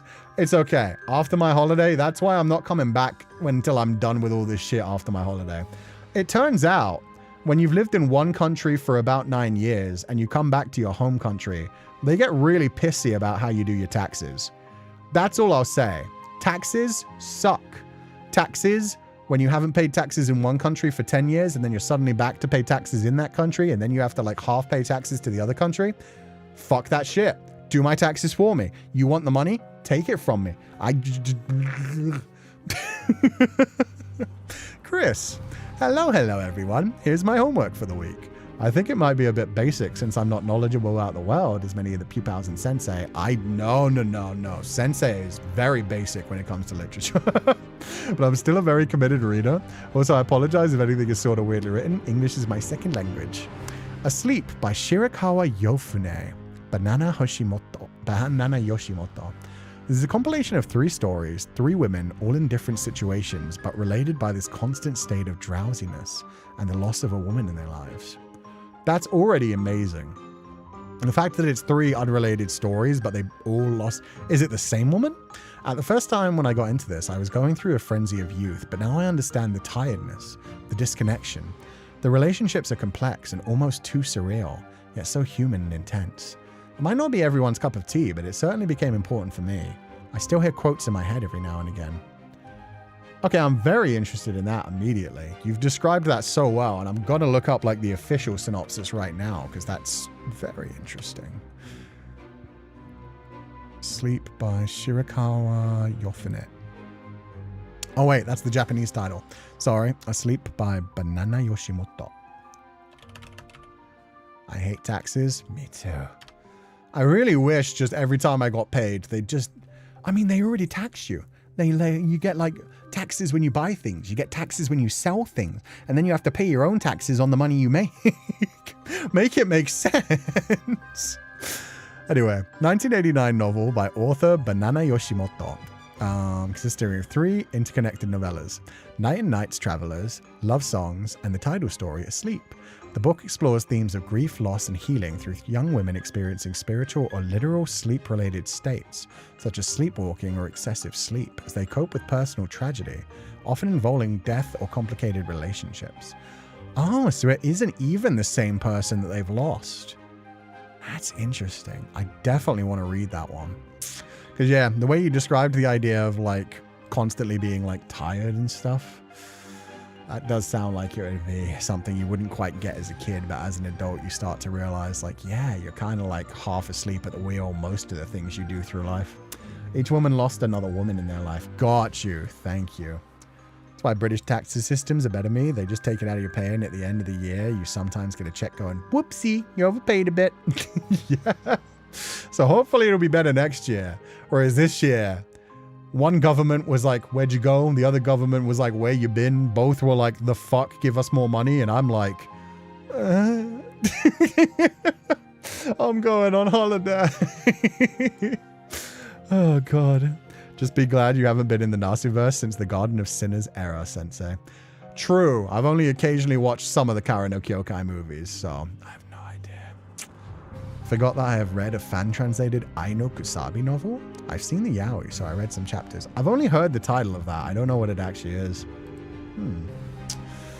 The Boy with the Cuckoo Clock Heart by Matthias Mauzier. I've heard this title. I have no idea what it's about. I think I've just like heard people mention it or seen it at stores. A dreamlike fantasy about a boy whose heart freezes at birth and is replaced by a cuckoo clock to prevent him from dying. Did they make a movie adaptation of this? I do kind of know that story. It's a romantic tale and yet a heartbreaking one. The story has faded from my memory a bit since it's a little painful to read. Oh shit. For some reason that just unlocked my memories of reading like a whole bunch of Nicholas Sparks novels. And I don't know why, but I was just suddenly like, man, why do I never talk about Nicholas Sparks novels? And then I remembered why. Anyway, story has faded from my memory. When I first got it and read it, I had my first boyfriend. I was so in love and he was such a gentle boy, but he grew tired of my affections and decided he was better off alone. I kid you not, that's what he said when he broke up with me. Honestly, I know that probably sucked at the time. If they genuinely like felt that way and that's how they feel for the rest of their life, that's fine. And it's better that they realize it earlier rather than continue to hurt people, because that sucks. But yeah, that's, I mean, some people just really are genuinely better alone. Not long after he tried to take his own life and thankfully failed. Jesus. Every time I remember this story, I also remember that love is not everything, but it's so precious it must be treasured when you have it. Yeah. At least he broke it off early. Yeah, it sounds like he was going through way more things than just that, though. But at least I hope he got better after he, attempted. It's an animated musical film. Oh, there is one. Okay. There's a movie about that book, too. Okay, that's where... When the story came out, I was like, wait, I think I've seen this as a movie. So, okay. If you like food and fantasy, might I recommend the anime Restaurant to Another World. It's one of my faves. Restaurant to Another World is pretty cute. I only watched like the first few episodes, but it's one of those Yashike ones where you can just kind of put it on in the background and enjoy it. Has good food porn. And yeah, the idea of like just stumbling into a restaurant that connects all these different worlds. That'd be a fun place to work at. But yeah, heard of it, seen a couple episodes. It's alright. So yeah, cute one. Movies fan. There's a book fan. There's a movie, pretty much. And sometimes it goes both ways. Like sometimes I'm like, I love that movie. And somebody's like, it's a book. And I'm like, damn it. Sometimes it's like, that's an awesome book. And it's like, there was a book? Clock thing reminds me of All Dogs Go to Heaven. Is there a dog with a clock in his chest? Did All Dogs Go to Heaven? I haven't seen that since I was a kid. You've actually got me interested. I watched Restaurant in Another World. I like Adelaide. She's very pretty. She has white hair. Mel. Stay away from her. We don't want your sister scalping any other women. We were very young at the time, and he's got a lot better after that. He's doing well. Oh, I'm glad to hear that. Good. The 13th Tell by Diane Setterfield. Margaret, a lonely bibliophile, is tasked with writing the bibliography of a famous author. After having been denied one big truth in her life, she now hides in books to try and find it elsewhere, and is now having the monumental task of being forced to confront her reality. This, to me, is a sort of love letter to literature, words, and writing. How much it can save us, and how it can become a trap of sorts, to make us forget the real world. An incredible story about the life of a family surrounded in scandal and secrecy, how one person came about to uncover it all. That one I haven't even heard of, but it sounds interesting. You're very good at writing these synopses, because you don't give away much of the storyline at all, but you give enough where it's like, that sounds so cool. The Book Thief. This one I definitely have heard of, but I still don't actually know what it's about. I always get it confused in my mind with Inkheart. Because Inkheart is a book about a book thief. Books save lives. Reading is a weapon against indoctrination. Oh, my brain. Death is a friend who narrates the story of a girl trapped in the Nazi regime. Another story about books and their importance. War is a constant black cloud looming above. A man trapped in a basement awaiting a chance of freedom in a world that wants him dead. When I first read it, I was her age, and realizing the privilege and peace I was allowed to live made me grateful beyond words. The story is inspired by the stories the author heard from his family, which makes it even harder to read and yet more powerful. These aren't imaginations. These are the horrors of war and the true strength of humankind and its capacity for compassion. That does sound good. Low-key still relevant as fuck. becoming more relevant by the fucking day. Saw the Inkheart movie when I was a kid. Again, there was a movie. And now I have more questions. Was it a good movie? The book was pretty good. I liked the book and the movie. God damn it. But yeah, Book Thief sounds interesting, and I'm not surprised I've heard of that one. That sounds like, yeah, a really deep one that probably sticks with you. How about self-love, dearest Mel? Bleach your hair white and you can become your own dream. That's so true, Mel. Have you thought about becoming a white-haired boy? It was not that good. It is good. I love it. Fight, fight, fight. The Inkheart movie is not good. I got really sad about a lot of things that got left out compared to the book. Got you. I just didn't even know there was a movie. So yeah, it's cool to know. Didn't even hear about it when it was out. All my friends are obsessed with the Book Thief in school, but I never got around to reading it. Sounds like something that would be interesting. My reading list is huge though. As soon as I'm done with Sunrise on the Reaping, our next go-to, everybody, we're going to read the entirety of Urha. Are you ready for book club to subsist of just 11 volumes of Urha in a row? Because that's what we do. I haven't reread volumes 1 to 3 in a while, so I'm going to go from 1 to 11. Prepare for heartbreak. That's the plan. That's the plan. You thought about being a white-haired man? Yes, Ku. Yes. Have you thought about... Nope, not going to make that joke. God damn it. Do you want him? No, stop, Kuchan. We've been not lewd today. We're not lewding today. We're being good boy. Want to try to read Urha in the OG Chinese to level up? Good luck. I hope it goes well. Kuchan, I didn't even say anything. You don't know where I was going to go. We'll be done in 5 years or more.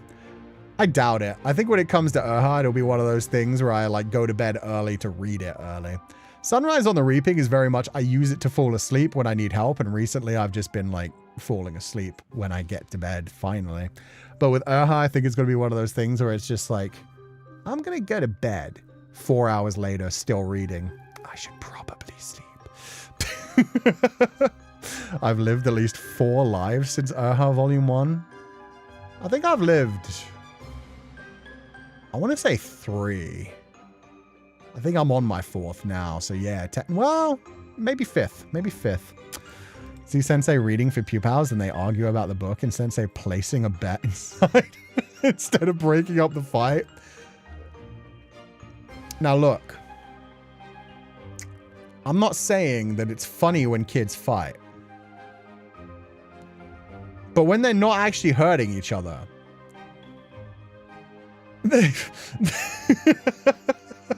When it's just kids that don't know how to fight, they're just kind of like, you know, palming each other. It's pretty funny. It's pretty funny. I mean, you step in if it looks like someone's actually going to get hurt. But when it's like, it's like, good luck, kids. So you are saying it's fun. I would never say that for the sake of my career. However, Pupals fighting, that would be adorable. You guys got tiny little feet. I don't imagine you guys bite each other. So I imagine it's just the tiniest little, in fact, here's the plushie. Here's the sound of what a Pupal punching would be. I'm going to need to turn off the music for a second.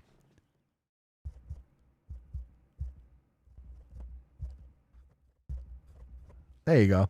That's the sound of a Pupal plushing. Yeah, Pupal plushing. A Pupal punching. Oh my god. Totally Sensei, we believe. I mean, it's different if they look like they're actually going to hurt each other, but there are a lot of kids who can't fight. They're just kind of like... It's cute. Was there even a sound? There was a sound. Barely hear anything. Yeah, you'd have to turn the volume way up. Here, you know what? I'll give you guys time. Turn the volume to max volume. I am not going to jump scare you, I promise you. I do not like audio ear damage, so... Turn the volume super, super high. You want to be able to hear this kind of volume. I swear to God, I'm not going to jump scare you. 3, 2, 1.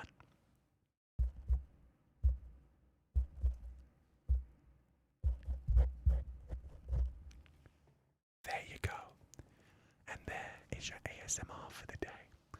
Now prepare, because I'm going to go back up to loud version. So turn the audio back down, and up we go. Aggie. See, I'm being nice today. I'm not being lewd. Was I lewd earlier? I don't think I've been lewd. I think I've been a good boy today. I think I've been good. I heard nothing. Okay, that's on you guys. There was definitely a sound.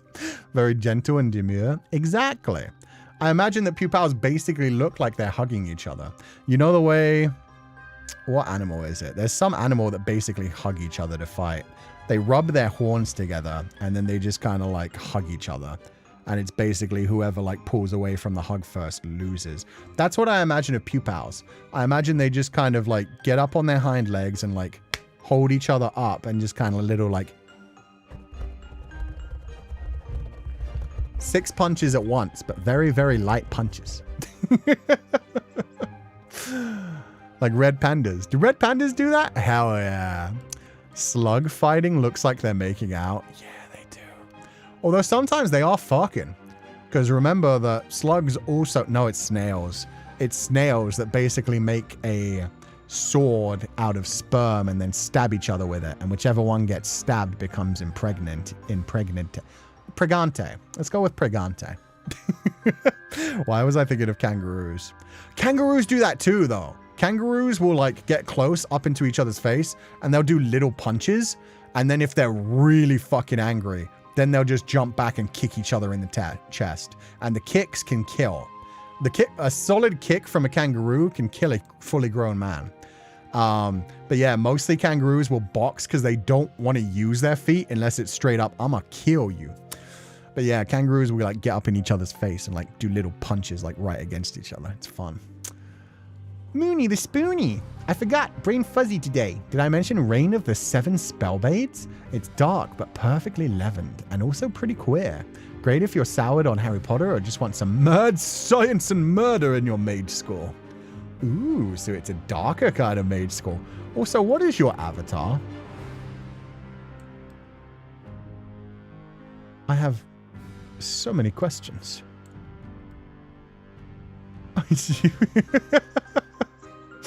So I can see it's a wolf with a crown, but it also looks like the wolf is wearing a dress.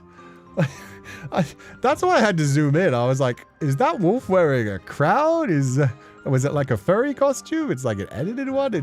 I have many questions, but it's adorable. It's a beautiful image. Also, thank you for the recommendation. Reign of the 7 Spellblades. Is that part of a series or just like a one-off book? A Photoshop project from 8th grade that I'm nostalgic over. Those are supposed to be wings. Oh, the purple's supposed to be wings? Oh, curling around it. Okay. See, yeah, without being able to see the rest of the thing, I was wondering if it was like anthropomorphized kind of thing. But if those are wings, that makes sense as well. God forbid a wolf want to feel bonita. There is nothing wrong with a wolf feeling bonita. A wolf wants to be a princess too. And a wolf is allowed wings. That basically is a pupal right there. It's a novella series. Thank you. Okay, I was wondering. It sounded like something that would spawn off into like a whole series of things. Very regal wolf. Yeah, I love the crown. The crown's gorgeous. It has like a elvish kind of thing to it. Wolves can be princesses too. Yes, they can. Just like in Princess Mononoke. I who have never known man. Jacqueline Harperman. I know the name of that author. I do not know this book. A group of women have been incarcerated for years, not knowing why. That's the beginning to... Old Boy. A young girl who has only known the prison and its walls. Oh, amongst them is a young girl who has only known the prison and its walls. The book has never left me. It still haunts me. Sometimes I find myself thinking of her as if she was an old friend who I lost long ago. Short, harsh, sad. I cannot describe it better for what it is. An inexplicable story about womanhood, humanity, and loneliness. Okay, that one sounds incredible as well. Fenrir's cousin. Hell yeah. I love how the wolves saw a wolf and we all started howling together. About the bonita? Kind of. That one sounds really good. Has anybody else here read that one? Wolf does not concern himself with the laws of aviation. So true. Some days we just want to be a wolf. Other times I want to fly. Wolves can fly. If we can get on planes, so can wolves. I'm going to look that one up, though. That sounds fascinating. I wonder when it was released. I Who Have Never Known Man. It's a good title as well. It immediately makes you interested. Post-apocalyptic novel by Belgian author Jacqueline Hartman about 39 women and a young girl imprisoned in an underground cage by silent armed men. Whoa. Okay, yeah. Immediately dark and haunting. It's a very haunting story. It really sticks with you. Sounds interesting. It also reminds me... Christ. I forget the name of the book. I'm glad we're doing book talk today. So if anybody's ever heard of this book and remembers its name, please let me know. There was a book I read at one time which was written from the viewpoint of a child. And the child is locked inside a single room with his mother. And the whole story takes place where the child is describing things as if everything are fine, but because it's a child who's been locked in this room his entire life. And the mother is like being abused by this man who has basically kidnapped her, impregnated her, and she's given birth in this room. Oh, it's literally just called Room. Thank you. By Tommy Wiseau? Oh my God. But okay. It's literally called Room. That one was wild. Oh, there's also a film. Every time. Every time. Yeah, no, there's a movie adaptation. That one. That's what that reminded me of. The whole idea of like a character who was born inside a prison and so doesn't actually know the outside world to know like what they're actually missing. Will homework be a part 2 from this sensei or nah? No, if anything, I'm just going to have to come back and read these at my own time because we're not going to get through all of these. There's all of these ones on the community tab, and then there's like 39 more messages on the last things comment section. So if you want book recommendations, please do use the community tab and the last video, the last Oshiete or Cú-Sensei if you want book recommendations. But no, we're not going to give people like more time to do this homework. We don't have homework this week, but next week we're going to have homework for the week after. So no worries. And there it is. I hope you found it even mildly interesting. Yeah, no, you sold those really well. I can say these books are a part of me in a way. They make me who I am today. Thank you for taking the time to read my homework. Hope I get a good grade. Perfect grade. Wow, the artwork in that one's really cute too. 13th Tale, Book Thief. I Who Have Never Known Men. Oh, it's men, not man. Man sounds cooler, I'm not going to lie. I Who Have Never Known Man sounds way better than I Who Have Never Known Men. It's about a guy named Tommy who puts his GF Lisa and his friend, oh hey Mark, in a room. Oh, hi Mark. Brie Larson won the Oscar for her performance on it. Oh, I didn't know that was a Brie Larson one. Sounds like Reverse Tangled. Kind of, actually. Homework from Night Owl Otaku. I stopped reading novels at the beginning of college when attempts at reading text-only stories were knocking me out in like 2 pages. Turned out I needed glasses, but by the time I got them, I'd moved on to other forms of storytelling that just worked better for me overall. Dao! Instead of... I don't know why these are coming to me now. I've definitely not been using my brain enough recently. Or using my brain too much recently. Instead of C.S. Lewis... the Chronicles of Narnia, I should have done the Ender's Game series for number 5. Because, yeah, actually, Orson Scott Card's Ender Game series is amazing. It starts off with just like that little contained story of the boy in battle school learning to fight ants, the Formids. But man, does it go into crazy spaces after that with like Ender and Bean stories both going off into space and spanning like centuries. Anyway. However, I do have 2 novels that have stuck in my mind and my heart since as far back as grade school. Nothing I've read before or since has left much of an impression as me as these 2. 1. The Third Witch by Rebecca Rayzart. If you enjoy Shakespeare lore, the story is Macbeth retold from a young girl's POV that is seeking revenge on Macbeth for reasons. I mean, there's a lot of reasons to hate Macbeth, to be fair. If you weren't like, you know, on Macbeth's side, dude made enemies. The story follows her journey as she does whatever it takes to make her own justice. The reason this story has stuck to me all this time, and likely will never leave me, is the impact of the first line. At the risk of ruining the same experience for you, it's the first line. I doubt it can ruin anything. The first line reads, "'Tis time to rob the dead." Nice. Gave middle school me goosebumps. "'Tis time to rob the dead" is a good way to start, because you're instantly like, huh? Why? What is your reason, child? Really liked the art style of the frozen heart guy. So dramatic. Yeah, it felt very Tim Burton. Has a very Tim Burton kind of feel. Ender's Game is a good movie. I did know there was an Ender's Game movie. They never continued it though.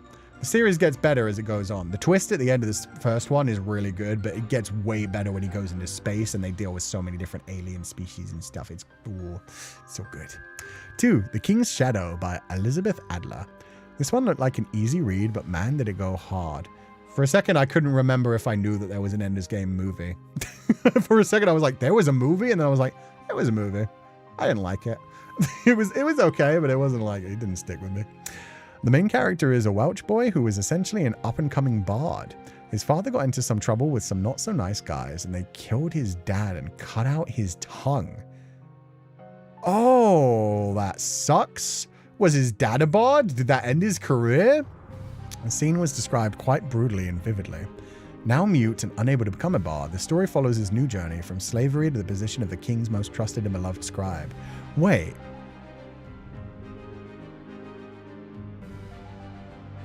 Oh, they killed his dad and cut out his tongue. I thought they cut out the dad's tongue. Oh, that sucks. Poor dude. Ender's Game needs a Dune-level adaptation. It does. Or just like a TV series. Today's Sensei quote of the day is, wait, there was a movie? No, I think my quote, I'm more on the movie side. I think I'm more on the, there was a book? It's a back and forth between like us continuously where it's like, there was a movie? It was a book? The King's Shadow. I feel like I've been recommended this one before because I remember this exact artwork. Why do I remember this exact art? Wait. Who's this by? Elizabeth Adler. I might have read this. I genuinely might have read this. This is... Oh, I don't know if I'm remembering the right thing, but I think I do. I remember a story about a scribe being close to the king, and I feel like I remember this art. What happened? What happened in the story in my brain? He was a scribe. He was locked in a tower at one point because the king didn't want him to get away. I feel like in the story I'm remembering, I can't remember much of it, but I remember like a point where the king was worried that the scribe was going to leave him for other things, and he ends up locking him in a tower and not letting him leave. And that's pretty much all I can remember. So if anybody's read this one, please tell me if that's the same story and I've remembered a tiny fraction of it. Today is Sensei reaching a lot of realizations. It is. But thank you for the homework, Night Owl Otaku. Those were interesting. I look handsome with white hair. Oh my god, he dyed his hair white. 1 second. Let me see Mel with white hair. This is going to be fun. I can't believe you were editing that while we were all... Wait, what the fuck? Why does that work so well? You look like a very confident version of Ash from Fire Emblem Three Houses. Somehow, the smile actually works with the white hair. With the blonde hair, it kind of looks like you're, you know, overcompensating in some way with the glasses and the smile. But the white hair makes Mel pop off, actually. Wait, why does that work so well? That works? Yeah, it does. I had to leave for work. What book are we on? Oh, I finished my top 5. We're just looking through other people's recommendations now. Yo, the fairy fucking book. Let's go. I will never not call that the fairy fucking book. Even though I know it's apparently a very, very good book. Okay. Homework. Apologies in advance. I yap a lot. So I don't reread books with I don't reread books anymore, as I read about 95% of my library and like to recommend things. Here are some great picks. Book 1. The first one I've read multiple times and I have no shame in recommending. A Court of Thorns and Roses by Sarah J. Maas. Banger read, and I need to continue the series. 18 plus only and trigger warning for many things. Wait, they actually fuck? Yay. You're not wrong, though. It's not a wrong summary. Oh. Oh. The one who took the reputation of the Ballad of Tam Lin out back and shot it. Fair enough. Ballad of Tam Lin, what's that?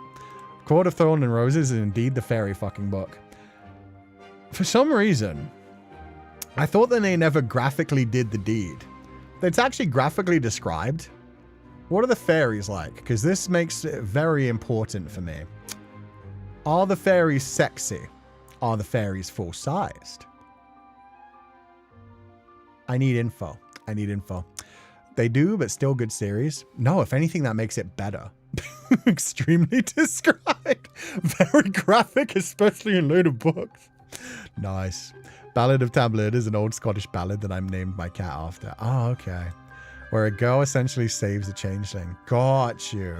So does the Court of Thorn and Roses start with like a similar thing to that legend? It was banned in a few states a year ago. That's how you know it's good. If old people get like all defensive about things and are like, oh, we can't let people read this. If it's not even just age gated, if it's like, no, think of the society. That's how you know it has some good shit in it.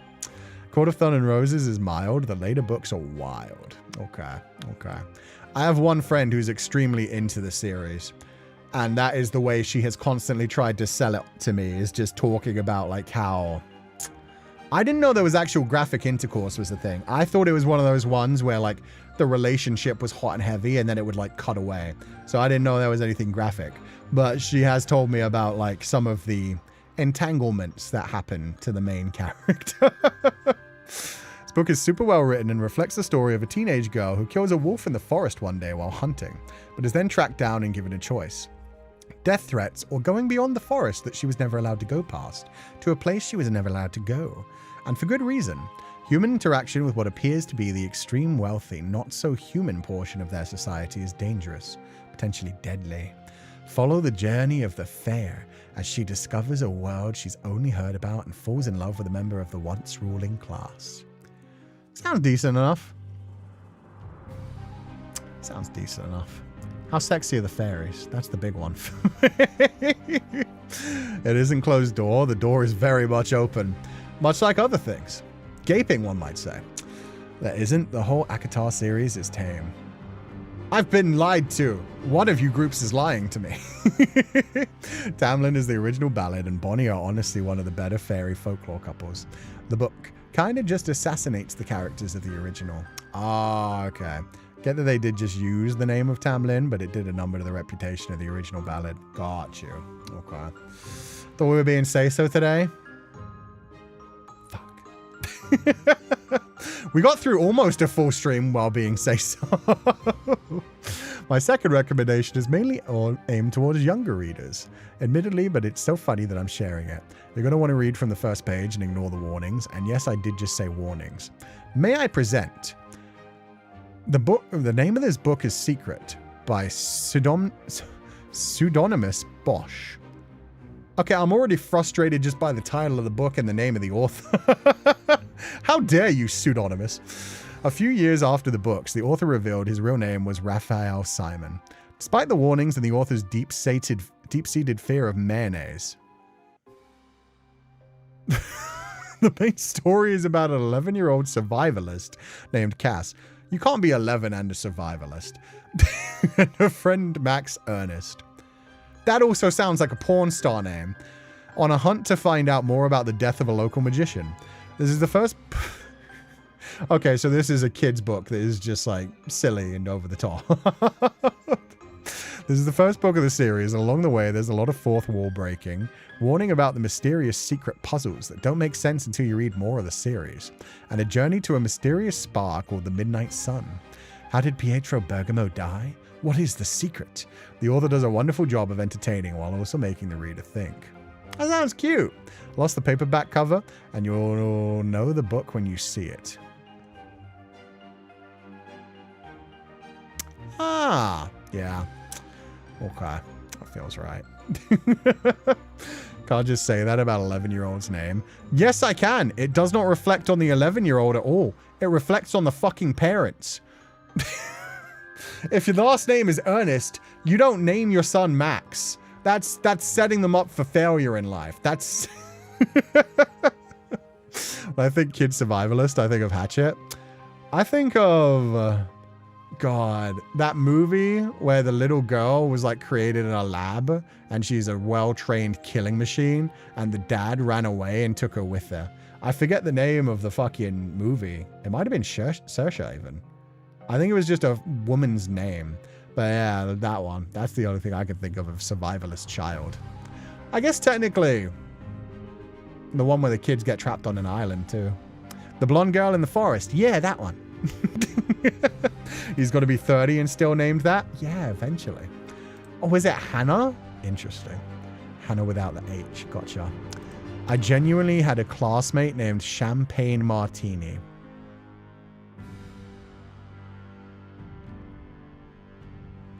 Why do some parents hate their children? Unless you're an incredibly rich celebrity who can get away with it because your kids are never going to go to public school. That's just painful. Aggie. Book 3, Book 4. I'm just going to skip to the names. Malcolm Gladwell's Eitliers. And then... Deva Chartrice's Last Day. And it's a tale of a 70-year-old Indian woman named Dava, who despite her wealth and reputation has dark secrets. Ooh. P.S. I still repeat the phrase, please shut your big yap. Please shut your big yap is good. Edited to include a bonus that I didn't include a picture of. I think everyone here would find entertaining. John, Paul, George, and Ben by Lane Smith. It's a children's book. And basically it tells various stories from historical figures in America. Oh. That one's got a cool portrait too. A sensei bid on the subreddit. Oh, tragedy? No. Was tragedy the name of a child? Is that just a subreddit making fun of people's names? A subreddit's like, oh, tragedy. Oh, so it's tragedy, but it's spelled tragedy. Oh, no. Have you seen the athlete names of Olympians? No. And I refuse to. I had a classmate who was the Chinese name Shang Yi, which translated literally means up one. Sick name. See, that sounds like a protagonist. That's okay. The Li, the Lei. Yeah. Yeah, tragedy. I feel like tragedy does sound like a stripper name. Or a drag name. Either one. Knew a pair of twins named Your Highness and Your Majesty. Oh, no. That's terrible. That might be the worst. This might be a new Oshiete or Cú-Sensei episode. We might just go through fucking our tragedy and just find some of the worst names we've ever seen. Oh, God. The worst thing is, you can make anything work. If you're proud of your name, good. Own it. Be proud of your name. However, nobody chooses their name. Their parents thrust that name upon them while they're fucking babies. And it's a lot to live up to if your name is Your Majesty and you turn out to be like an introvert who doesn't like people and then has to go into places and be like, name? Your Majesty. What? No, no, no. How do you do that? If you are like a very like social, confident person, sure, but fine. The poor girl named Tallulah does the hula from Hawaii. What about the name Ike Guy, or is it Ike Ildeguy? Ike Ildeguy, like I killed a guy. That one can't be real. That one cannot be real. Reverse version of this was a kid I used to tutor named Powerful. He was genuinely one of the coolest kids I ever met. You have to adapt to survive in that case, man. If you get named something like that, there are only two options. You bury your head in the sand and you have a terrible life. Or you roll with it and just decide it's your personality. Never liked my name growing up. Now I like it. At least I'm not Tallulah. Yeah, I think that happens a lot. A lot of people like have unique names when they're growing up. They're like, oh, this sucks. Everybody pays attention to me. And then you grow up and you're like, it's a unique name. It's cool. I get to like explain to people its origin if they ask. And if not, they just fill it out. Especially when it comes to like old Irish names. I always have to spell my name. It's C-U, so you'd think it would be easy. But yeah, it's not C-O-U-P. Anyway, there's a guy in the Philippines named Batman. That's fucking sick, dude. Kid is named Batman. To be honest, Bruce Wayne should be named Batman. This is why I never mention my middle name anywhere. Now I'm interested. I'm ambivalent towards my name, but it's too expensive to change it, fam. Yeah. At a certain point, you're just like, it's me. It is what it is. Okay. Elric of Melnibone by Michael Moorcock. Now, you see, this family has the chance... Being blessed with a last name like that means that you have so many options. You can't really, like... The kid's gonna get made fun of in school no matter what. But you can make that so much worse. Oh, God. It is what it is. This is where my obsession with white-haired protagonists, or dare I say, anti-heroes, started.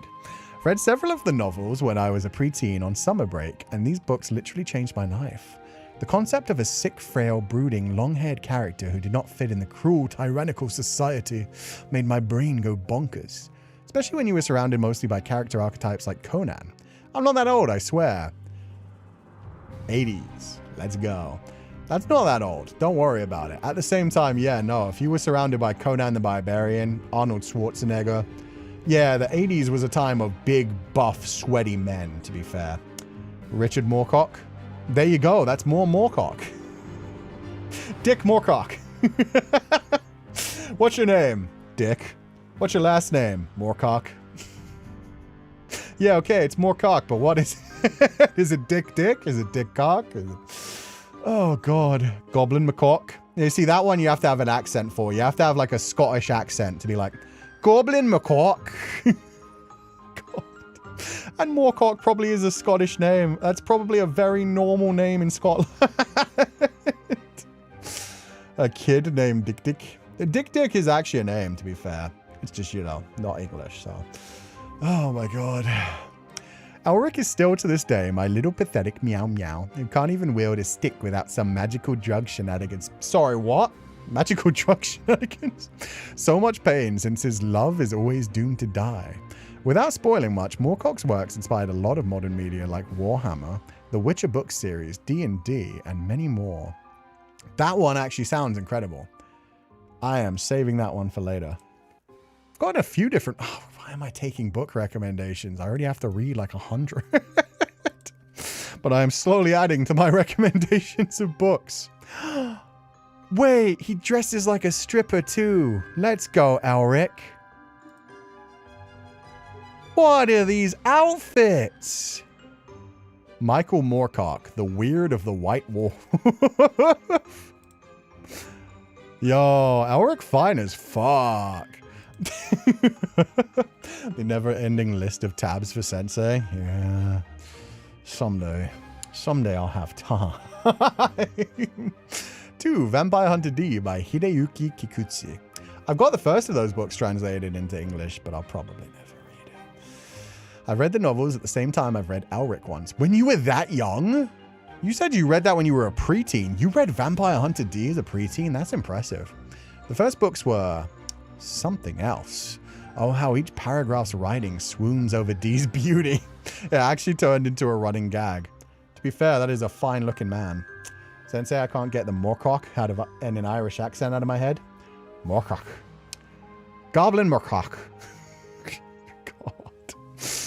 Oh, God. On the 4th novel, Tale of the Dead Town, I started really liking it, and the world building was what really hooked me in. Never have I seen anything similar in other books.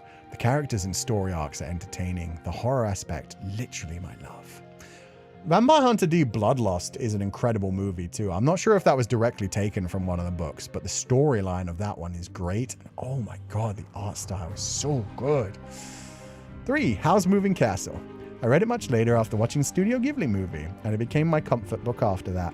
I guess everyone knows the general plot, but how characters are portrayed in the book was more to my liking. Drama King Howl and Stubborn Sophie all the way. Sounds good. Howl was a bit too perfect in the movie. Vampire Hunter D, my beloved. When you first showed your shadow, I really thought of the protagonist in the anime. Ah, thank you. It's definitely more Alucard inspired, but I feel like Alucard and D came from like similar places, to be fair. Drama King Howl is where I started. Movie Howl was rather romanticized. Yeah, he's kind of perfect in the movie. 4. Slewfoot, A Tale of Bewitchery by Gerald Brom. And 5. Mistakenly Saving the Villain by Feng Yunie. I've heard of this one. Let's go. Honestly, I did not expect much when I picked up this book on random to read, but I slowly found myself loving the characters and story a lot. It follows a medical student transmigrating into a novel he knows nothing about. That's rough, dude. If you're going to get transmigrated into a novel, at least let it be one you're like super into so you know what's coming. That's just being isekai'd into a world you have no preparation for. And as a medical student, he mostly had experience with medical textbooks. But he immediately says to a transmigrator system that he knows every single novel like his 5 fingers, which is a lie. So when it was time to save the protagonist, he saves a really minor villain character instead. The ML, Ye Wuhan, is a really traumatized, and how it is shown is really gut-wrenching. But he's not a good person at all, and he doesn't give up on his revenge, and the best part of it is how the MC, Song Qing-shi, is accepting him in any way possible, and their relationship is really beautiful. To be fair, the whole story was like a wild ride for me, and I've read for crying out loud. Okay, that's immediately added into my recommendation list. That sounds awesome. And I knew that that was a Dan Mei book, but I had no idea what the plotline was, and that sounds fantastic. You get transmigrated into a novel, pray to God it's one that you hyperfixated into. Knowing my luck, I'd get transmigrated into the Count of Monte Cristo. And the god overseeing it would be like, it's the Count of Monte Cristo. Surely you've read this one. You like literature, right? It's a classic. I'd be like, I was thinking about watching the movie one time. Crap, what do I do? I know this one's full of betrayal and shit. It's Machiavellian, right? You get transmigrated. Yeah. There's people that even pair both vampire baddies and they are delicious. D and Alucard? Ooh. D and Alucard is a good combination. Updated after a week, honorable mention The Demonic Child, Masho no Ko by Ono Fuyumi. Okay, thank you. You know this one, right? Me. They put me into a Stephen King novel. That is a pretty man. Holy shit. Is this Quicksilver? Yeah, that's Quicksilver. Pretty butterflies, too. Is he crying, Silver? Aw, my little albinoric baby. Do the Yuri side plot, leave for Belgium. Thank you, Hound. Now if I ever get transmigrated into Monte Cristo, I know, go to Belgium, save the lesbians. Just live happily as the lesbians' boyfriend. Sounds good. Cool. If you had to choose a novel to become the antagonist, which one?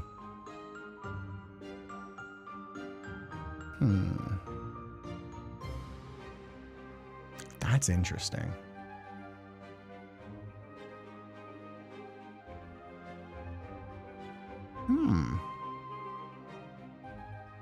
I'd want to be an antagonist that just kind of fucked around with the protagonist.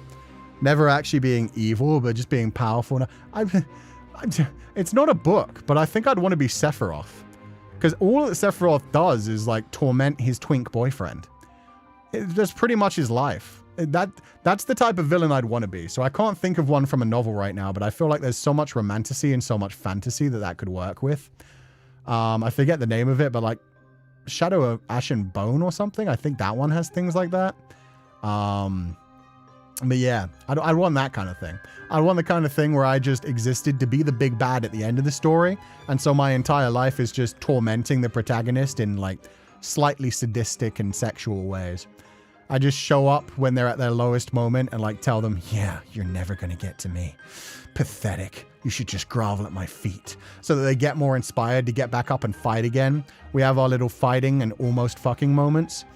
Friends to like, no, enemies to enemies who kind of smash a little bit. That kind of thing. I'd want to be that kind of villain. So honestly, I guess what I'm saying, actually, yeah, 1,000 Autumns. Technically, I would say he's not the antagonist. He's the protagonist who's a bad guy. But yeah, Han Wuxi from 1,000 Autumns. You edgelord? Hell yeah. If I were Cloud, I would immediately fold if that one-winged white-haired angel boy breathes beside me. It's true. True. Truly living the dream, but also I don't trust my luck. I'd be avoiding the plot. Nah, I'd have fun with it. I was going to say 1,000 Autumns. I was like, yeah, wait, no, I know the exact novel where this would work. And he's not even the antagonist. He's technically the protagonist. He just... I mean, fucking Shenxing Chuo makes it work out pretty well in Scum Villain Self-Saving System. Although I would argue... Nah, he ruined Lord Being Her. Lord Being Her could have been better. Anyway, well, technically the author goes into his own novel there and he carves out his own Iceman, so... Sweet Steward, my home. My favorite books, it was really hard to pick, and this is not in any particular order. Oh my god, we got another Record one by Sarah J. Maas. Quicksilver by Callie Hart. The reason I like this book is because it was my starter book back into reading, but I didn't know it was a spicy book when I got it. The sexy man who cries silver is... Oh. Here's a summary of the plot. It's dark fantasy romance about Ceres Fane, who has strange powers, and been transported from a desert world to a magical realm of ice and snow, where she becomes entangled with a Fey warrior named Kingfisher amidst the long-standing conflict. The story features love triangles with enemies to lovers' romance, high-stakes action in a world of Fey, magic, and secrets. Nice. Nice. Slander. Where's the slander? Wait, what's the slander? That sounds good. That sounds good. It's more fairy fucking. We got more fays smashing. Shenxing Chuo sacrificed his ass to save the world. Don't slander my goat. Oh, that's where the slander was. I would never slander Shenxing Chuo. I said it worked out well for him. He made Luo Binghe better. I would have made Binghe worse. That would have been my option. At the same time, yeah, he really did. He really saved the world by doing a lot of yoga. It wasn't just his arse he sacrificed. He felt that shit right the way up into his stomach. The fact that they described that so graphically was wild. I think that was the first Danmei I ever read an actual like full-on sex scene in as well. A lot of the other ones I was reading, like the versions that had the things taken out of it. What? So let me tell you about Scum Villain Self-Saving System. Which one? It's called Scum Villain Self-Saving System by Mo Shang Tongxie. The first time... sorry, a little spoilers here. I'm gonna throw out a spoiler for right near the end of the main story of the novel, before the after stories. So just, you know, come back in 30 seconds if you don't want to like be spoiled for like one tiny plot point, which is very sexual. So yeah, they're gone for 30 seconds. At one point, he's being attacked by Luo Binghe. Luo Binghe is very clearly in love with him rather than trying to fuck with him. He grabs him while he's so overcome with lust, and while they're falling through the air to their possible deaths, grabs Shenxing Chuo and starts taking him from behind. And they graphically describe the fact that he is so big that Shenxing Chuo can feel his organs being pushed around by how much of Luo Binghe is up inside of him, while they fall possibly to their deaths. So anyway, and this is after he's already been teased a whole bunch by blood parasites inside of his body. Spoilers over. Okay, we're back. I have so many questions. Yeah. He does mention that. Yeah, he does. He does indeed. I love that somebody's like, I don't remember that in the book. And for a second, I was like, was I reading fan fiction? And then I was like, yeah, okay, other people are confirming. For a second, I was like, wait, did I imagine this? Did I write my own fan fiction? Keep in mind, if you read like one of the early versions, there are versions that have like the sex scenes taken out. And then there are the versions that are the uncut ones. The official English version has them in. So yeah, I forgot about that. I never forgot about that. They were so intense with that one. Oh, God. I think they fell down the pit, but I don't remember they were in midair. I'm pretty sure, to be fair, that I may be misremembering, but I think it was while they were legitimately still falling through the air that Luo Binghe first grabs him. I think it's while they're going down that it starts. Wasn't Mo Shang Tongshu like a teen when she started writing that? Yeah, apparently. She was still in school while she started writing Scumville in Self-Saving System. It was a big fall. It was definitely a big fall. But yeah, I might be misremembering it. It might just be that they fell and then it continued. But in my mind, it was while the fall was happening. Anyway, Quicksilver sounds great. Number 2, A Court of Mist and Fury. It's the second book to the Court of Roses and Thorns. It's so far my favorite in the series. All I've got to say about one character is I don't like Tamlin. A lot of people seem to say that. The plot. It's an enemies to lovers romance. Fair deals with PTSD from her time in Book 1. Also, she deals with her abusive relationship to Tamlin and her complicated bond with Rysand. Is Tamlin... Is Tamlin the Dark Fae who makes the deal with her? Or because again, like I said, I've been told about these books by a friend. Is Tamlin the Dark Fae who makes the deal with her? Or is that Rysand? Which one's Rysand and which one's Tamlin? Because I know there's one that tricks her into a deal that means she has to like serve him in his court. And then there's the other one that she's actually like close to. Xiao Binghe. What's a Xiao Binghe? I know Luo Binghe. I know Binghe. And I know Bing Bing and Bing Pop. I don't think it was Xiao at all from Sensei's description. True. That was a Binghe. That wasn't a Binghe. That was a Binghe. Little. Oh, yeah. I could tell it was like Xiao, but yeah. Bing Bing. Honestly sounds like a vibe. That's what books are for. Pushing the limits of reality. Yeah, the blood parasites were crazy in that. Number 3. A Girl Who Fell Beneath the Sea by Axie. Oh, it's like a Korean version of Spirited Away. I have seen that one in the bookstore. I almost got it at one point because the front cover was really beautiful. It's a bit of a slow burn romance. The plot is about a young woman named Mina who sacrifices herself to the sea god to save her village from deadly storms, journeying to the spirit realm to wake him with the help of a mysterious man and a crew of spirits. Also, it's a feminist retelling of the Korean folktale, The Tale of Shimchong. That sounds sick, especially the idea of her sacrificing herself to the sea god. And it's a romance? Is it a romance with the god? Because that's hot as fuck. Or is it just a romance with one of the other humans that comes with her? Because that definitely changes things. MDZS's incense burner was the one that most traumatized me. That's pretty tame. That's pretty tame.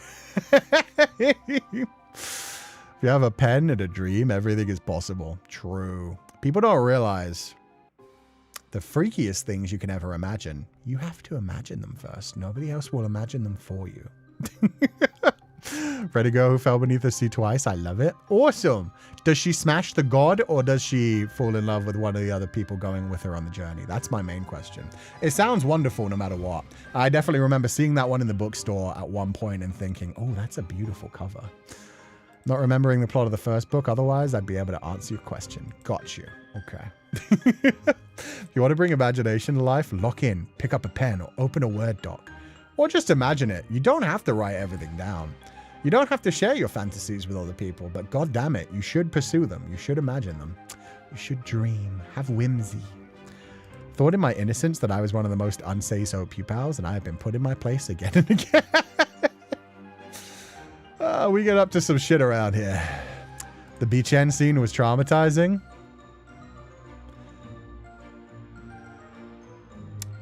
Beach end has a spirit. Bichen has consciousness. If Bichen didn't want it, Bichen would have said no.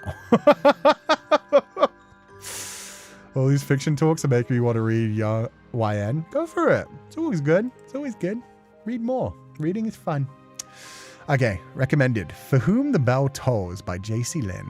I love this book so much, and it's a self-published book. She made this book after her skit series called The Help Desk on TikTok had gotten so popular.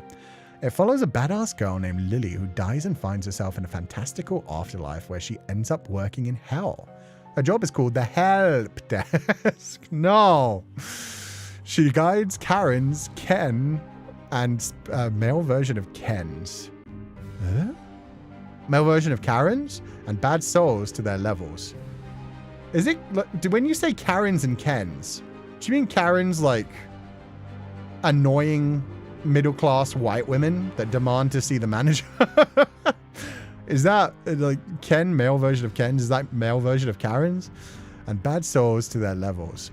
As all the souls have a soul file that shows everything in their life. Also, each level is different first, and second level is called the therapy level. As you go through trauma and issues you had in your living life, once you're healed from it, you can earn paradise, or you can try again to reincarnate. If you're really a bad soul, you go to the lower levels. She soon forms a deep romantic connection with a demon general named Belle, who embodies all himbos and anime she had a crush on. What the fuck is this book? Ken is male Karen. I had this book, but gave it away. This sounds incredible. This sounds just like somebody leaning into their like fantasies, and you love to fucking see it.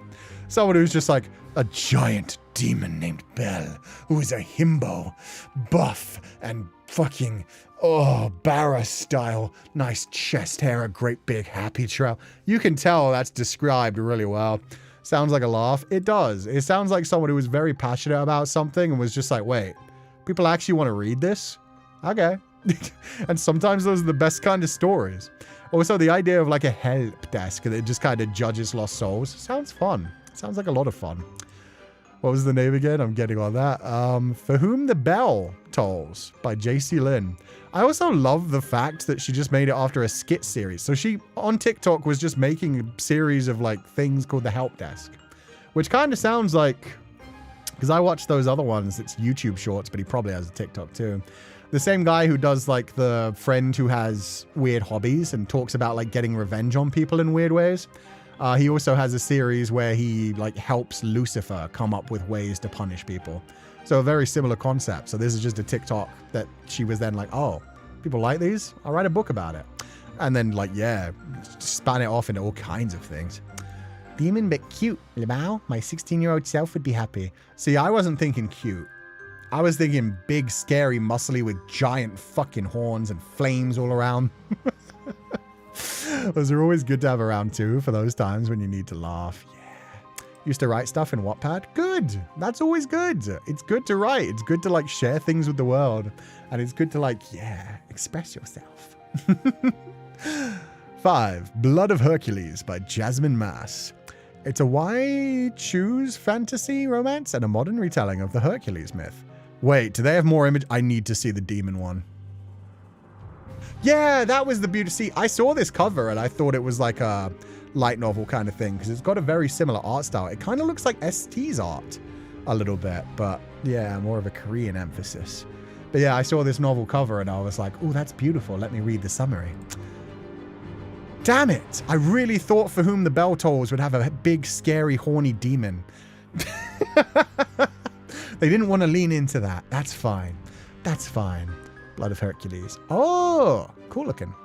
It's a why choose fantasy romance has a modern retelling of the Hercules myth featuring a shy foster child named Alexis Hurt, who discovers she's a descendant of Hades and Persephone and a reincarnated Spartan with godlike powers. As she's forced to attend the Spartan War Academy where she navigates dangerous mentors like Achilles and Petro. Achilles ain't dangerous. He's a cutie. And faces obsessive, possessive villains from powerful immortal families in a dystopian world. Possessive villains sounds fun. I'm currently reading Grandmaster of Demonic Cultivation and enjoying it. I'm glad you're enjoying that one. There's 2. Achilles' baby boy, he not dangerous? Yeah, not until bad things happen to Patroclus. Then fair. I miss swearing sometimes because it doesn't pack the same punch when I say, sir, what the F. Exactly. Sometimes you need to swear. This is what we were talking about earlier. Sometimes nothing hits quite right. You got to use a swear word. I was writing my demons being gay with angels when I was 16. Which demons and angels? Was it pure fiction or was it fan fiction? Because sounds like a lot of supernatural yaoi to me. Guys, explore your creative urges. They can be healing, and even if not, they're good to just have fun and work out. Yeah, exactly. Sometimes you want a long read that'll consume your time, heart, and soul. Other times you just want something light and easy that you can get just a chuckle out of. Honestly, comedic writing is some of the hardest to actually pull off. So it is very impressive when you read something that actually has you giggling from the page, because there's no tone there. There's no like pronunciation. There's no like how you should read it and what speed you need to read it at. So it is just all based off of like wit and wordplay and how you've put it down on the page. So I am always impressed when I'm reading something and can genuinely be like, oh my God, kind of thing. Totally did nothing to Hector. Don't worry about that. Just ignore Cassandra and his wife screaming in the back.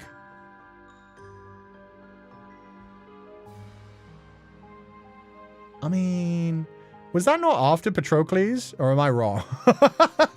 If that was before Patroclus, fair enough. I thought Hector was after. Stream made me realize why I love fiction, all the crazy stuff to enjoy. The current state of the internet made me avoid cringe stuff recently. Thanks, Sensei, for encouraging us to enjoy consuming. Especially the cringe stuff, because the cringe stuff is what fantasy is all about. Fiction should be a way of just like exploring different things that you wouldn't want to explore in real life. So, yeah. Get some escapism. Get some whimsy. And yeah, read the cringe stuff, the silly stuff, the simplistic stuff. Don't be told by people like it's lowbrow or it's silly or it's stupid. If it's interesting to you, it's interesting to you. And it's better than fucking brain rot. Hector had it coming, to be fair. Depends on which side you're on. After Patroclus, still Hector was chill and literally thought it was Achilles he was killing. True. He did think it was Achilles. And that's on Patroclus. But yeah, okay. So yeah, fair. After Patroclus, some shit went down. That was vengeance, though. I mean, you can't really blame a man for losing his soulmate, and you know, heaven forbid a man let off some steam. Ukeisuke. Here would be my book list for homework. We're going to finish with this one. We didn't do a lot, though. There were still quite a few, so I'm sorry that we did not a lot of them. That's my bad. But thank you to everybody who did submit the homework. The stream made me realize the amount of people that think like me. Thank you for this stream. No problem. And meanwhile, it made me realize how many people have read so much. God damn, there are so many books I've never heard of. A lot that I have heard of, but considering these were people's tops 5, it's great. Makes the new Epic series a bit harder. Oh, hit harder? Yeah, no, it's going to be very interesting. And I hope they lean into that. I hope Jorge doesn't feel like afraid of the fan base. I hope he makes it very clear there was another side to the story. And it's because it wasn't good versus bad. There was bad on every fucking side. And everybody considers themselves heroes of the story, and everybody has like grievances they're airing out. Altogether, it came from the gods throwing a fucking apple. So, blame the gods if anything, but yeah, I hope he leans into that and does like properly develop the characters and make them interesting. And then end it with Odysseus showing up in a horse and murdering a child and, oh God, everything else. Because that is a great way to end it and be like, and then there was Odysseus' story. Okay. Ukeisuke. 1. You Can Have My Back. Trilogy. Finished books 1 and 2. We'll touch 3 eventually. I came for the male lead, Gravis, and stayed for the sauce. Was it creamy sauce? Was it thick sauce? The gods fucked around, but the humans found out. Yeah, the gods don't tend to find out. They just get to chill in fucking Olympus. Leonino, just barely entering his 18th year of age, is the unfortunate winner in the life lottery. With the most beautiful angelic face the kingdom has ever seen, he's cursed to be isolated from everyone so it doesn't start wars among the nobility. Well, we know how that goes with Helen. A tragic accident renders him crippled and unable to walk as normally as everyone else, and then suddenly inherits and bears the memories of Iona, a soldier who died tragically 19 years ago in a war.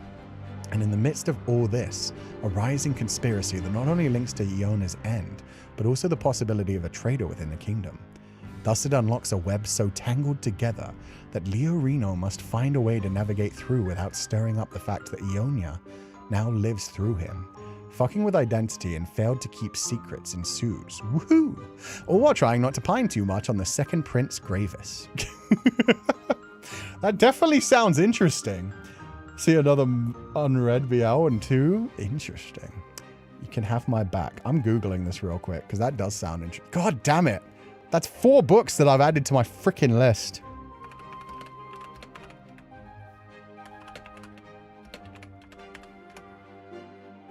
Oh, it's a light novel. Let's go.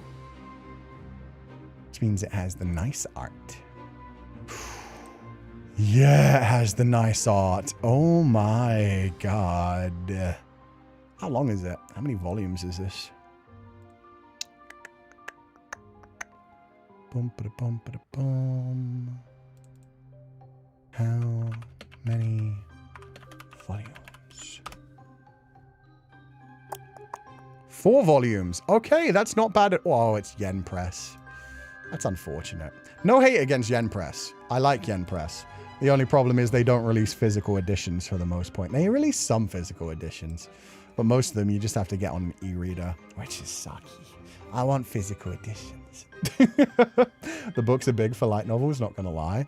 Some of the light novels, yeah, when they collect them into actual volumes, because in Japan, a lot of the light novels are very, very thin, but then they'll collect them into like multiple in one single volume when they release them in English, so it'll be interesting. Sensei is using grading assignments today as an excuse to expand the reading list. Yep. What's the difference between a light novel and a regular novel?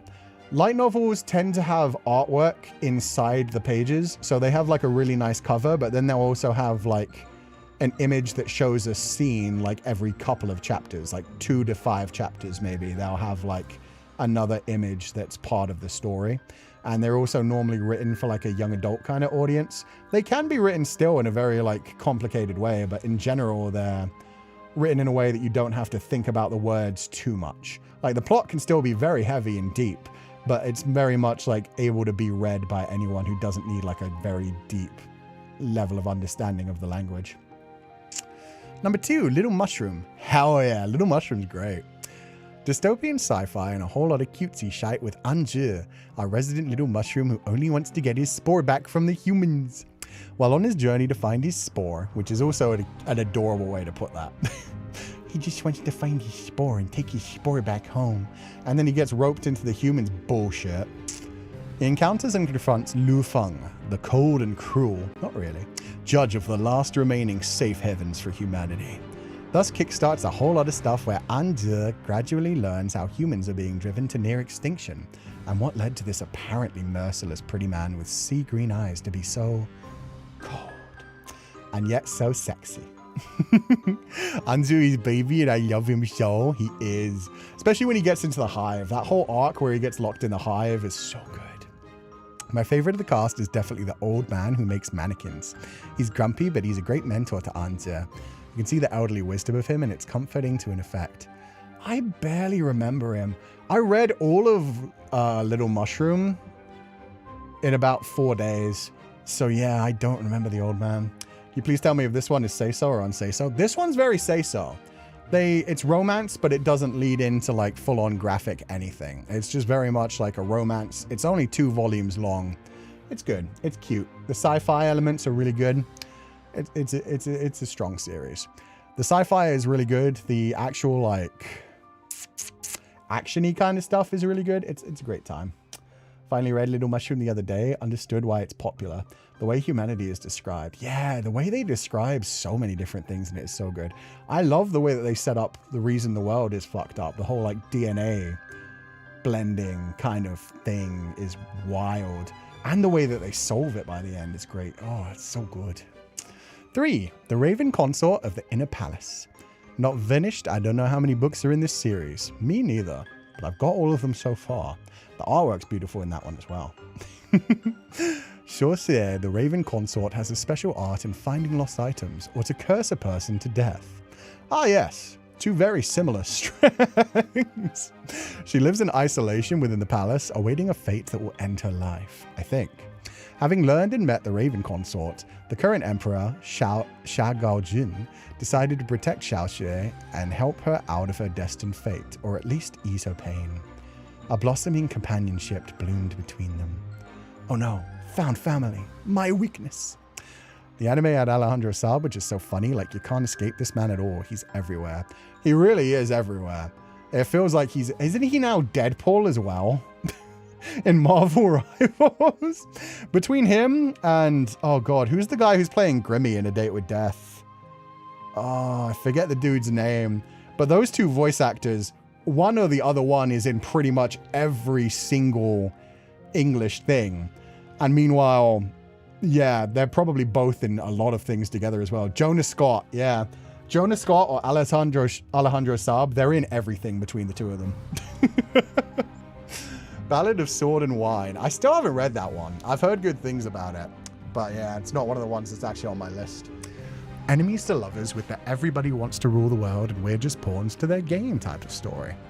Shen Zichun, one of the many sons of the apparent traitor. Is he though? We don't know. Prince who doomed an entire city at the hands of the enemy bears the hatred of an entire empire on his twink shoulders. His biggest hater is from the youngest son of the prince of Li Bai, Xiao Qiye. The young Xiao Qiye definitely wants Shen Zichun's head on his pike more than anyone, but the damn twat just can't die. Was it out of sheer spite or just extreme luck? Either way, this twink is a menace. However, as the conspiracy and hidden agendas of those in power become more visible, the two bitter enemies find kinship and companionship with each other as they navigate this topsy-turvy political landscape. And then they boink. Good to know they boink. I figured it was going that way. And the General and Princess Yuri? Wait, what? I thought this was Yaoi. I thought this was BL. I thought this was Dame. One of them a princess? There's also a Yuri side plot in it. Ah, okay. Someone say General and Princess Yuri. Oh, is it double? Love them both so much. They're my top favorite VAs. They have good voices for sure.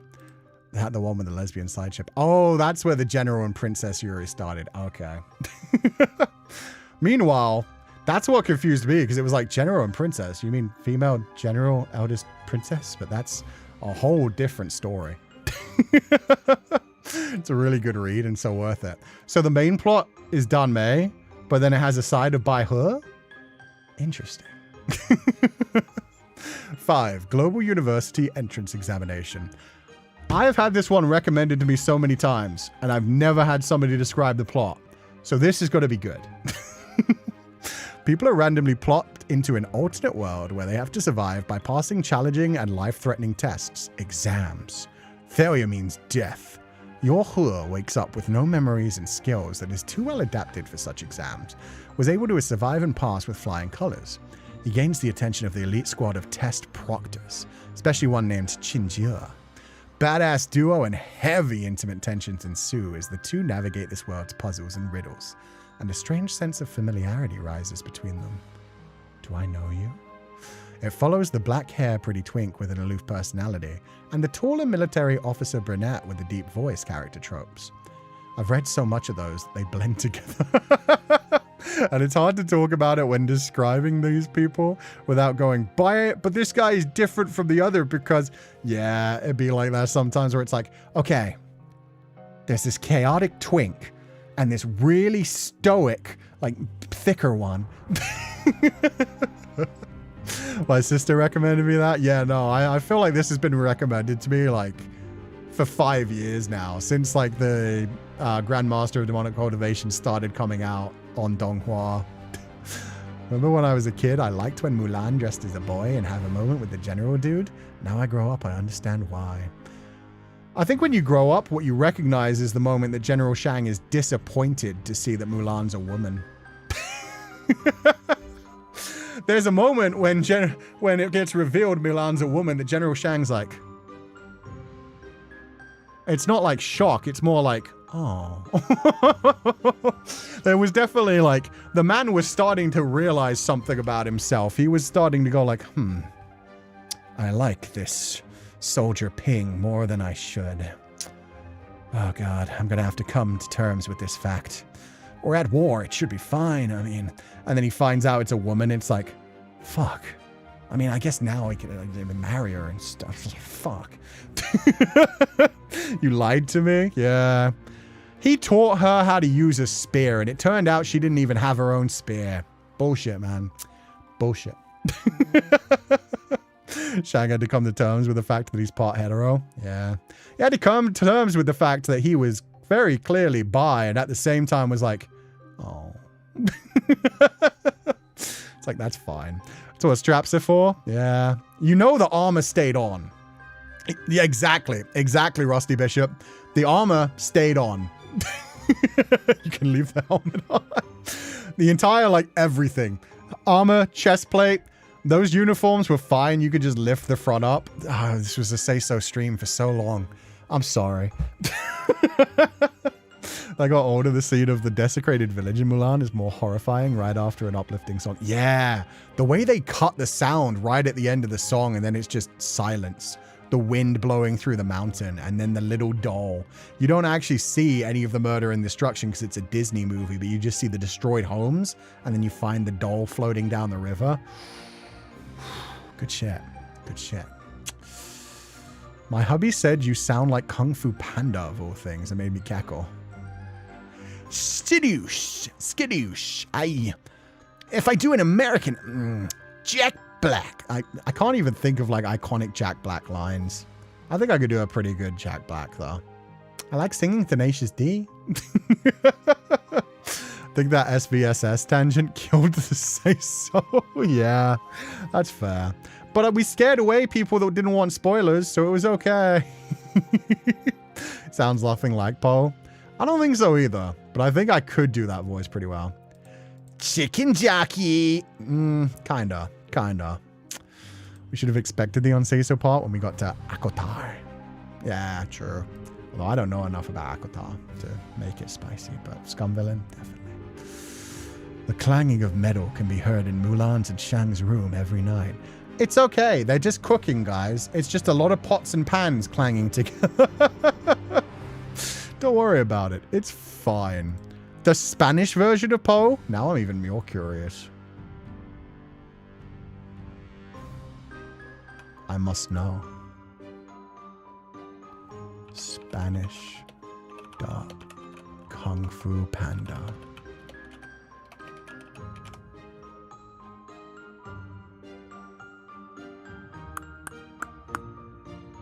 I don't know where I'd find this. Yeah, no. I was hoping there'd be one on Google, on like YouTube. They have a bunch of clips of fucking Tai Lung for some reason. People really like Tai Lung in Spanish. But they do not have Poe in Spanish. That's so weird. They're just sharpening blades, don't worry about it. Exactly, they're just playing with their blades. Do not worry. Found Brazilian Portuguese. French. Ah, Spanish. Poe versus Tai Lung in Spanish. Let's find out. I'm curious. No. Only Poe. I need to get to a point where Poe's speaking.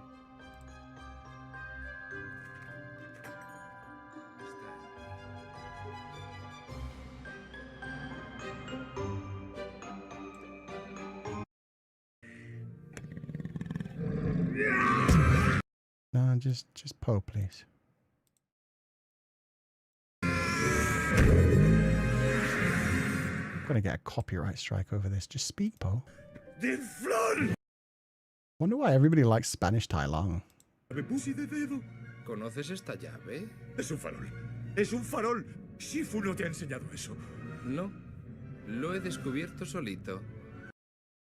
I can't hear it. I don't think that's similar. I think your hubby just really likes Kung Fu Panda.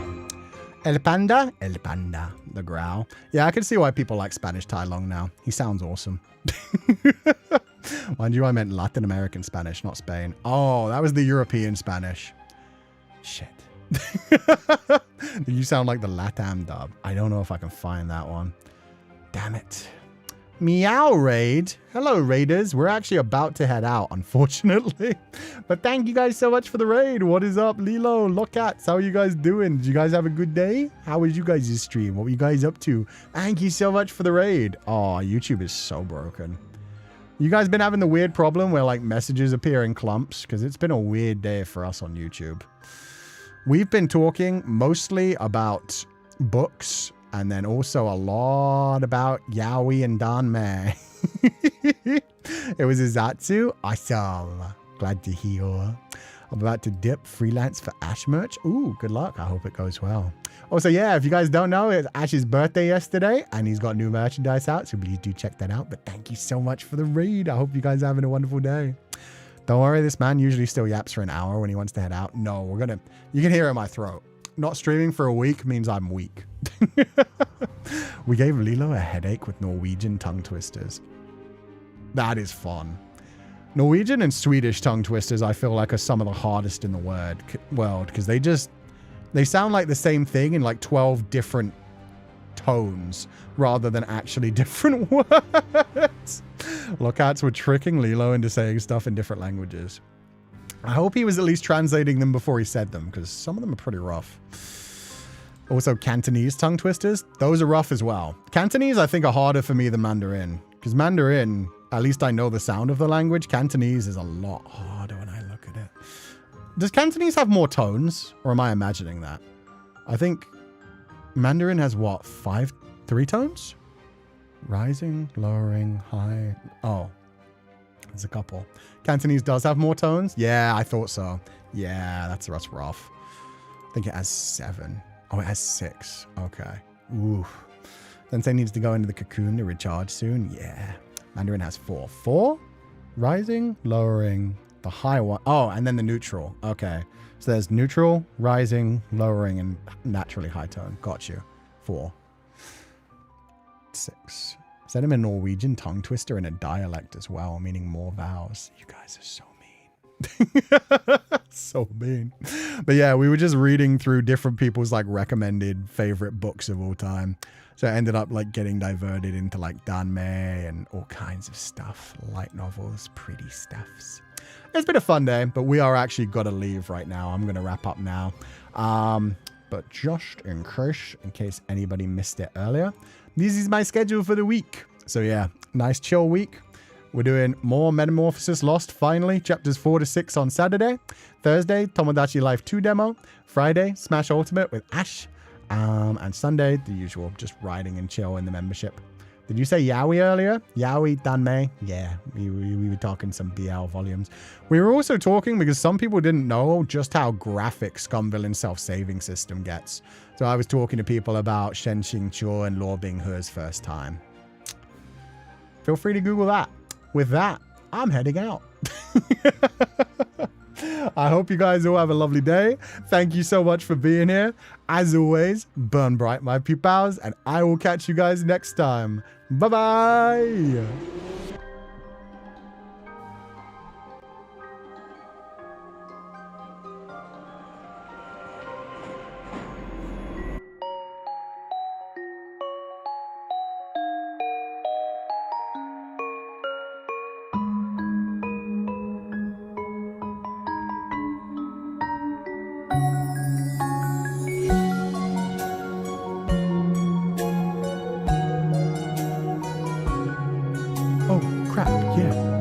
If anybody wants any of the merchandise from the store is only open for one more day. So just under a day, actually, since it's run by Chinese time. So the store will be closed soon. If you want anything from our first ever merchandise drop, feel free to grab it. The plushies will still be available for just over a week. But yeah, final day if you want to grab anything from the store, including the Dakimakura covers, the acrylic shikishi, the sticker collections, the standees, and the photo card. Have a lovely day, everybody. Bye-bye. And badges. I forgot the badges. My bad. A place, not a general direction. All the paths they point to you. It took me time, but then I knew that I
Let the tears fall down and hide away inside your open arms to stay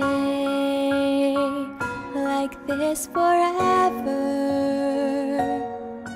to grasp at one more day. Find a way to go beyond the unknown. Let it all just fade away until there's nothing more to say. That I'm not holding back, just falling down to be where you are. Don't wanna go another day far away from you. It's painful, but I don't regret it. All that I have, all that I am wrapped inside of you.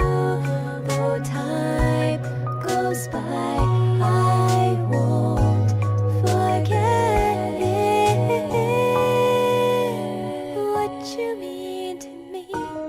On the road, I don't wanna go alone. No, through the changing weather, we stay so warm. Is it really true? Then again, you always knew.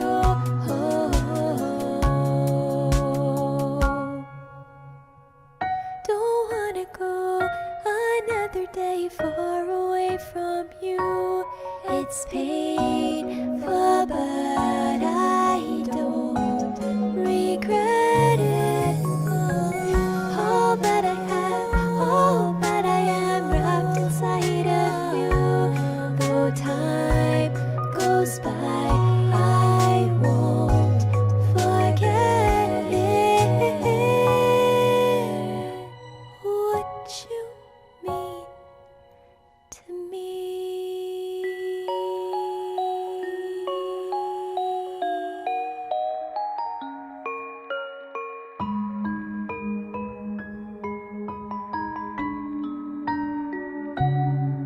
See you on Thursday, everyone. Bye bye.